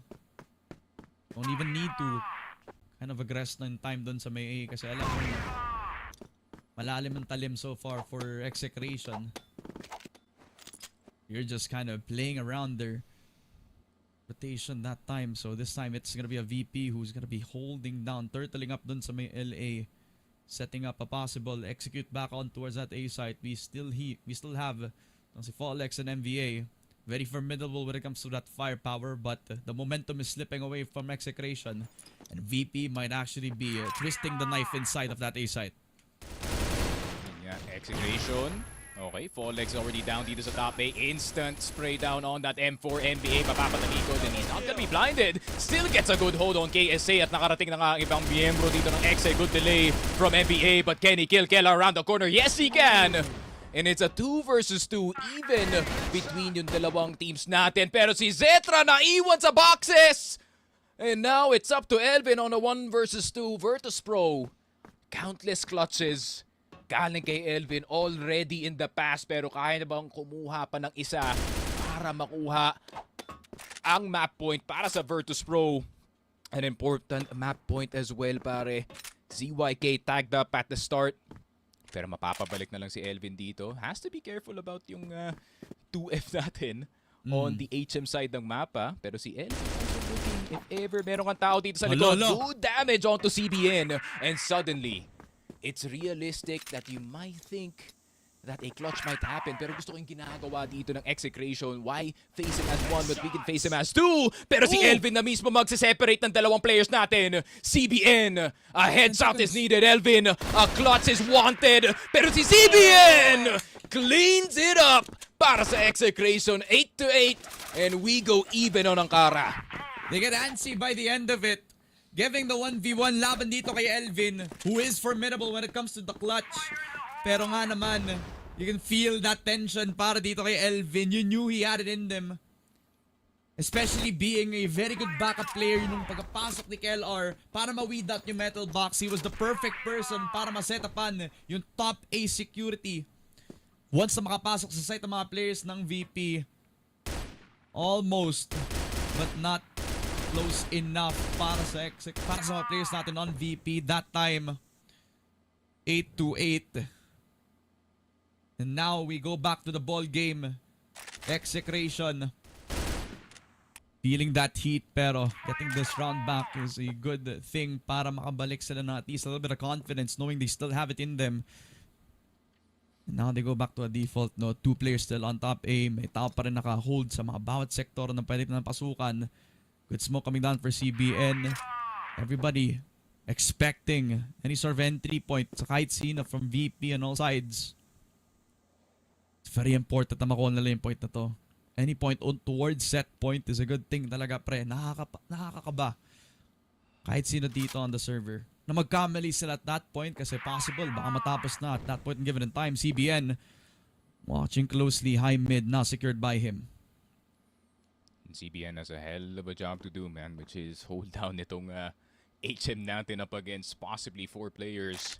And down Virtus.pro, and he has to hit that first shot. Kung hindi, that's an instant trade. Second mid will be taken, and hotel potentially para dito sa Virtus.pro. Flash will go through, bulag na bulag si CBN and si ZYK, pero do they expect the second flash? Galing nga dito sa Virtus.pro, but actually, the delay could present this as a fake pare. Pero walang tumatapon dito sa A site. Pero wala rin nag-rotate galing sa Exe from high mid. And this could break the game. Virtus.pro Execration. 1 headshot could make all the difference. Pero nakadaan na nga VP dito sa kanilang likod. Elvin spotted. And Keller as well on the cross. Zetra getting CBN. A very key kill. Pero 8 seconds na lang natitira para dito sa VP para makapasok ng B site. They do get the plant. And sakto pa ang plant. Nasa harap o nasa gitna ba? Feeling ko nasa gitna ng batteries pare. So the fuse is up in the air. Kung makakuha ng side control itong Execration. And it's actually planted para dito sa rampa. So VP only having to hold from their position. Here comes the flashes, here comes the nades. Pero nakapatay naman dito si KLR. Spray downs all over the place. All of a sudden turns into a 3 versus 2. Execration, good defuse. Pero di nga makikita yung side. Oh no! Yobib, the heartbreaker para sa Execration. And Virtus.pro, they claim map point. Set point para sa kanila and all came down to just 20 seconds on the round. Once they rotated the bomb, papunta doon pa lamang sa may B site, enables the position now for KSA after mapatay nila. Parehong si CBN as well as yung nasa loob lamang ng RS. And all this came crumbling down para sa Execration. Despite the good picks na nakuha nga naman ni ZYK, hindi niya ma-stop yung pag-push sa rampa, hindi niya ma-stop yung bomb plant. And giving the space up to VP is a very, very bad thing. Push coming in from CBN, and Kellar expects this in this giving time. 4 versus 5. And VP are containing Execration kahit sila pa yung naging blacklist dito. VP truly are the villains dito ng CFS Masters natin, man. Baiting everybody that hoped that Execration would have a dominating win up against itong Virtus.pro. And it's not the first time that VP has broken dreams dito sa Masters natin. And they are looking to break another one up against Execration. Tomorrow's potential versus the greatness of now between yung dalawang teams natin. Triple Hotel. Triple Hotel could be the method, pare. Pero nakaabang pa nga itong si Kellar all the way on the market side. Justin with the peak. He doesn't suspect it, Kellar. Tama nga yung sinabi niya sa interview. Ako muna ang papatay para sa team ko. MVA finally neutralizes the captain. Pero Execration, dalawa na lang natitira para sa kanila dito. And Virtus.pro looking to neutralize itong Exe sa kanilang Ankara map. YK doesn't hit the shot. Eventually does kill off Elvin on the rotation.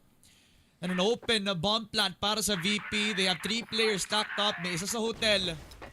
At pwede rin doblehin to, no? Kasi ang laki ng tiwala nila kay Yobeb to try to hold things down para sa side nila. 2 versus 3. Execration closing in. And possibly a closeout para sa VP as EYK gets the pick on Yobeb. 2v2 possible pa para sa Execration. Yeah, KSA. Jump up is still possible para sa kanya, pero kailangan niya ma-defend dito sa right side. NBA will get Zetra. KSA, USP gagana. ZYK pulls out of the defuse in time. And KSA says, no, no, no, you will not get this defuse.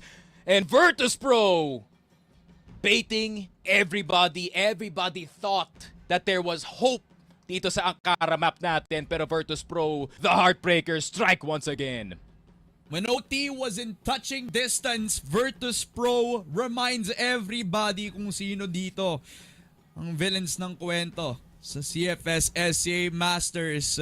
Once na makuha nga naman ng Execration yung magiging potential dito sa map pick nga naman nila, Virtus.pro just ran circles around them pagdating sa calling, pagdating sa mga picks nila dito on the early rounds, as well as nga naman on the retakes, where really it's an underrated aspect na nakikita natin VP making the most out of the numbers that they still have, and all of the players popping off at the right given moment, man. We gotta give credit to not only sa star players ng VP, pero as well as dito sa IGL na si KLR. The interview alone just showed you the aura that this man has. At from the last round na nakita natin kanina, mukha namang fragging really is something na hindi nga naman niya nakalimutan.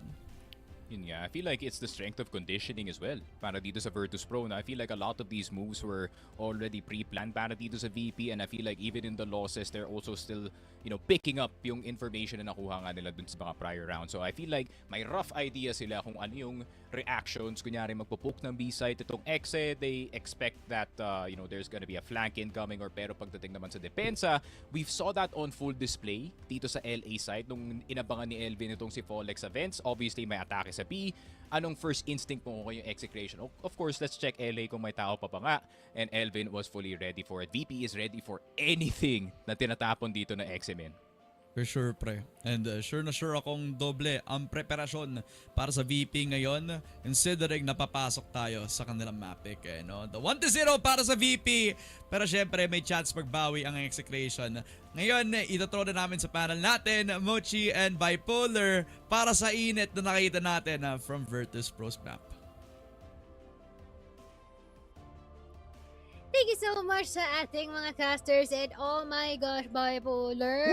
Akala ko Execration has already been able to discover and you know, use the secret formula, kumbaga sa SpongeBob, no? Pero parang hindi pala talaga, because for some reason, Virtus.pro, they are so tactical with it, no? To the point na, like, for example, papakiramdam sila, they're gonna wait for the reactions here ng Execration, and automatic, meron na kaagad silang nagbabantay sa kung sino man ang tatrabaho sa mga yon. But look at it, Mochi, in a point wherein VP, comeback is just too good unless hindi pa tapos ang mapa. They will fight all throughout and nakita nga natin yon, Mochi. Nakita natin it was a battle of the IGLs as well. Tapos you have Cetra, CBN fighting all throughout. Ang daming clutch plays. Naku po, para tayong nasa semifinals na naman, Mochi. Ang ganda ng laban. So, Virtus.pro now, tama nga yung sinabi ni Keller, no, na kailangan maganda kayo kasi hindi pa tapos ang laban hanggat hindi pa kami yung nasa taas. And they just proved it very well din sa laban na yun. It was a long fight. We thought it was almost overtime pero pumapalapak na si KSA bago pa mamatay yung last player. Tapos sabi pa ni KSA, sabi niya, gumanon siya sa makeup. Nakita mo yon? Nagulat din ako dun eh. Pero, grabe lang din talaga yung pinakita nila dito. But, we can weigh the pros and cons, diba? Ang pros natin doon is biro mo yung first half natin, dire-diretso si XA man. Ibig sabihin, alam nila kung paano nila i-address and as well as yung tendencies dito ng Virtus.pro on the defense. Naging issue lang talaga nila is paano nila dedepensahan, especially na hayok or gigil na gigil sila magkaroon ng pick-off o ng bawi once na merong ma-pick off sa kanila. Parang doon yung reason kung bakit nagkakaroon na sila ng cloudiness kumbaga sa mindset. In a way rin kasi, Mochi, kapag nasa BL side ang players natin for BB, especially for this map, no, na they have full control. Kasi they just have to wait and nag-aasim na nga yung players natin for execution na it was always just gonna be a 2v3, 1v4, kahit na may mga times na 1v4 situation, kahit na hindi na defuse ng bomba, etc. They know now, after that, na execution is becoming lackluster. Mukhang sa umpisa lang magaling ang players natin for the Execration fam, pero VP, they go all throughout. Kapag gising ng oso, they are gonna be fighting all throughout. At wag mong gigising yan kasi this is just a starting point, Mochi. Execration falling down, pero they are not yet out of the game. VP though, they have just woken up and this is a scary side for Execration. Scary indeed, no? Especially that here for VP, they continuously find ways in order to overwhelm, to counteract, or even create a very early advantage dito, no? Sa mapa ng Ankara natin. Kaya lahat ng mga ginawa natin dito for Execration Shop during our first half, parang medyo nasayang talaga siya, no? Kasi hindi talaga nila ito na pag-itingnan, hindi nila nadadala during the time na sila na ang kailangang dumepensa. Kaya, tignan natin ngayon ang ating mga stats dito. What a game, MD. Because you can definitely see. Tignan mo lang. Yung headshot rate dito ni CBN, 100%. Oh. And we also have ZYK topping dito sa ating side ng execution so far. Talagang here for Virtus.pro, it's just that they're much more unanimous in terms of cooperation and how they were able to coordinate with each other. At dagdag na rin natin kung paano naging sakit ng ulo itong si KSA and as well as si Cetra during our second half.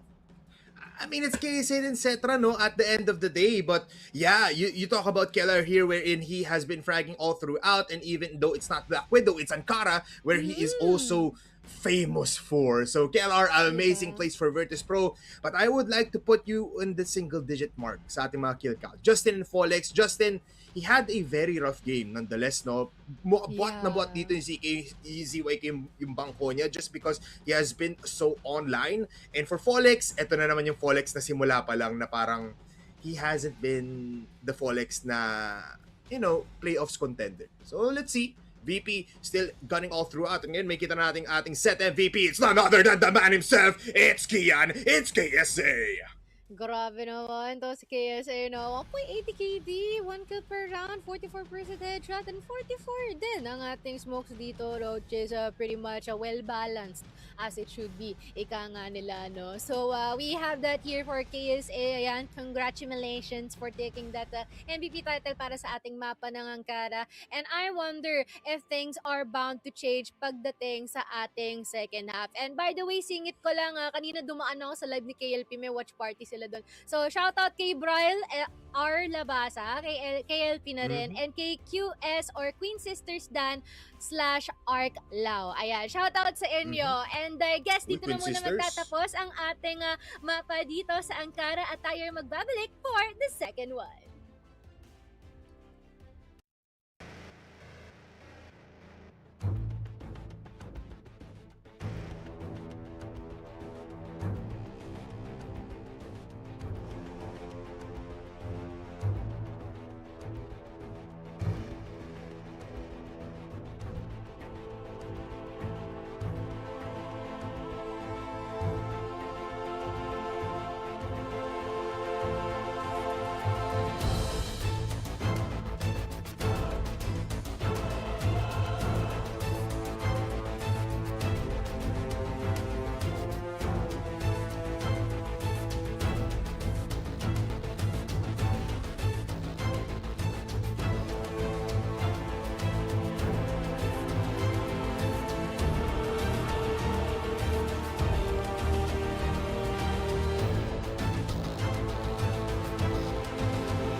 Hindi ko lang kung naispatan siya ni KLB doon. Mukhang oo, nakita mo sa flick of the wrist. Nakupuntuhan niya. Be careful, but he gets the shot. And he gets the double. Receiving play pa. Duguan na nga ngayon si Cetra. LB nakabantay. He's gonna get one. And also two huge. Nakaya pero wait lang, hindi pa rin tapos yun. Lahat ng action. Masusundan pa. We are gonna be seeing prevalence rates here dito sa house. Flash grenade. PSA! Kitang-kita niya sa KLB.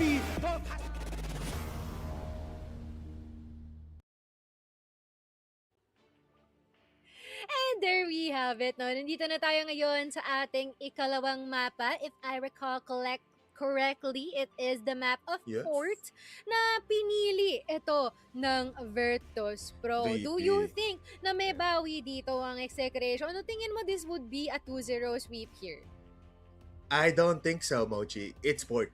It's Port. And yes, Execration plays very well here. I have to give it to them. Pero kasi, experimentation phase is done. Finally, map number 1 is set off. Nakapag-comeback yung VP. Yeah. They are gonna be playing it all out. Pero para sa mga cashes natin, kailangan, and as well as the viewers, kailangan natin abangan ang positioning ng GR side ng ating players mula sa ating VP. And for Execration, we just have to be stick on kay ZYK. Kay ZYK. Just because it has been pretty good and pretty disgusting sa side nila. Folex though, feeling ko ibabato ko na to kay Sneaky na hindi na muna sa emoji kasi malapit na i-throw. I would like to give it his thoughts about the pre-play of Folex kasi kakaiba talaga yun, Mochi. It's ganto na, 'di ba? Pinag-usapan natin to last season. Ganto si Folex na parang support player na naman. And hindi ito yung Folex na kilala natin. So, let's see, Mochi. Ikaw ba? Ano sa tingin mo yung mangyari, mama? Ako feeling ko, ito yung karma ni Paul. Kakabanat niya ng Beyblade. Ginagaya ni si Buko kanina. Paul! Gising, Paul! Kaya natin yan. Let it rip!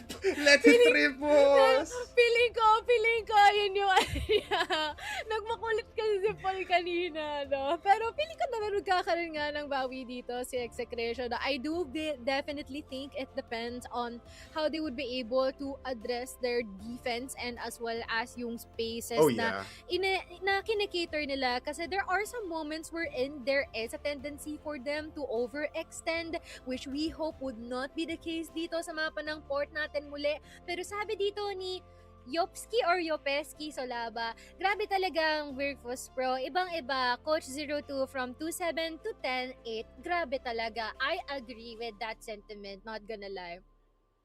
Mochi, this is why they are an international team. They are world stage class talents, no? Ganyan ang VP. You will never count them out. Kahit ako nga, sabi ko, pag nag-switch ng size to, this is comebackable. Lalo na nasa pa lang tayo, tutok na tutok tayo, everyone was watching all throughout. And if you doubt the players coming from VP, you are watching it wrong. Wow, watching it wrong. Pero alam mo, tama na tong chikahan natin dito, Bipolar, kasi ilalatag na natin to kay Ramon at kay Sneaky Frog. Maraming salamat nga pala sa panel natin, no? Granting us the opening dito sa ating second set, Port being the map pick now para sa VP. At syempre kami pa naman ang kasama nyo, no? Ramon and Sneaky Frog. Now, remember, kung ano yung tanong ni Bipolar, di ba? May pagbabago ng onte sa nakikita natin from Folex compared to last year. What is your take nga naman ngayon, Sneaky? Yun ba yung nakikita mo kanina sa naging game natin? Yeah, I think I'm not the only one with this sentiment. No? I think sinabi na namin to ni Salvi as well na I feel like yung roles dito ni CBN and ni Folex need to be flipped kasi I feel like etong si CBN is being more enabled when he is on the, kind of the second in role, no, para sa kanyang team. And I feel like si Paul really does benefit dito sa randomness ng anti-frag, no? Kasi he can really operate within the, the smokes and the nades and the flashes nga dito, and he can try to navigate his way into an entry. And para sa akin, I feel like Season Paul is obviously gonna be a bit weaker, no? Makikita nga natin dito sa playoffs. But I feel like we've barely seen kung ano yung capability niya dito. However, I am a bit worried para dito sa Exe, man. Granted, no? Exe will start on the GR side sa port map na to. But then, VP surprisingly, and even in the international stage, having one of the best, if not the best PL side pagdating sa port map. Somehow they get itong CA constantly, they get itong LA constantly, their Z and under bridge control is on point para nga sa kanila dito. So, it really is a question kung anong klaseng depensa ang gagawin nga dito ng XA. Are we gonna be seeing yung mga LB takes? Makikita ba natin yung mga mid takes? Are we gonna expect a player in CA, which in my opinion is probably the most important player para sa A site? Kasi kung walang tao dito sa CA, who's gonna stop the people from lining up para nga dito sa kanilang A-execute? Let's see man, Execration dito sa ating BL para dito sa BP. For sure. As you mentioned, one of the best in terms of the BL on a port map that is GR-sided nga naman. And in an attempt at trying to confuse their opponents, they put Pearly Utel nga dun sa naging store B. So that's the initial plan so far para sa VP ngayon, is to keep 2 of their players planted pa rin dun sa same position on B site. While for Execration, the Utel is in play, no? Smoke on mid, but it doesn't really deter VP on taking that space. Elvin now crossing already. Sa CA control na sinasabi nga natin kanina, no? Habang ang VP nagpe-prepare for possible take or possible defense on towards that LA position. CBN as well as ZYK here. While VP in terms of map control, just slowly getting both store B as well as yung magiging CA push na baka kalabanin nila lamang ng mga players natin ng Execration. Yeah, I think this is more focused na hindi na mabigyan ng Z-control itong Virtus.pro, no? Or at least not get control of the curve side of the map. Yeah. And since walang tao dito sa CA, KLR could make as much fakes as he want, pero meron nang tumatapak dito sa CA, and that's gonna make it a lot less believable. Para sa mga Virtus.pro players, the callousness ng kanilang pagtapon at kanilang pagtapak dito sa CA will provide an early clue kung saan sila papunta dito. Fall X with the flash, MVA will get KSA, at naandito na si MVA para i-defend ang B-site. Fall X waiting for the perfect opportunity na mag-peek. And Yobib has gotten on in. CBN will get Elvin. Justin, makuha na nga si Yobib, and Folex finally the green light para makakuha ng kill dito. And Execration, a well-played B defense and an early read as well. Galing sa kanila man. Feeling ko, if you're setting up sa CA and you're going for an A2, they're making so much noise dito sa CA, pare. And I feel like yung point ng noise na yun, pare, is to try to draw more attention sa XA, but instead, it did the polar opposite, pare. Made a lot of sense as well na kapag nung napatay nila si KLR on mid, the DP needed to purely activate on their push kanina on that B site as well. So they needed the reaction. Unfortunately, the same could be said as well for Execration. Once that they found the noise dun sa B, dun palang lalabas yung mga nasa rampa, dun ma-activate yung mga tao dun sa under. It's just a heavily guarded B site by the tail end of it para sa Execration. As we take a look at this replay again, it was just one tap from Folex. So yun palang hinaharap natin from that Ankara first map kanina. And purely setting up this Execration for a good start sa GR nila, as we're just running the clock down. It's not really a pushback on LA para dito sa Execration. They're just gonna hang back, keep that CA in full control. Nandito din CBN. Ingay din galing kay KSA just to keep that CA player contained dun pa lang sa same position niya. From Execration side, they're just gonna double stack up players on both that mid as well as curve. Dalawa na nakatao on backside as well on B. So in terms of defense, meron pa rin naman para sa Execration, but they're just also giving up that C, which is putting a lot of threat dito kay MVA. He has to win these fights. Yeah. KLR, I think there's so much time. Pwede pa nila i-clear yung CA dito actually.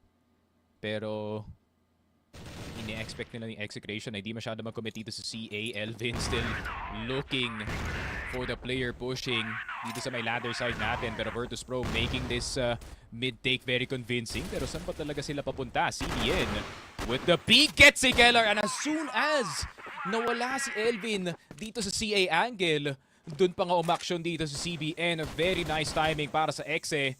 25 seconds, not much time para mag-execute. CBN, nasa loob pa rin na CA, and will spot Yobib, and will spot both players actually. Kill cam is still on, and Execration calling. A-site take na to from VP. No more time para makapasok ng site. It's all fights, it's all fists para dito sa Exit. Justin with the first blow, but can he get the second one? KSA Elvin getting two, speed running their way to A-site, and nakuha pa nila yung plant. KSA Elvin clearing out for 3 players dito sa laruan natin. Fall X.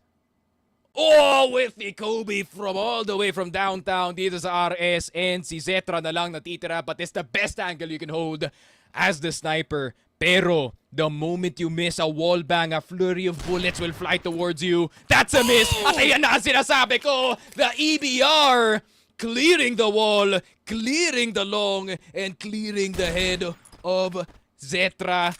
Fall X with the clutch and the confidence na kanina pa natin hinahanap.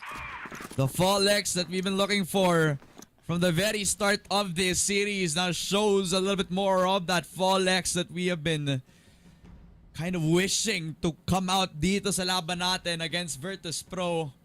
It got a little antsy with the amount of time that VP have come back into how they're approaching this LA. They needed to consider Justin on top, and he took so much time para labanan yung mga papasok pa lamang sa site niya, literally positioning himself mismo sa pinaka-base ng stairs natin, where it just took so much time for the ladder player to come up.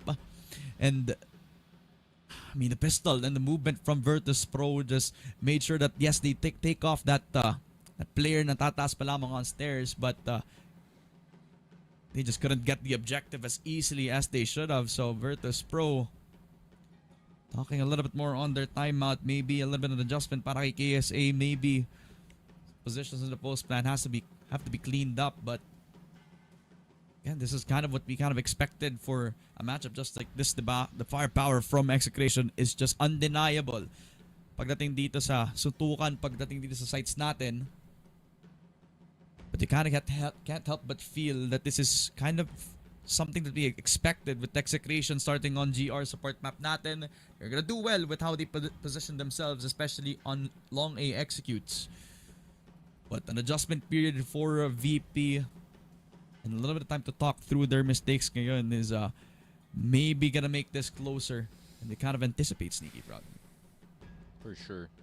I think ang ganda naman ng denial dito ng X sa simula, no? I think can't really deny how good they are pagdating sa early part ng mga rounds natin. I think really is about those mid-rounding and late fights kung saan nakakatakas itong Virtus.pro and really gets away with a lot of things dito sa last map natin. It could be prevalent in this map as well. This map is the series is actually getting intense, man. Folex is sweating at naka-aircon yung Execration dito. So, kinda on the same boat right now. I am also just as sweaty knowing how intense this game could be and fully knowing na pati yung 5-point lead or even an 8-point lead hindi mo matatrust dito sa mapa na to, pare. Yeah, man. Ang karap pa lang parang sangkatutak ng comeback na nakuha natin dito thanks to VP and how well they played the map and the time. At away from the conversation of time as well, kahit maka 2v4 pa nga yung nagiging round natin, VP is one of those teams pa rin na talagang can make the most out of the two that are still alive on the map as well. So, take a look at the replay. Puro CA lang naman makikita natin dito, no? Which has been a possible entry point para sa naging VP natin. It was a key component para sila nakapasok din dito sa site natin. So, 2-0 for Execration. A very good start sa kanilang GR so far. Now we go back to the defaults. Again, para sa Virtus.pro. As KSA will be the one to make that noise all around that site. Pero grabe, daming tao na nakantabay lamang dun sa may Z, hoping for anybody for VP to push up a little bit too close dun pa lang sa position na yan. I feel like this is more of a counterplay more than anything, pare, na yun nga, meron kang 4 players dito sa B site natin. If may A-take na mangyayari, you're basically in position already to climb up dito sa CA. Problema nga lang dito sa strat na to, you really have no idea kung may tao sa CA or may tao dito sa ating bridge side. So, it's a bit of a gamble para dito sa mga XC players, and they are hoping na may magpapakita dito sa ating VP side, at least on the B side.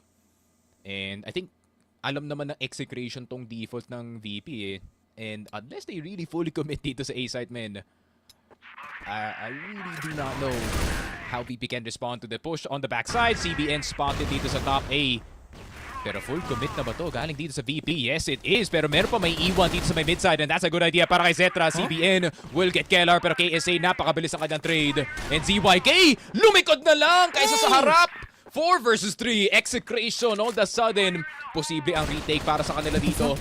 30 seconds sa C4. Justin bumabaril na nga dito sa bridge natin. KSA I think spotted sa baba ng A site. So may existing information itong Execration para kumuha ng retake. Pero kaya ba nilang patayin ang mga VP players? Justin coming on in inside of the smoke. KSA will spot him first. Spray down para kay Justin. And here comes the trade from Fallex. Yobib!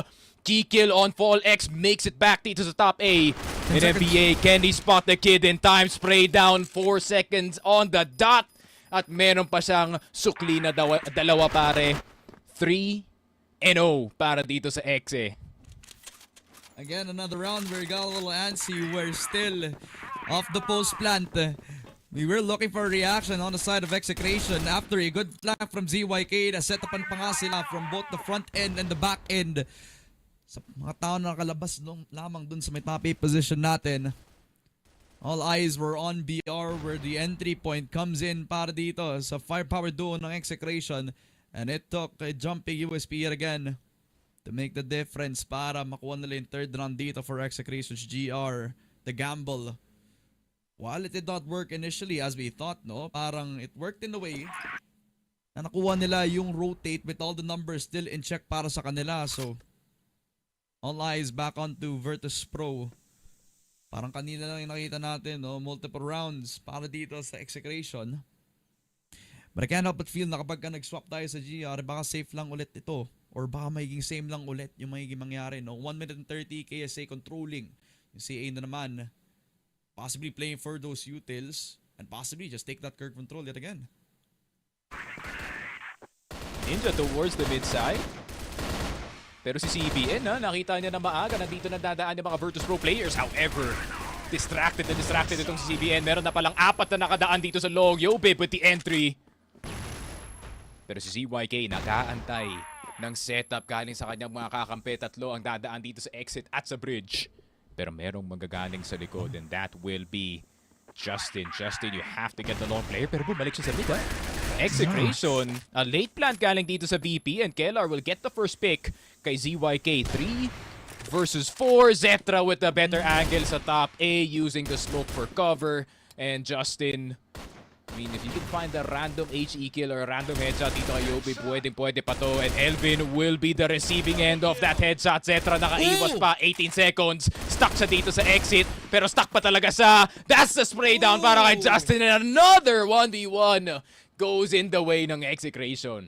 Isolation para kay Justin as he kills off si Zetra after he taken down itong LA player natin on the side of Virtus.pro. That is just pure confidence from Justin. Single-handedly saving the round para sa Execration. Despite the good movement galing dito sa Virtus.pro, makatapos sila ko ng BR. It was a good entry point na hindi nga na-expect ng VP kasi puro focus lang sila doon on the way towards that position. But I like the discipline coming through kahit ma-isolate dito si Justin. It was a good idea na iset up sana yung crossfire. But in the end, after losing at 1v1 from Zetra, he needed to reposition, activating yung mismong LA player natin but also giving himself up para makuha ni Justin yung kills dyan. 4-0 for Execration. The individual stepping up. And the GR just working its magic dito sa GR side of the map on port. Again, back on that triple stack up on B na I don't believe nakikita pa rin ng Virtus.pro so many times now. I think puro A yung nagiging execute nila. So I guess this kind of magic hasn't really been seen so far para sa VP, CBN, close on CA, no? Second flash? Well, yung HC, tinamaan si KSA instead, and Yobib will get the buy one take. Well, he took his teammate with him dun sa CA push, that's for sure, pare. And ganda ng position din ni CBN. Actually, he was trying to dodge yung flash galing dito sa B. And ZYK doesn't need to dodge anything. He will just straight up peek itong si Zetra. Justin with the mid kill. 5-0 in Virtus.pro. Questions now start to arise. BL side is now struggling to even get around on the board. Pero Execration, porket nakaliba kayo dito, you calm down a bit. Alam kong nakalima na pare etong Exe, but we've seen this kind of lead before. And they need to secure every single one, pare. Every single one. Di sila pwede magpalagpas kahit isa dito. there's a certain person na sobrang saya-saya na nga ngayon eh, no? And, a smile on the faces of Execration on the start of it, pero you know the capabilities of Virtus.pro, they could possibly just steal it all away with just a few good rounds. And possibly, no? Like 3 rounds could possibly like upset again. Pa rin yung mga players natin ng Execration despite the lead. So, first time na makita nila yung push on B, and this time ZYK hits the shot kay Cetra. Mas pala yung nakikita niya. Hasn't seen the full front of this store B push as CA now being that other entry point para sa VP. They have the alternative, but do they have the execute? Yeah, CA control. Okay, step 1. Nakuha na ng VP. Now they only need to bother with step 2, 3, and 4. And step 5, which is winning itong 1v1. Top 8. Pero titignan natin if maiging 1v1 pa ba to. Elvin with a nice find on towards CBN. Justin with the support flash. And the support headshot dito kay Elvin. ZYK on the top side. Di pa rin gumagalaw. Flick down! Nice shot on the Obib. With the quick scope. MVA Piso. Full X, full HP. KSA, it's still a possibility. Pag mahanap mo dito si Paul, pwede mong i-parse ang 1v1 up against itong kay Matt. But I love what X is doing. They're just sticking together dito sa my mid side, making sure it's not even possible para kay KSA. And now it is a 6-0. Absolutely good start nga naman para sa Execration. They kind of put all the focus back in towards the top 8 pressure na nakalimutan ng VP. May tao pa palang nagro-rotate all the way from high mid, and that was Fall X. That was also Execration's time to shine. And in the setup where they have to overwhelm the anchor, they completely got dismantled by the util. Despite the good opening pick para sa players natin on Execration, all the focus was back on that A side. So 6-0. 7 kill Justin, 5 kills for CBN. 2 of these players just becoming a pillar para sa naging depensa ng GR nila so far. Look at that NC3 play, no? From the picks, really, it doesn't really matter kahit ano yung mga setups nila, no? VP still will trust that push. Pero back on those numbers, Execrations do have the solution to put down this VP team. 6-0 ngayon. Di na nila inulit yung B push na ginawa nila kanina. Putting all their priority back on mid and on to CBN where it could be tested in a matter of seconds. Tested indeed.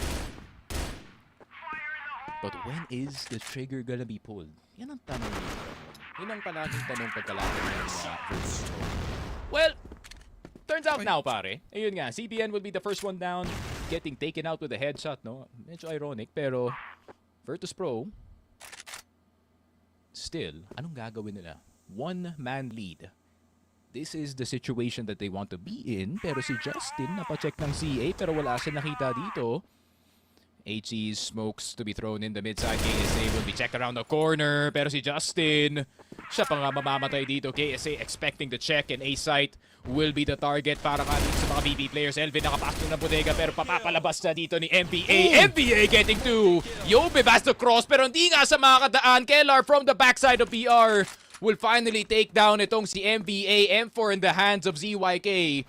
And this gun feels all too familiar para sa kanya. Pero si Kellar, may kita si Paul. Pero ZYK with a gun that is quite familiar para sa kanya, pare. Now it's a 7-0. M4A1 para kay KLR. Nga lang, no, sometimes comfortability is not the best solution against an Execration that is very comfortable sa lead na meron sila ngayon. MVA with the shot. And Cetra falling down. Not a good half so far para kay Christian. As VP almost a round that you could possibly give on the board kanina because of their discipline, but instead Execration on MBA's shoulders. They actually get themselves a kill, pero KSA, a good spray down kay CBN at Justin. Sa LA push na ginawa ng Execration, the punishment is present para kay KSA. 4 versus 3. C4 still in their hands. All the options still on the table. But I like what Execration is doing as a reaction. Magsasama-sama na lang. Sa kahit saang entry point ng VP, prepared sila. Pero ang dami mga butas sa pwedeng gamitan ng VP dito. Christian is crazy, Ramon, by the way. pero yun nga. Execration. Ay. LP control para dito sa Virtus.pro. Ngayon, naghahanap na sila dito sa House B. Pero, merong NBA na may sniper and I feel like he knows his way around the sniper rifle dito sa mapa natin. So, it will require one good pick-off kung sino man ang mag-entry para dito sa VP side. But the flashes will be coming galing dito kay KSA. Here comes the utility NBA. Hindi man lang nabulag dito sa baba. Pero si Folex mamamatay dito sa midside. Good find galing kay Elvin. Causing disruption on the curve players. Pero si NBA, Ripo. Pero wala sang makukuha. Unfortunate para sa kanya pare. And CYK, yun lang nakita na si Elvin na dumadaga dito sa may Z-side. And 35 seconds on the clock. Another clutch situation para dito kay ZYK. So far, 100% dito sa port map natin. But can VP make it different? Have to clean it up on the post plant. ZYK is still a player na dapat pa rin respetuhin pagdating sa mga clutch situations natin. We have seen this happen before from him. Can he do it yet again? Mukhang hindi na nga, no? Gagamitin na lang yung oras para maging extended timeout. ZYK will get to pick a Yobe, but it's not gonna result into a round win. VP gonna get the 1-7. Finally, a blacklist win para sa kanila, no? To possibly lighten the load na meron sila pagka-swap nila sa second half. I can feel the 8-8 coming, man. I can really feel the 8-8 coming. They're gonna be clearing Z, possibly itong CA. And I wouldn't be surprised, no, if they're gonna try to challenge itong si ZYK sa top 8 with like a 4-man or a 3-man peek dito sa long just to take out itong top 8 player natin. And that is in the cards para nga dito sa Virtus.pro. Pero para sa Execration, they actually kind of peeled back yung kanilang depensa, no, dito sa mapa natin. And I do expect na 1 minute and 50 pa yata aakyat itong si CBN. And yun na, exactly, naandito na nga siya sa CA. Pero Virtus.pro kasi, feeling ko, they kind of have the handle na medyo late na pumapasok itong si CBN sa CA. And they actually almost caught him twice. Nagkataon lang talaga na hindi siya nabulag dun sa flash, pare. Yeah nga, boy. Close enough to try to dodge away from that util, pero still set up in a position where he could be a threat para sa mga papasok. Ito lang sa may CA as VP.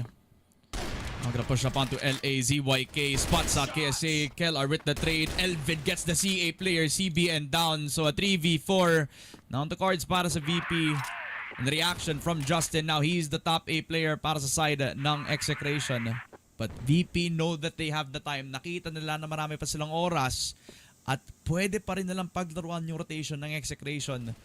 Or maybe just possibly just run it back onto top A. Let the players on Execration feel that anxiety sa pagpasok na doon sa site na yan. Yeah, that cortisol gameplay para nga dito sa ating Virtus.pro side. Babe, nakita na nga dito si Justin NBA. We'll get the spray down dito kay Keller bago siya umakyat. And another wallbang para kay NBA. 2 versus 2. Elvin, timing is of the essence. Pero napatingin na nga dito si Paul X before he can complete the ninja parkour. Zetra na lang on the 1 versus 2 and he could be the most dangerous man pag nakaabot siya ng top A. Pero, plant ba muna? Or a pick-off is needed? Plant finally goes down para kay Zetra pero top A ang kanyang position. He went into exit. This could be very risky, no? Pero pwede rin tong gumana. Para dito kay Zetra, no one spotting him except Folex at the very last second. Nakita ang kanyang body armor possibly na nagsistick out dito sa box natin. And Execration. An 8-1 start. The best start you can ask for dito sa port, pare. For sure, pre. An Execration that is feeling that heat nga naman. And they have split up VP in a way that VP never expected talaga with the CA control. The high mid retake scenario para sa dalawang players natin ng Execration. And that call to rotate after patayin nila yung nasa BR. Leaving Cetra on an island. And he had the choice para i-fake tap na lamang para makapag bait out ng kahit anong early peaks. Pero considering the position pa rin ng dalawang nag-flank from Execration, it's not likely that he's able to actually get that clutch in time as well. So, good discipline para sa Execration. And the GR side that they definitely made the most out of into an 8-1 scoreline. But now VP are the ones on GR naman. And when they're comfortable and when they're in the right positions, talagang alam natin na magiging fortress yung mga yan. Ang problema, the margin for error has now become even slimmer para sa VP ngayon. They have to make it a somewhat flawless second half if they want to close this 2-0 sneaky. Yun nga, no? That's how good VP is, no? Pagdating sa laruan nila, even in an 8-1 situation, di pumapasok sa utak natin yung salitang tapos na dito sa mapa natin. I mean, it's still entirely possible para dito sa VP na makabalik dito sa game natin. They've already done it once. I mean, even almost actually kind of tripping, no, dito sa last game natin with that one round that actually caused the 8-8. Pero, Virtus.pro, man, is it experimentation or is it actually yung kanilang tunay na play na nakita nga natin dito sa PL side? We didn't see yung split A na nakita nga natin that actually ended yung last na port map natin na nakita nga natin sila. And I was expecting na, okay, ito yung trump card nila dito sa mapa natin. Gagamitin nila for the very last round ng BL. And I feel like they were kinda scared to pull the trigger dito pare kasi Execration, they are one of the smarter teams dito sa tournament natin. I feel like they also recognize that nung hindi sila kumagat sa fake dito sa A side. So I feel like VP had to play slightly different dito nga sa BL nila. And Execration doing a nice job of covering yung, covering what they need to cover dito sa mapa natin. So that being CA, itong Z, nothing is free para dito sa VP. For sure. Now we're back in towards that second half na ngayon. Elvin closed up. Folex expected. The spray down is good but not good enough. Laban kay MVA as KLR has his back. Justin down. Not against ZYK though. Apat ang mga naubos dito. Bawat miyembro on the side of Execration and VP. MVA low on HP. Pero the entry point is still that B side. 2 versus 2. Grabe. The El Clasico duo versus the newest stars dito sa mapa natin. Zetra, Yobib, looking to enter galing dito sa HB. Pero si MVA, kung maklear na dito na medyo maaga-aga itong curve natin, he will know that this spot is available to play. But the flash will enter the side. ZYK, MVA pulag. Nice shot galing kay Zetra on the EBR. At si ZYK, no choice kundi mag-swing galing sa deathcam. And nakita siya ng dalawang players. Virtus.pro, clean retake. Hindi sila nagmadali masyado dito pare. That's what we call low cortisol gameplay naman para sa kanila. Para sumasayo lang, no? Sa mismong pag-retake nila dito. On that low cortisol gameplay as you mentioned. But a clean retake as you mentioned. But not the cleanest. Hold pa lang sa Store B as it all relied upon that CROSSFIRE na naset up nga nila both house as well as storage. Buti nga naka-hold naman si KLR. Nalaman niya na maraming nakalabas naman on the way towards that Z position. Sets up the flank perfectly para dito kay Yobib as well as for Zetra. Knowing that the entry point is given onto the side of VP to the 2-8. They have the point that they need dito sa GR to set themselves up. So they have a triple stack on towards that P again. Habang ang Execration naman, ang tatao dun sa may mid-side. Yobib now gonna be contested. Here's a flash. But there is no one lining up para sa flash dito ng CA unless si CBN pala yung nagilina dito. And that he will. Here comes the flash. Bulag si Yobib and he will not be seeing nothing sa CA. And I think satisfied na sila. Okay, nakuha na natin yung CA control. Maybe let's try to get Z kung kayo yung X And that would really expand yung kanilang map control dito pare. For sure pre. CA now open para dito sa Execration. Now gives that option sa kanila this time around. There's also a possibility na pwede na lang E1 itong si Folex, low on HP. So is that even if mamatay siya dito, it gives info na nandun pa rin. Na nakatingin dun si KSA, pero look at that Z control. Justin could have the peak papunta kay KSA. He does so decisively. Laban dito kay KSA. Entry point on B now present. Elvin on the cross gets the shot kay Folex. A good flash as well, delays the trade. Galing sa Execration. Holds the line, gets the spray down on 2. CBN with the trade off sa pagpasok na Execration. Now forces VP to play retake yet again. Hindang NBA. Oh, just barely getting out. Pero quick scope pa rin para kay Zetra. And looking to see if he can start the highlight play with the sniper. Pero umiba na nga siya ng baril dito. It will be the EBR. 2 players, very wall-bangable positions, especially para kay ZYK.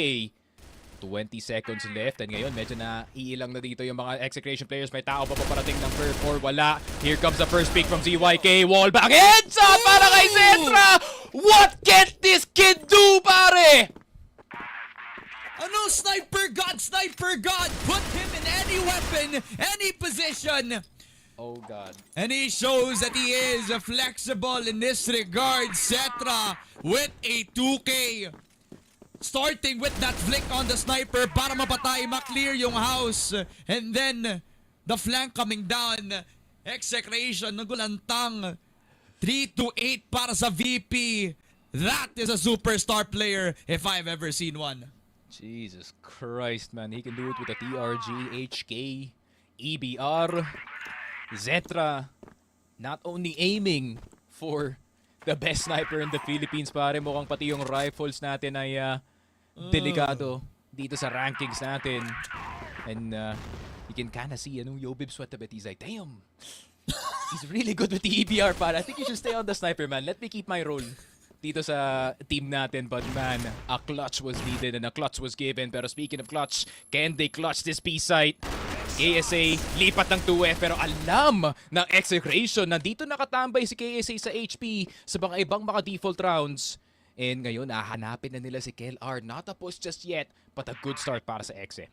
They know that mid is also a possibility para sa kanila, so they're letting go of BL, leaving KLR still here. At hindi pa sila nakapasok, pero napatay pa rin na rin sa kapitan. Elvin with 1, still a very big threat. Gets the spray down on 2 at mukhang okay na yan. Set up the Dark Prince for a clutch of the century against 3 people from Execration na nasa loob ng site. Good shots coming forward for Yobib. Gets the second as well, pero MVA stabilizes para sa Execration. Set point para sa Execration. And finally, Exe, nakikita na nila yung finish line dito sa mapa na to. Nagtataka rin sila, why have we been running for so long na napakalayo, palayo yung finish line. But then, Exe with the sprint, Exe with the run towards the B-side, CBN, Folex, immediate 2 players down. Justin, nakita na nga si Zetra sa mid, removes the clutcher issue. Pero kaya pa nilang tapusin ang round na to. 2 versus 3, Yobib and Kellar. Still very possible knowing the skill of these 2 players. Pero bumaba na nga si Folex denying the bottom B side. Kellar with the spray, CBN down. Pero si Folex napapatay sa dalawang last na players ng VP. That is Exe with a port win. Una sa lahat, welcome back, Folex. We missed you. We know your capabilities. And thanks to that, it is Execration getting the map pick away from VP themselves. And I'd like to highlight, it's not always a comeback when we see VP play like that talaga, Sometimes that struggles. Talagang struggle na talaga yun para sa VP talaga. They never really had the time para makapag-adapt sa naging GR side nga naman nila, A lot of good space taken by Execration. At naalala nga naman ni Folex, kaya ko maging entry fragger talaga. Gets so many of those first bloods needed para lang masetapan yung sarili niya on the executes. And what resulted into a very good BL side, it was all because of an even better GR side nga naman para sa Execration. Yeah, it's quite scary still, yung nanggagawa dito ng VP sa BL side on some of these rounds. Obviously, the bite is still there para dito sa VP. The guns are still there para sa VP. Pero Execration, obviously, when it comes to the map of Port, and I feel like Port itself kind of played out dito sa mapa natin. The lead was a bit too huge. And Execration naman just finally taking full advantage of trying to go faster sa mapa natin. Kasi I feel like yung momentary pauses na nakikita natin dun sa first map is really what kind of messed them up, And I love seeing no hesitation ganang dito sa mga Exe players natin. Yeah, for sure, pre. And for that, it is a welcome note para sa Execration to actually push us over the line. Hindi ba natin na-expect na nakita natin ang matchup na ito na hindi tayo aabot ng map 3, diba? Siyempre, hinahanap-hanap natin yan. At ngayon, ibabata na natin ito kay Mochi as well as kay Bipolar. Siyempre, dahil map 3 ito, marami pa silang pag-uusapan dyan. Grabe talaga yun, Bipolar. Ako guys, kung alam niyo lang kung gano'n nagwala tong kasama ko kanina. O hindi. Nako, lahat naman ng ating mga prediction, buhay pa naman, Yun yung maganda dito, That all of us vibed for that third map to be pulled out at yun nga ang mangyayari ngayon. Pero talagang babalikan natin dyan ang highlights natin kasi bipolar ang dahil mo ang dahil mo atang naging expressions nun and emotions after all of the things na nakita natin dito. Alam mo, Mochi, I feel like sa port map of all places pa, I feel like the experimentation phase is still not yet done for the side ng ating players for VP. Kasi medyo kinabahan na tayong lahat ng nasa GR side na dito ang players natin for VP just because we know how they play. It's always B side. They know how to retake it, and it's always coming in from house B. Pero yung pagdepensa, iba. Hindi sila naglalaro sa may B side mismo, hindi sila naglalaro doon towards sa may corner sa kaliwa pagpasok ko ng B side. Is actually holding outside of house B, no, with that second floor. Tapos it's an easy pick-off kapag napuntirya dito na Execration yung mid-side natin. Pero talagang akala ko wala na yung mga Rossi teams natin, pero yun yung ginawa ng players from Execration dito sa ating fourth map. That is how insane what happened here. Ganun yung kalibre na ginawa ng ating Execration. But for VP, Cetra is still online. Elvin! Hindi ko alam kung bakit Execration, they cannot just get the kill coming from house B. Palaging isa yung lalabas. Spacing is not too good, but nonetheless, VP, nice try, pero abot tayo ngayon ng ating new compound. Look at that, 10-3 scoreline. Kakaiba compared to what happened on Ankara. Pero for VP, one step away still. For Execration now, one step closer naman. Kasi Mochi, look at the stat line. Grabe, no? Talagang pinag-aralan nila na maigi itong VP din sa mapa ng port natin, which is crazy! Kasi tingnan mo nga yung agwat like you have mentioned, from 10-8 to 10-3. Lahat dito ngayon is maraming mixed reactions, I'm pretty sure. Pero like what you have mentioned, tignan mo naman yung mga KDs natin dito for the side of Execration. While ni isa, walang nag-negative na KD. While on the other hand, still consistent itong mga people natin such as Beben as well as Elvin. Unfortunately, sa Junkie Mapos at mukhang nagkaroon ata ng kakulangan in terms of addressing the wave that is being thrown onto them ng Execration. At ayun na nga, bumawi na! Nawala na ang karma ni Buko sa kanya at ngayon siya naman ang MVP for this back. Congratulations to Paul X 1.71 KD and wow, pretty high ang kanyang headshot per kill dito I mean, Execration, Fall X, welcome back, brother. Kung nagbe-Beyblade ka kanina, talagang inikot mo yung ulo nila na yung tunog ng ulo ng ating mga players mula sa players ng ating VP, daming players, pero isang player lang naman pag-usapan natin. The big commendation though for MVA. Kasi Mochi, hindi niya hinayaan na umabot ng pagplanta ng bomba kapag magre-retake siya. Ando na siya sa may BR nung nasa GR side sila, and he just instantly cut off the execution ng players ng VP. Kahit na matalo dito yung mga players natin on the A side. I feel like the best way to explain this is nandun sila lagi sa sweet spot, no? Bago pa man merong mangyari, aware at preparado na sila. So let us see if this would be the same team pagdating sa ating new compound. Tayo ay magbabalik.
Hindi ko lang kung naispatan siya ni KLB doon. Mukhang oo, nakita mo sa flick of the wrist. Nakuputuhan niya.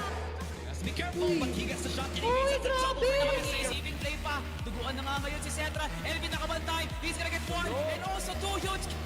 Nakaya, pero wait lang, hindi pa rin tapos yun. Lahat ng action, masusundan pa. We are gonna be seeing prevalence rates here dito sa house. Ano doon, no? Flash grenade? PSA! Kitang-kita niya sa KLB!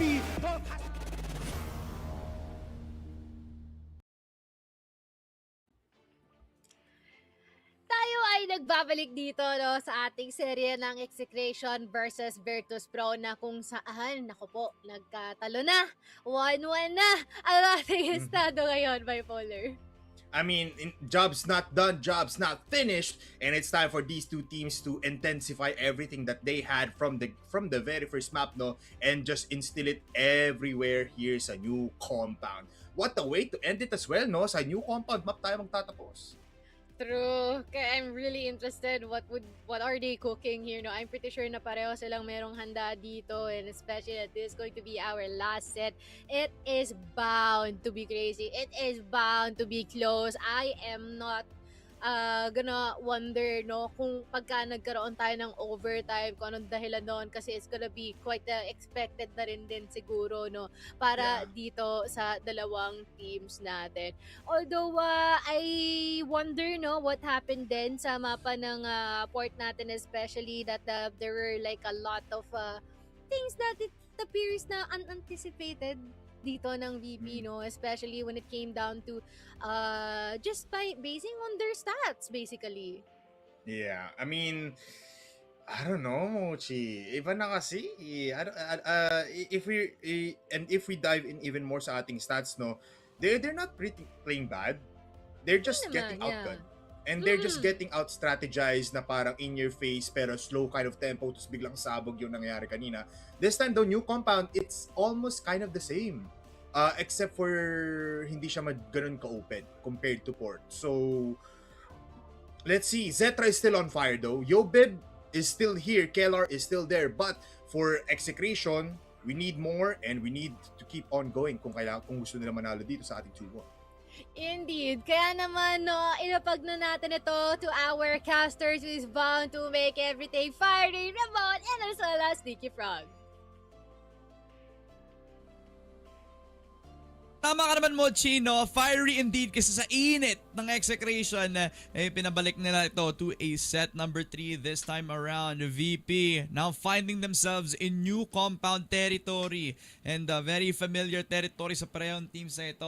No? Unfortunately, sa naging sentiment nga naman ni Bipolar, tama siya in a way na, oo, on fire pa rin naman yung mga key players nila. Pero a few of the key players in my mind not activating is becoming a big open window na para matake control ng Execration game na to. Yeah, so yung baka nanonood natin dito, really just shuffle to the most comfortable part of your seat. Maghanap na kayo ng napaka-komportable na upuan because this is gonna take a while. Yung mapa na to, that's for sure. Compound, of course, a map that is full of setups, that is full of fakes, moves all around yung mapa natin with the extenuation, no? Pagdating dito sa mid EA and curve take natin, occasionally may makikita tayo action dito sa B and sa A. So, interesting yung magiging approach sana ng Execration considering na naandito nga sila sa GR side. Are they gonna be presenting the exact same defense na nakikita natin from the other teams, like yung forward storage B position or maybe assigning someone to the LA side?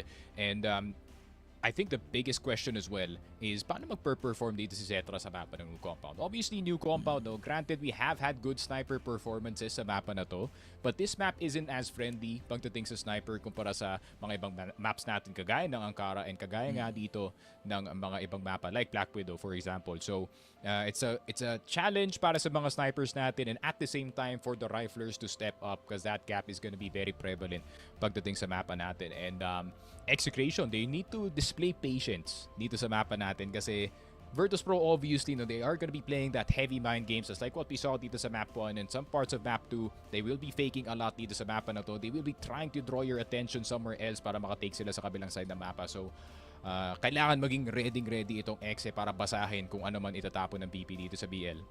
Sure. Yung Nothing macro ng embodies 20-second executes more than new compound itself.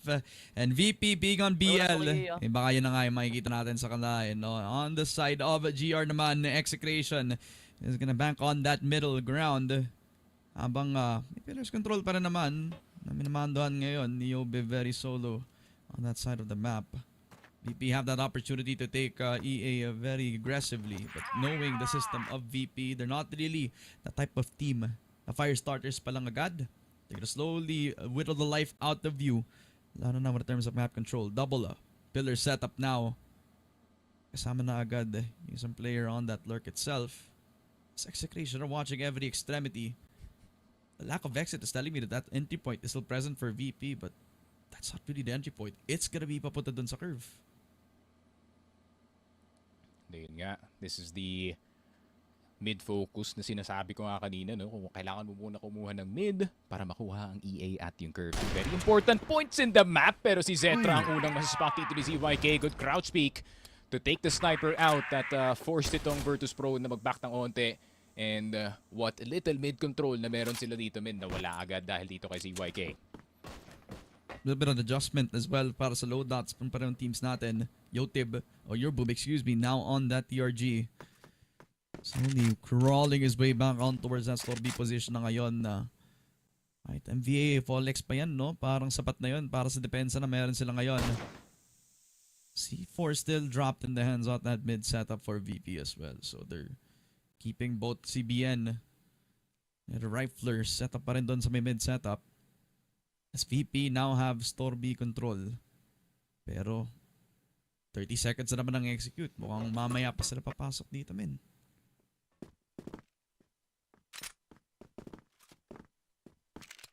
Yun na nga. Execration ready and waiting dito sa B-site natin. And Folex. Ako po. This is within the means of the 10-second window para dito sa Virtus.pro, pare. Will be trying to enter the site pero ready si Folex para sa mga ED players natin. NBA will take out KSA as well. And Execration.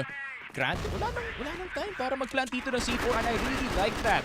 I really like that call galing sa Execration kasi alam nila kung saan magagaling yung majority ng mga players. Instead, focus na lang natin yung AB where the C4 is likely.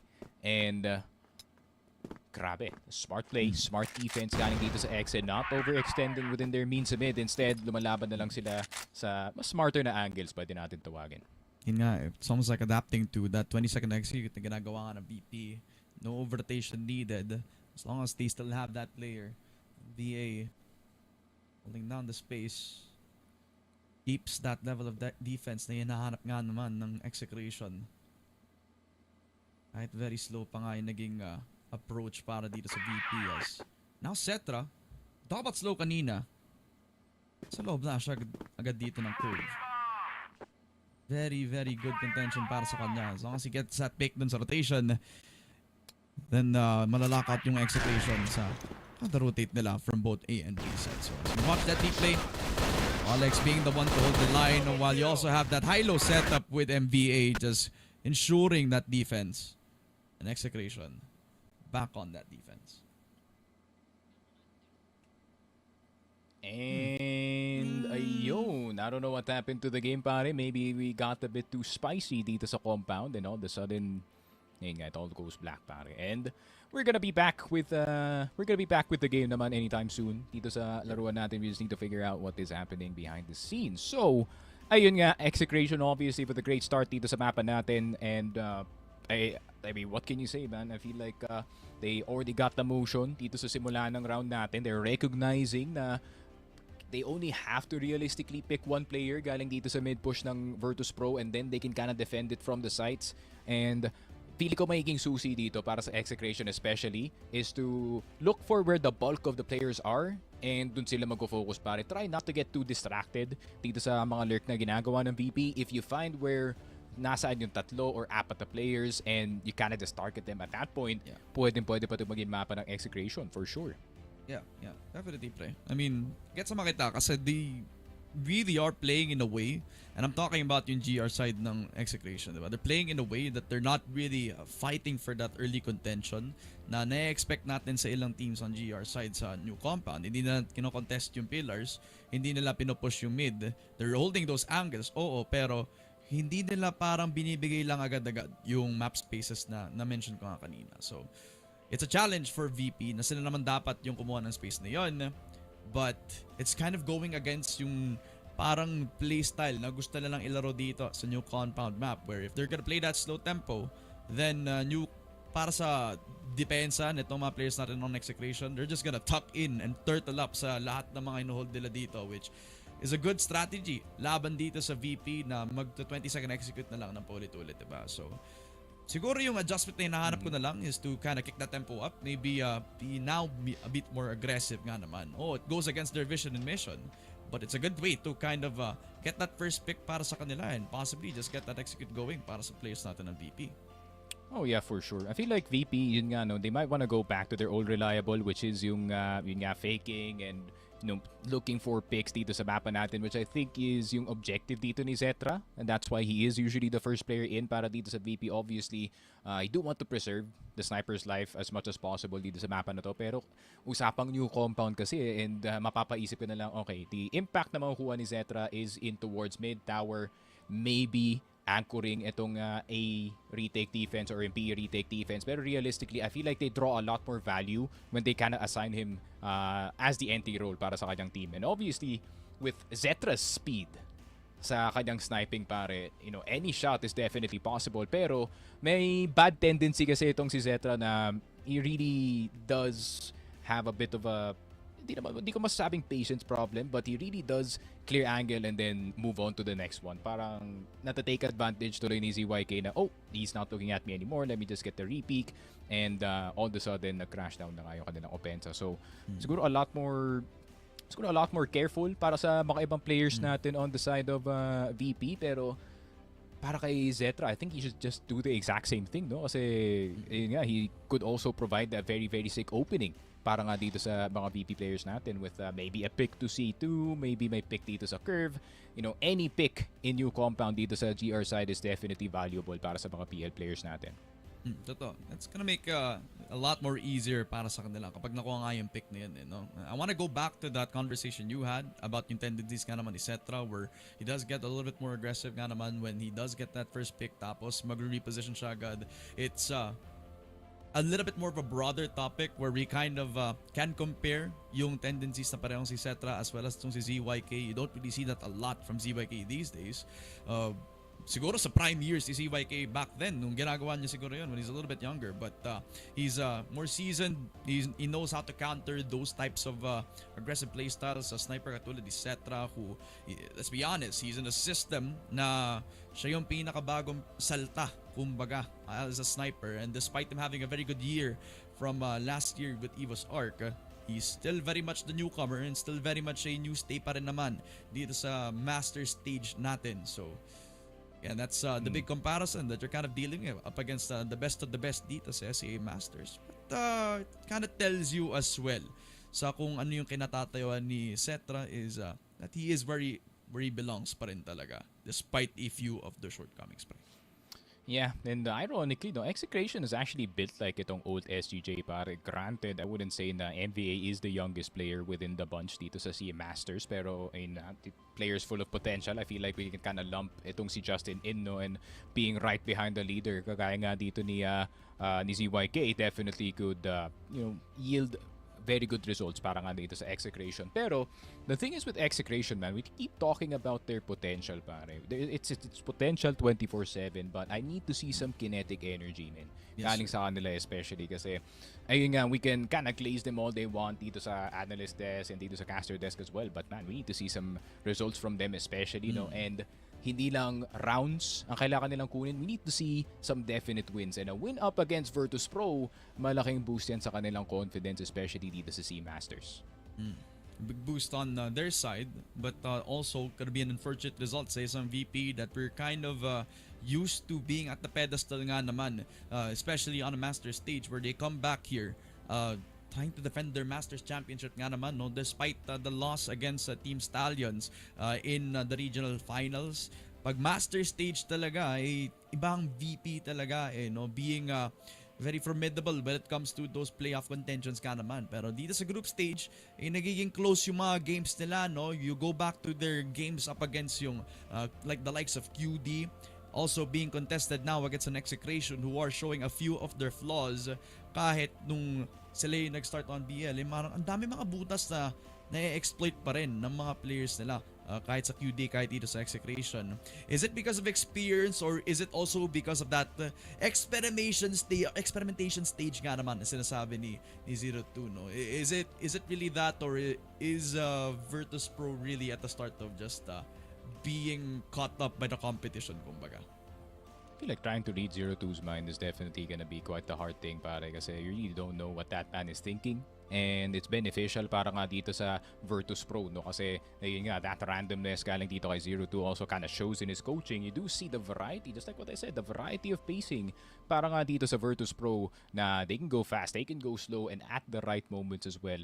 And feeling ko inaantay dito ng VP, especially when it comes to this new compound map, is that one moment where everything just clicks para sa kanila dito. I think we kind of saw that dun sa Ankara map when they did get that one round and they said, okay, we know what the default looks like. We know what part of the playbook ang Execration ay naandito. So they're gonna try and see if they can get an early read dito sa GR side and kind of try to catch the rhythm, no, sa ginagawa nga dito ng Exe. Especially when it comes to GR side. If you can tell na merong triple B defense or maybe a triple A defense, more mid defense para ka sa kanila dito, it really is the responsibility ng mga attackers natin on the side of VP to recognize that early and kind of play around that, pare. So ayun nga, Execration, it's kind of a chess match, no, between yung mga IGLs natin dito, for sure. Definitely. KelR versus ZYK matchup na nakikita natin ngayon. And in the macro sense, it really is entertaining to say the least, diba? Pero when it comes to firepower pa rin naman, hindi din naman nagkukulang sa ating matchup, which is something that we kind of expected now in a matchup between Execration versus VP. Alam na natin na ganitong magiging close ang laban na to. So sure na sure akong hinihintay na lang ng mga viewers natin kung ano yung nangyayari. So we're in a bit of a dead round. Medyo kailangan nating ayusin ng onti-onti yung nangyayari outside of the server. So konting pasensya lang sa mga nanonood ngayon, na pati na rin sa mga fans ng both Execration as well as VP. We're happily gonna give you an update kapag nakakuha na kami in a very very short notice.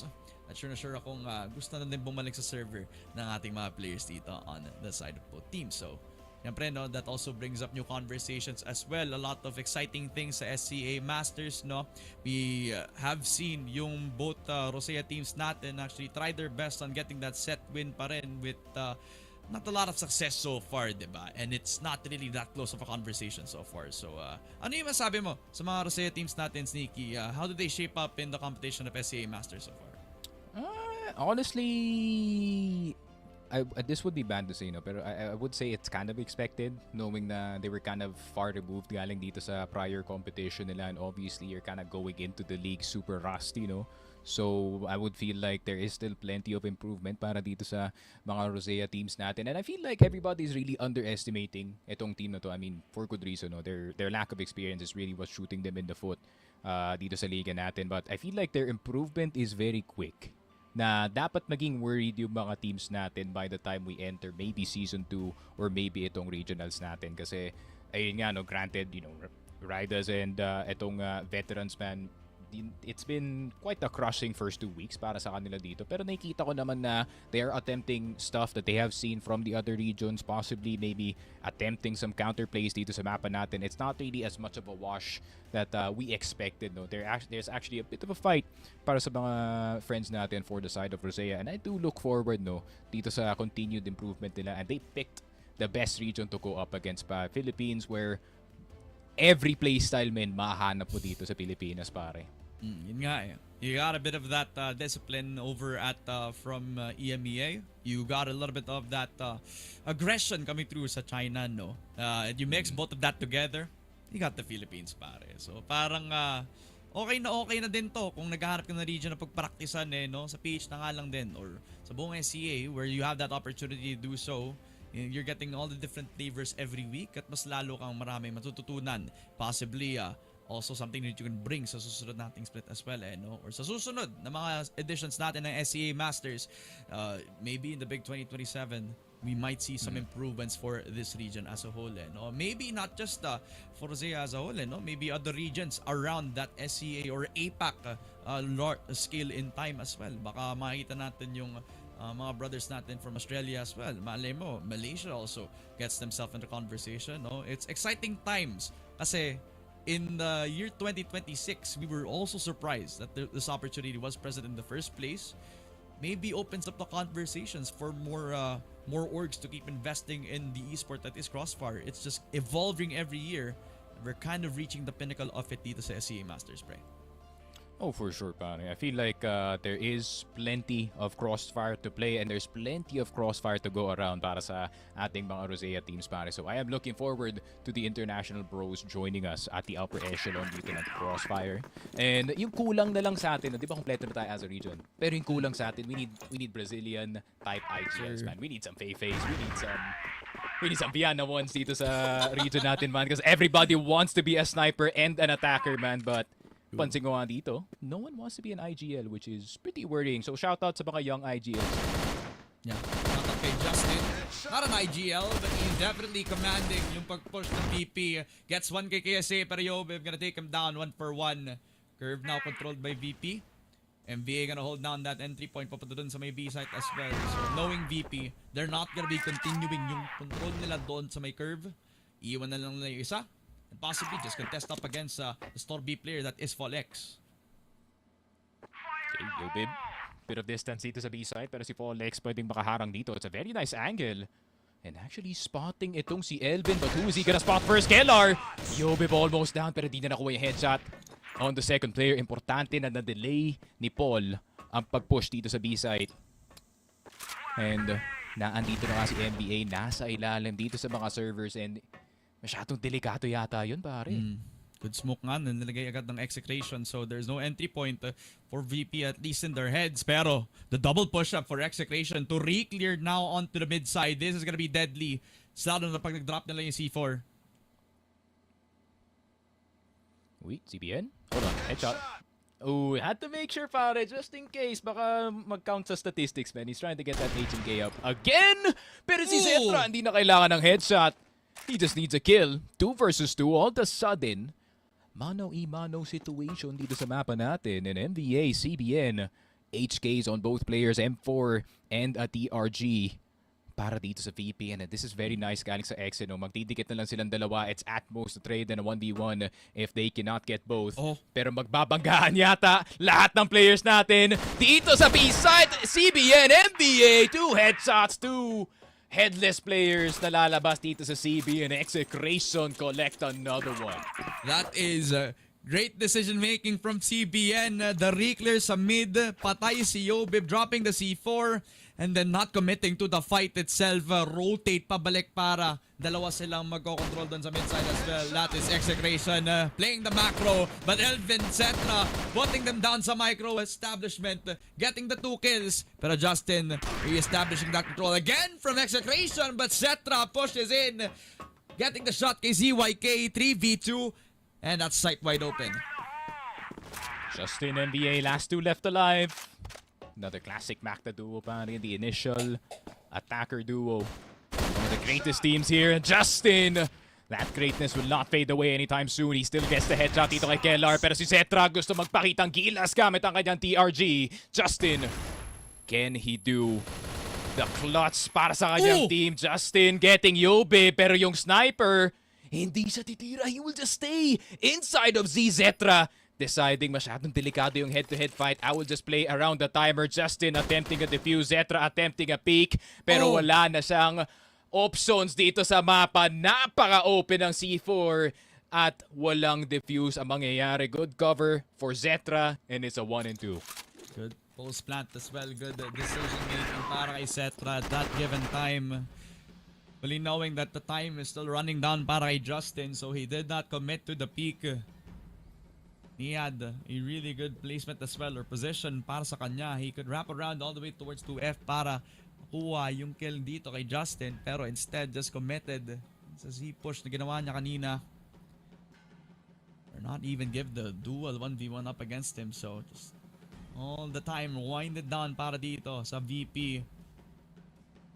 Tuto na tayo ngayon, round on the board para sa kanila. So again, it's that adjustment na nakita natin from VP, just kicking up that tempo. Not even relying on that 20-second execute now. We're seeing yung pag-push ni Yobib to give that space up to the team na talagang hinahanap-hanap natin sa kanila so far. And it's been working out from them. They got themselves that site very easy and quick. Can't deny Execration when it comes to those head-to-heads though. Pag talagang put it at the right player on any given clutch scenario, they will make it close. Justin did make that close pare. Kala nga natin maka-clutch na yun. Buti na lang di nag-pick si Setra dun. Alright. It is a dead round, so it is gonna kill yung momentum dito ng VP a bit, but I don't think they mind a bit of a pause going on dito sa mapa natin, knowing how wild the first 3 rounds have become. So, a really big shoutout as well dito kay Zetra, no? I feel like ang ganda ng ginawa dito ng VP in that last round, considering na ito na yung ginagawa nila, yung sinabi ko kanina, which is the distraction play and then maybe attack the other side of the map. And that was the prime example of it, no? Be present, and obviously mapapapick ka talaga dito sa may mid-side. And Zetra using all the attention na nakuha nga dito ng mga VP players natin to take out the 2 A side players. So, ayun nga, it was just really well played from his side. And sinabi ko nga, no, the sniper could have limited impact pagdating nga dito sa laruan natin, pero if Zetra's way of sniping, low-key, he does kinda treat it like a rifle, no? Ganun siya ka-confident sa kanyang sniping pare. So, looking forward to what else he can pick off dito sa mapa natin. But Exe though, maybe they wanna fight back, baka mid-push or CB push, maybe something aggressive galing sa kanila pare. I haven't seen an exit push papunta dun sa A, no? From VP, maybe they're keeping it in their back pocket pag tumagal nga yung laruan natin dito, no?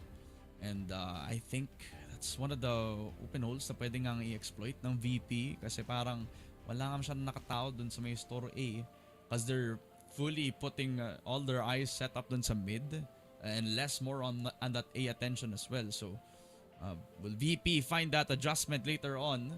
It's a question that's gonna be answered later on pag bumalik tayo dito sa game natin. Pero mabilis ang dead round nga lang muna tayo dito, you know. It's gonna be on the technical side muna.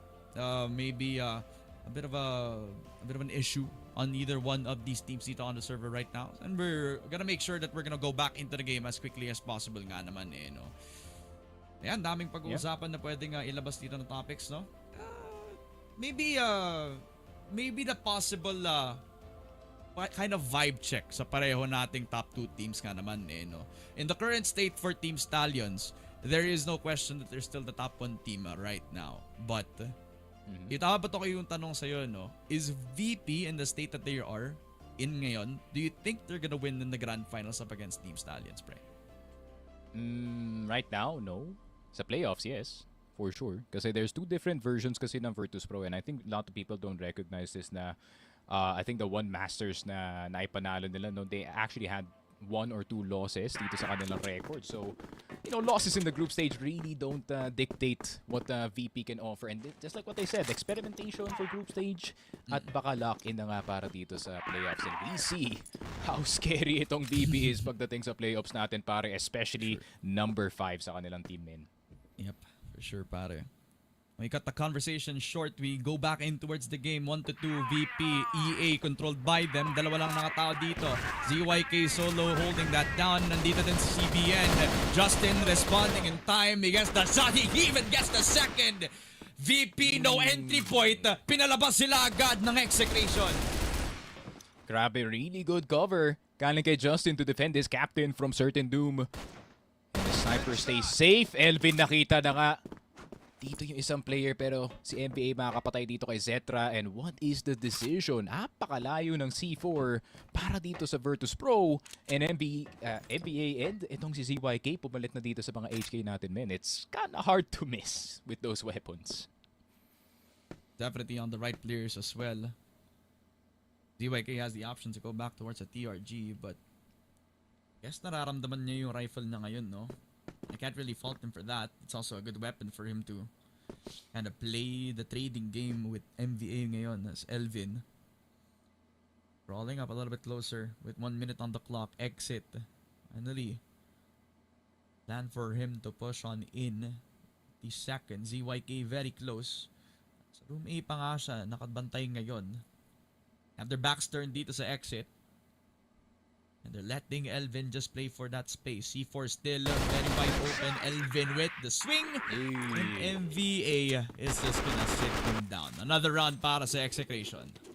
Yep, Execration. I think nare-recognize nila pare na maybe this kind of crossfire is actually beneficial para sa atin. We can kind of sit back, throw some random aggression from time to time dito sa isang side ng mapa, and we can still benefit off of it even though 4 versus 5 is sitwasyon. So, big ups dito kay ZYK. And big ups din kay Justin. If Justin didn't fly in galing dito sa Z, ZYK would have had his head taken off by 2 players dito na VP. Pero si Justin will prevent that from happening. KSA now spotting itong si ZYK. No longer Justin helping, but Justin trading instead dito sa may C-side. KSA first kill on his. Pero si MBA nasa likod. Titignan ba nila kung nasan si Elvin? And here comes the flank action galing kay Elvin. Did you forget kung sino ang kalaban yung Execration? You always gotta look behind you. Man, the executes were so good on the way from VP that Execration forgot about Elvin. The Elvin factor.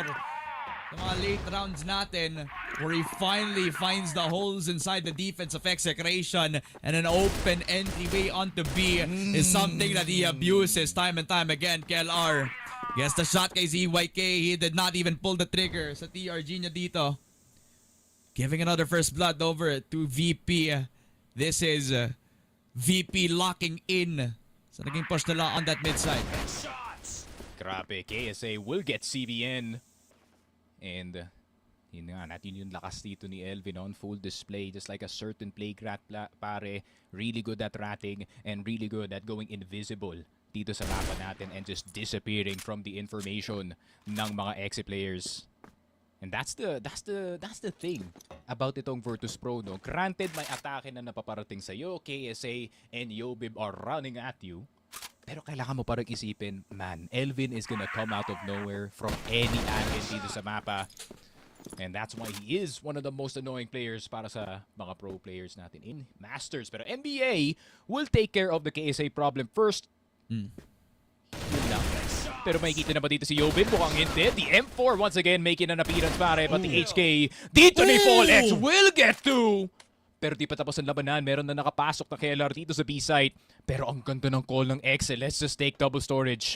Yeah, absolutely. Fallex on that angle. Justin also to support. VP have the plant. Kailangan pa rin nilang labanan. Napakainit na riflers on the side of Execration. Justin making his presence known. KLR has to reposition. Di pa na nakita na nag-reposition si KLR, so they are thinking about the possible re-aggress. Justin with the clear. KLR with the spray down. 1 versus 1 up against Fallex. And he's been accurate, precise laban sa kanya. Tries to clear him, tries to find that battery's control. Falls down towards him. 1v1 with that USP.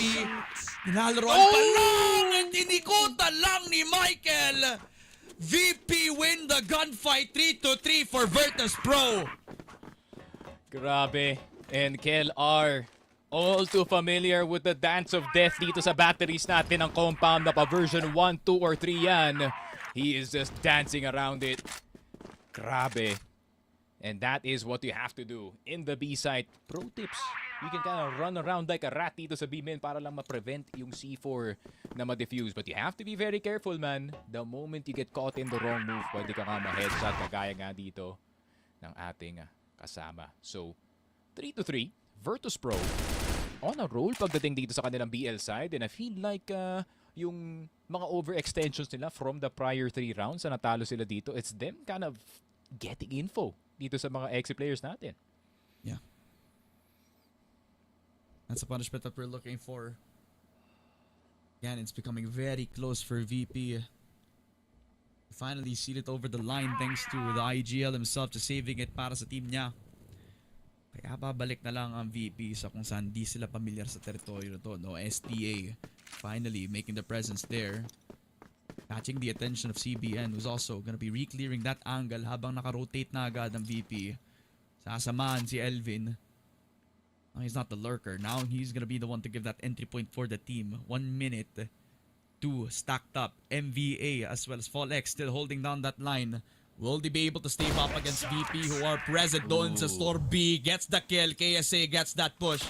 Pasok sa B. And MVA gonna have to play defense. Push on in onto KSA. Gets the spray. Gets the 2K.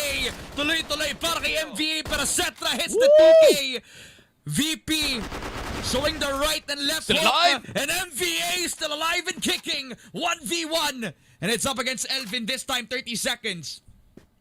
Grabe, the battle of the bottom A hold, and this is what I was talking about. As long as you're holding that bottom side and you have control, this B side is very easy to defend, but a pop flash sa harap ng mga EB players creating this situation para kay MBA, spotting Elvin. Kailangan na pumasok ng B, headshot, but it's through the bar, and Elvin getting saved by 3 inches of steel railing. Na headshot sa dun. Pero sumala dun sa railing, pare. Oh my goodness. Mahal ka ni CROSSFIRE dun. The smallest margins for error. And the biggest what-ifs na may isip na kayo ng Execration. Relvin really. That's it between the knife this time. KSA delivers on to Justin na ngayon. 5 versus 4 early on.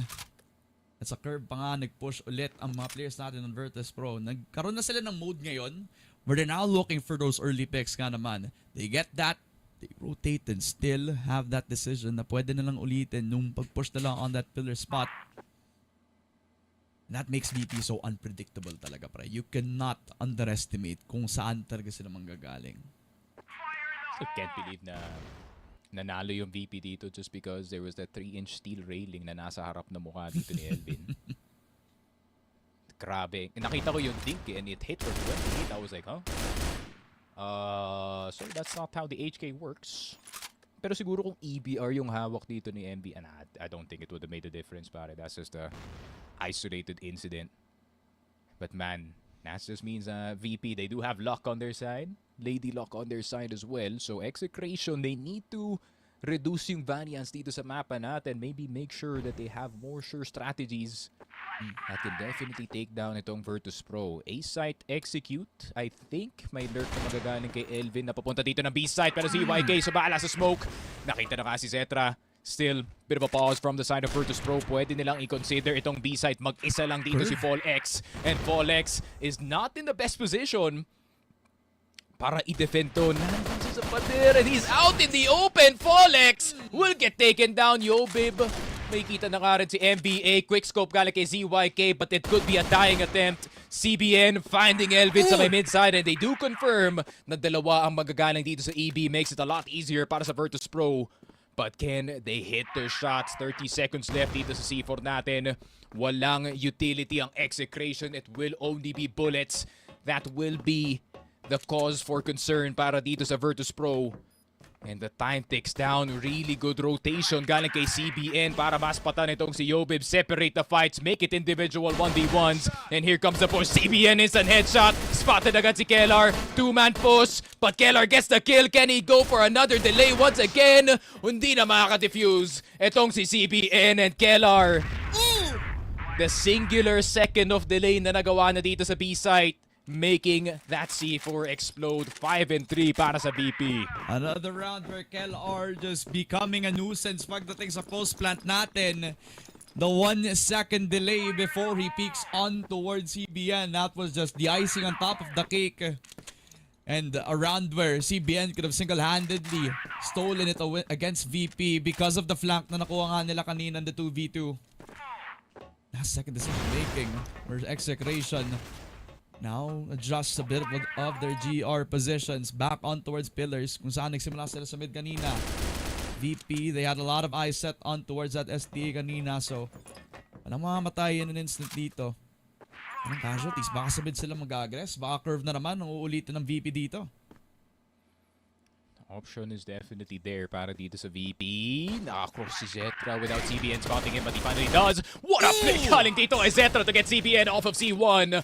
Kellar, nakita na nga si Justin pero meron pa down na nasa loob ng 2F. ZYK and the boys rotating papuntang CR, and a really good fight to defend their sniper. 3 versus 3. Yobib finally setting down the C4. 3 players na nasa loob ng CR para sa Execration. Kailangan may dumaan ng mid, pero naandito si Elvin sa may tower side. Overseeing, pero pwedeng iwasan ni FallX. He can just slip on by, tap walking his way into EA, but he's also very suspect na meron pa tao na nasa tower at tama sa dito. Turns around, getting the headshot on Elvin. 18 seconds. Time is of the essence para dito sa Execration. Yobib getting NBA spray down for KSA, and the USP gets ZYK 6-3. VP creating the 3-point lead dito sa first half. Those first 3 rounds were just testers pala dito, pare. Yeah, they pulled the trigger on finally throwing in that chaos. Doon nakuha nila yung space dun sa may EA. They actually got themselves the option to kind of rotate back on CR, but instead they kind of wanted to commit pa rin.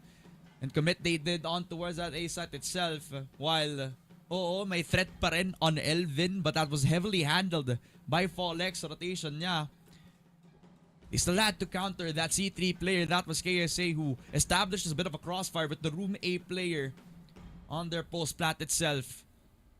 So VP really had an untouchable post plant position.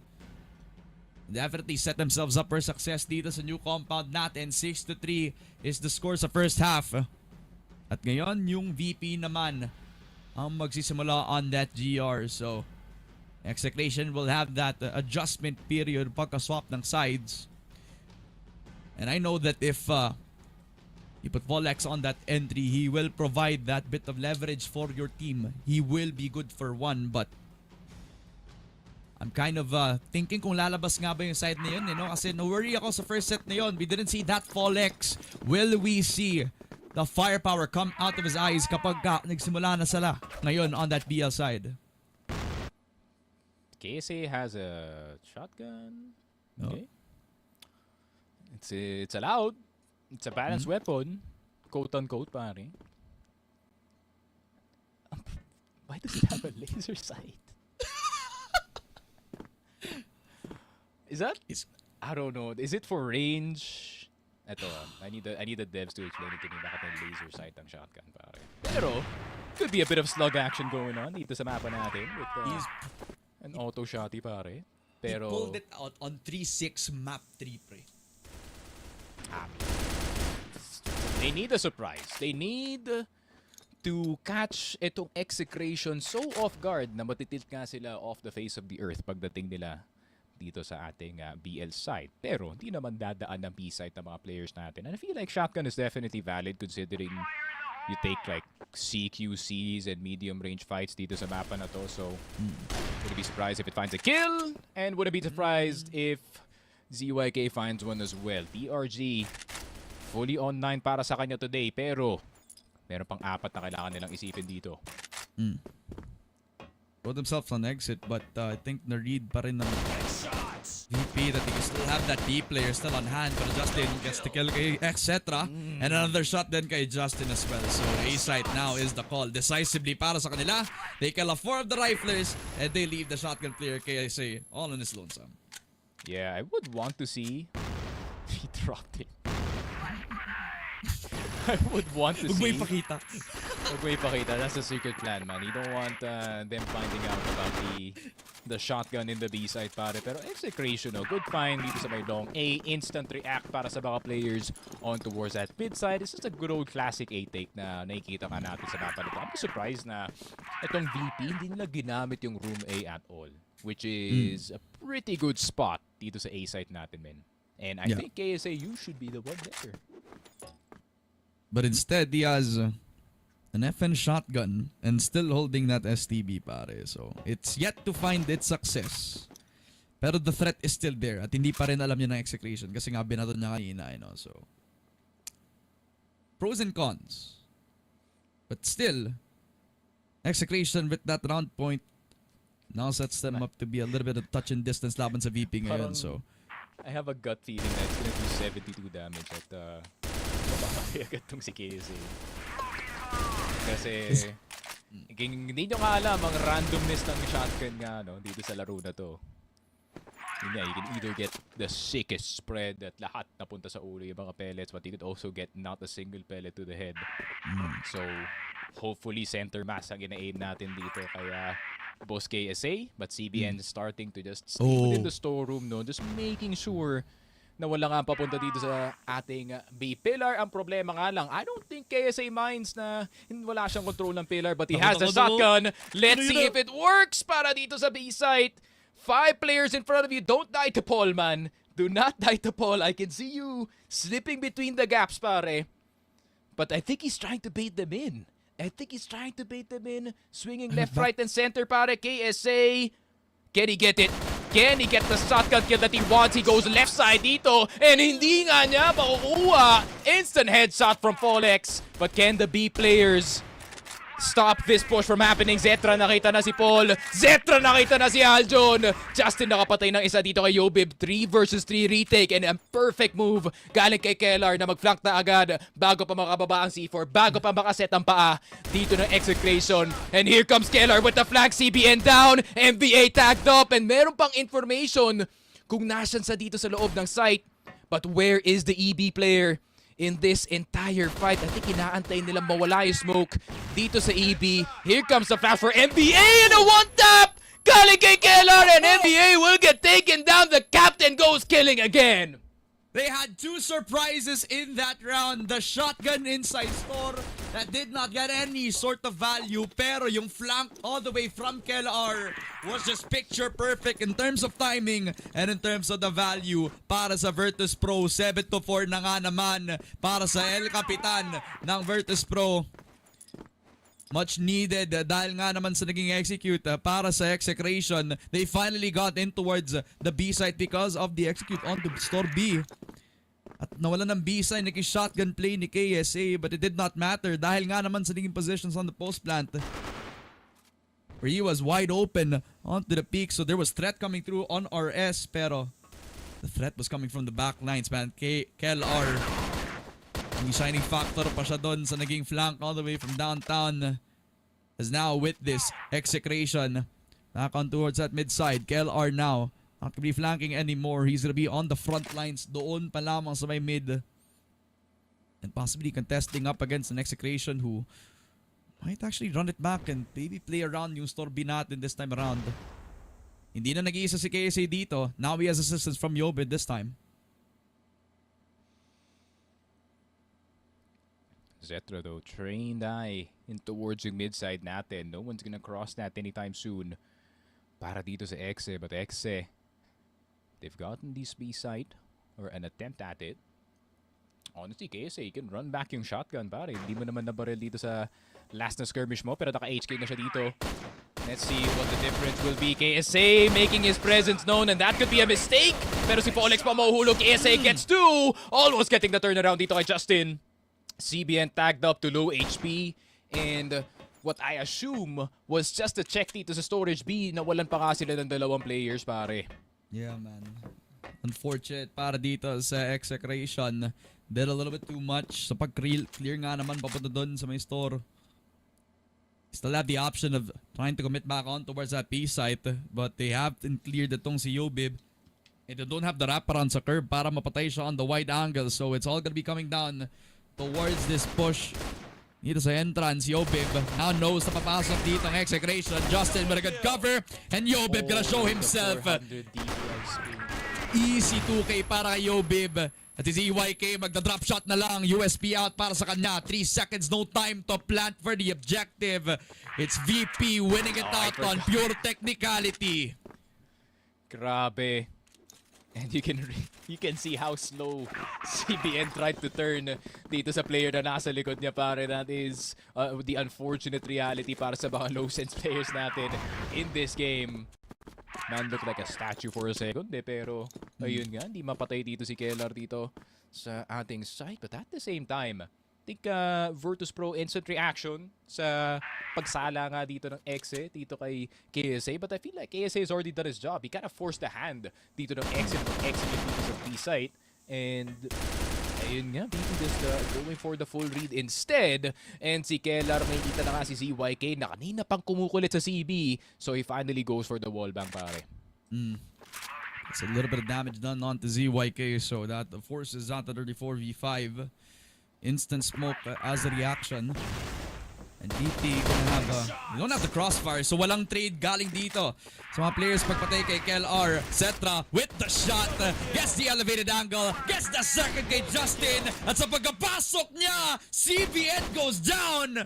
3K para kay Cetra, pero may entryway pa rin si MVA from exit as the C4 is already within his hands. 1 versus 2 na para kay Matt Zera. What can you do against a VP who is very disciplined? Yun nga, KSA rocking the FNTPS, pare. Is it gonna be a factor dito sa mapa natin? We're gonna have to wait and see. NBA gonna be smoking itong 2F natin and possibly be playing that position. No? Pwede siya umupo sa loob ng smoke, maybe try to spot one of the 2 players. Pero tignan mo naman kung saan magagaling ang ating dalawang players dito sa 2F side. NBA recognizing it early, pero nakatingin siya dito sa likod. Still worry about the second player. KSA will get taken down to Yobi. Binahanap dito ni Matt, pero magkaharap na nga sila dito. But the USP, once again, displaying why it is the best entry weapon dito sa laro natin. 9-4 VP looking for the jugular dito sa new compound. Series point para sa VP, stealing it all the way up against an Execration who was fiery hot. Sa pag-entry nila on the way towards this series so far. And it all takes one good push now for Execration. Definitely healing the pressure from Elvin and Cetra. Gets the 2 kills for themselves as we're feeling the beginning of the end. Patay pa nga si ZYK. Folex, CBN, the firepower duo might actually have the fire stepped out of them. Lalo na sa mid-push na ginawa dito ng VP as KLR and Yobib ends it with a 10-4. 2-1 para sa VP. And they show that it was not close at all sa new compound map. Yeah, Virtus.pro done with the experiment, and the experiment is successful dito, pare. And they finally ended up against itong Execration. Execration, obviously, we are expecting a lot more galing nga sa kanila, but they still cannot escape the Mr. Potential only allegations, pare. Ayun nga ang sinasabi ko. We keep seeing potential but no kinetic galing nga dito sa Exe, and yun nga, up until now we are still waiting for that potential to show para nga sa kanila dito. And para naman sa Virtus.pro, I mean, the reads, absolute reads nga galing nga sa kanila dito, and we do see once again the genius ng macro nga ng ating Virtus.pro squad. You only need 1 or 2 tidbits ng information para maka-execute sa mapa, and Execration, you're kind of caught playing VP's game, and who is better at VP's game than VP, pare? I mean, that's just the way it is, man. Yep, for sure, pare. I mean, sabi na nga sa lower thirds natin, nangyari na nga kung ano yung nangyari last year where it was going to be a VP that has shown that they are still at the top of their game. Despite the very shaky start sa naging series natin, ay pinakita pa rin nila that they can get it over the line. So we're gonna be throwing it over to Mochi as well as Bipolar to close out ang naging successful na ding SCA Masters Spring broadcast para sa laruan na ito. Maraming salamat sa ating mga casters. Ed, narinig mo ba yun, Bipolar, no? Lots of Yes. potential but unfortunately, lack of kinetics, no? Ang sinabi dito ni Sticky Frog, which I actually like because that sums up the entirety dito, no? Sa mapa ng new compound natin. Although, I'm also interested with the gun na gamit dito ni KSA kanina, Yeah. no? Which is, I think, is pretty new for us to witness as well. Pero ano ba nga naging thoughts mo dito, Bipolar? I mean, looking at the matchup muna, no, Execration really does lack pagdating dito sa mga closing out. And hindi sa closing out in terms of map, closing out a series. Yun yung talagang kinahihirapan ng Execration. Pero going for the gun dito na KSA, I am not surprised that they'll be pulling out something out of the blue. Kasi feeling ko yun yung, how do you call this ba? It's not experimentation kasi it's kind of the secret na hindi pa nila nilalabas. And they did work with it dito sa ating compound. So not bad for VP and amazing though, no? Na got out of that pit of hell na parang, oy, nandito na kami sa Cavite. Wait lang, balik tayo sa Tondo. Kasi dito dapat tayo. And they just really took that away from Execration. Pinatikim lang, pero hindi pinalasap ng todo. Parang mapapasabi ka ng, tara dito ulit tayo sa VP. Because they did just do it once again. Hindi nila ulit pinapa...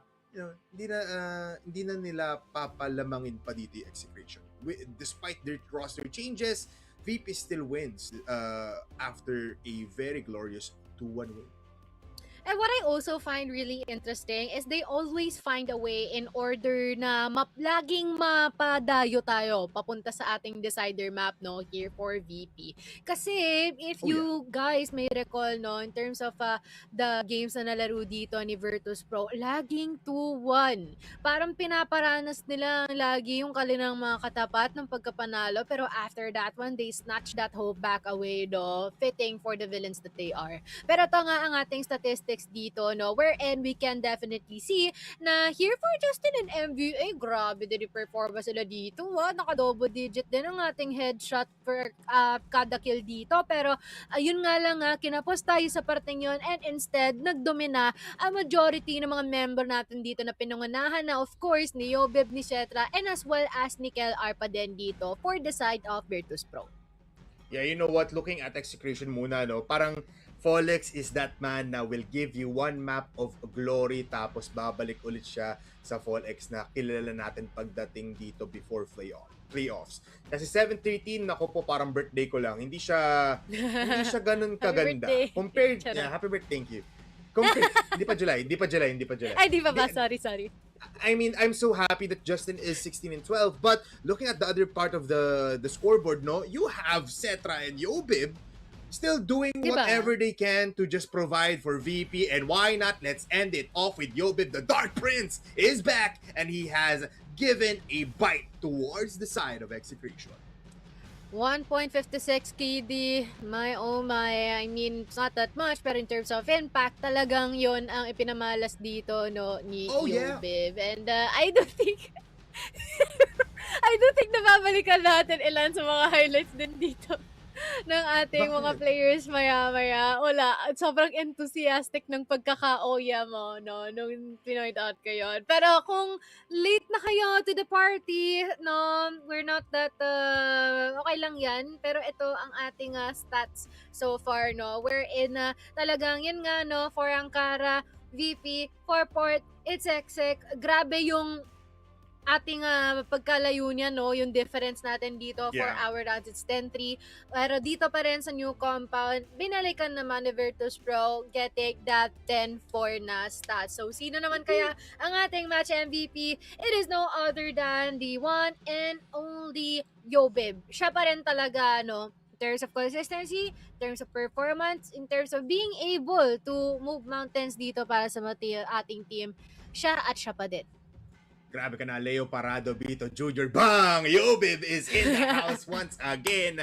And rightfully so, no? Kasi whatever you lack from Folex Execration, that is what Yobib gives. It's consistency. And that is why we see him as one of the best pagdating dito sa scene natin.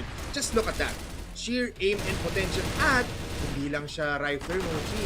Aasahan mo si Yobib na he will use that PRG at the nick of time to possibly give you an easy pick-up and an easy advantage for your team. And Yobib displaying us with expertise that he can only do.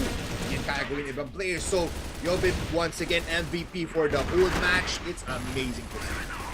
Amazing indeed. Even after all of these CQ plays dito, no, na hindi man lang nalalaman ng kalaban, katabi na pala niya itong mga ito, at nagugulat na lang sila, natatanggalan na sila ng ulo. So, well played naman nga talaga, no. Nasaksihan din natin kung paano siya nakapag-work closely as usual, no, with the likes of KLR, Elvin, and alongside with the bunch. Kaya naman, no, interview na natin siya at siya mismo, no. We are gonna have Yobib dito sa ating desk. Hello, Yobib. Okay, solid ang ating performance so far, Kaya nga, yung sa first map, talaga nagpatambak talaga kami dun para hindi naman bumaba moral ng kalaban namin. Ayan. Para exciting, no, Yobib? Nasa script yan, Yobib. Nasa Tama script, ba? nasa script namin yan. Yan. Dali mo, Yobib. It's intense, no, dito sa laban natin. A big shoutout din kay Cetra na nasa likod mo, no? Yobib, after a very, very long matchup, kasi kanina nakita natin yung Rossi teams natin for Vet and Ridaz, sobrang bilis. Kayo naman, it was a different setting point. Anong nangyari? Anong reset na ginawa nyo, especially for you, no, as our MVP? Anong reset nangyari after port tapos nag-lock in queue? Parang pinatikim niyo yung sariling laso na binigay sa inyo na Execration. Sa nangyaring laban, talagang binigyan lang namin ng challenge yung mga sarili namin. Yung first map, nagpatambak talaga kami, tapos parabulin. Tapos yung second map, binigay talaga namin yung tent. Nagpa-tente talaga kami dun. Tapos nung third map, ayun talaga yung laro namin. Yeah. Basically, Bib, parang feeling ko kasi yan eh. Nagpa-practice lang kayo, no? Pinagpa-practice may ano nyo lang lang kami, mga play na to. May inaalam lang kami na na play ganun. Parang similar sa sinabi ni Kel R kanina, no? Nung tinanong natin sila, yung mga ina-experiment nga daw sila, no? Depending dun sa mapa na pipiliin din nila dito. Can confirm, Bib? Tama ba? Oo, tama yan. Nag-experiment talaga kami. Okay. Kahit matalo lang yung sa mapa, okay lang. No problem. Alam naman namin na mananalo kami. Basta sa inyo ang huling halakhak, can vouch. Yun. Alright. Sige. Ayan, no, Beb, no. Actually, may gusto pa akong itanong, pero binati mo na kaagad din, no. Yung 2 daw talaga sila daw nila yung nila doon, yung mapang yon. Pero, ayun, maraming salamat at congratulations. The floor is yours. I-shoutout mo na lahat ng gusto mo i-shoutout, Beb. Shoutout sa, unang-unang shoutout sa manager namin si Pilali, sa team ko, sa pamilya ko, sa pamilya ng mga teammate ko, sa asawa ko, yun. Yun lang. Yun, thank you so much, Bebe. Congratulations ulit, makakapagpahinga kayo muli ng husto. It's another day for Virtus.pro. Thank you. Ayun, there you have it. Yeah. It's one hell of a round for Yobib. It never faltered kapag si Yobib nasa server natin. He always prevails and he always has the last say pagdating sa mga laban. Ito, tamang posing lang si Cetra din sa kanyang likod, no? Pero nako po, tignan na nga natin, after all of the matches that we have for this day, ano ba ang naging epekto nito sa ating standings? Yan ang makikita natin ngayon as we see a lot of things or a lot of teams going down. Unfortunately, Ridaz already at the 10th spot. Execration, Alliance Gaming, and Matches nasa kanya-kanyang mga position nila ngayon in the top 4, 6, and as well as 7, which is this is quite of a big blow for Execration, honestly, no, Bipolar? Sobrang bagsak nito. Pero kasi kung isipin mo, 2 matches pa lang sila, Mochi, compared to the people above. Some of them are hitting 5, some of them are hitting 3. But yeah, this is a big loss for them. But look at FERVID and Virtus.pro now gunning it for that number 2 spot. Etong other players natin, they still have to work for it. But for them, etong number 1, 2, 3 spot natin, this is looking pretty good. Pero VP kasi, it's just like Execration. They haven't had the biggest of matches. Hindi yun pinakamarami. So, this will still change. Yep, will change for sure, no? So, I do believe na wala pa tayo sa 50% ng buong league natin. But let us check out na rin, no, in a bit kung ano nga ba ang magiging schedule natin. Actually, nagulat nga ako, akala ko kanina, lalinggo na ba? Hindi pala, Sabado pa lang. No, wala na ako ng... Yeah, Sabado pa lang, guys. Sabado pa lang. At kaya naman, ito ang ating magiging schedule for tomorrow. We have Veteran versus Execration. We have Ridaz and as well as Virtus.pro. Nako, parang medyo mahap dito. But also, we have our last match. We will have Team Stallions versus Matches. Nako po. Ito na nga, Mochi. Kung kanina, Veteran and Ridaz will be batting all throughout a team that we considered in the middle of the standing. They will be up against the first Veteran will battle up against the prospected top 5 sa buong Mastery, tapos top 2 naman mga kalaban dito ng Ridaz. But it's the battle for the neighbors. It's Stallions as well as Matches. No? So it's a very interesting matchup tomorrow. So pretty nice. Pretty nice indeed. And good luck to our Rossi teams as well bukas, no? Medyo mahirap to. Pero maraming salamat sa lahat ng mga tumambay, nakigulo, nakitawa, nakichismis, lahat-lahat na minsan nakipag-away dyan sa comment section natin, no? And I really do hope that you guys had a great time for today kasi honestly, lots of laughs, no? Para sa araw na to. Yeah, sobrang solid ng araw to a point na Mochi, everyone is feeling the blood boiling each and every day and it just keeps on getting better dito sa CROSSFIRE Philippines. For sure. Kaya naman kayo, everyone, no, itantusan nyo na ang inyong mga kalendaryo. Mag-set na kayo na alarm clock kasi bukas magbabalik kami para sa ating ikapitong araw dito sa ating CFS Masters Spring 2026. For now, have a good night. Di ko lang kung naispatan siya ni KLB doon. Mukhang oo, nakita mo yung flick of the wrist. Nakupunto ka niya. Be careful, but he gets the shot. And he gets the trouble. Receiving play pa. Tuguan na nga ngayon si Cetra. And pinakabantay. He's gonna get one. And also two huge. Nakaya pero wait lang, hindi pa rin tapos yun. Lahat ng action. Masusundan pa. We are gonna be seeing Prevalence Race here dito sa house. Ano doon, no? Flash grenade. PSA! Kitang-kita niya sa KLP.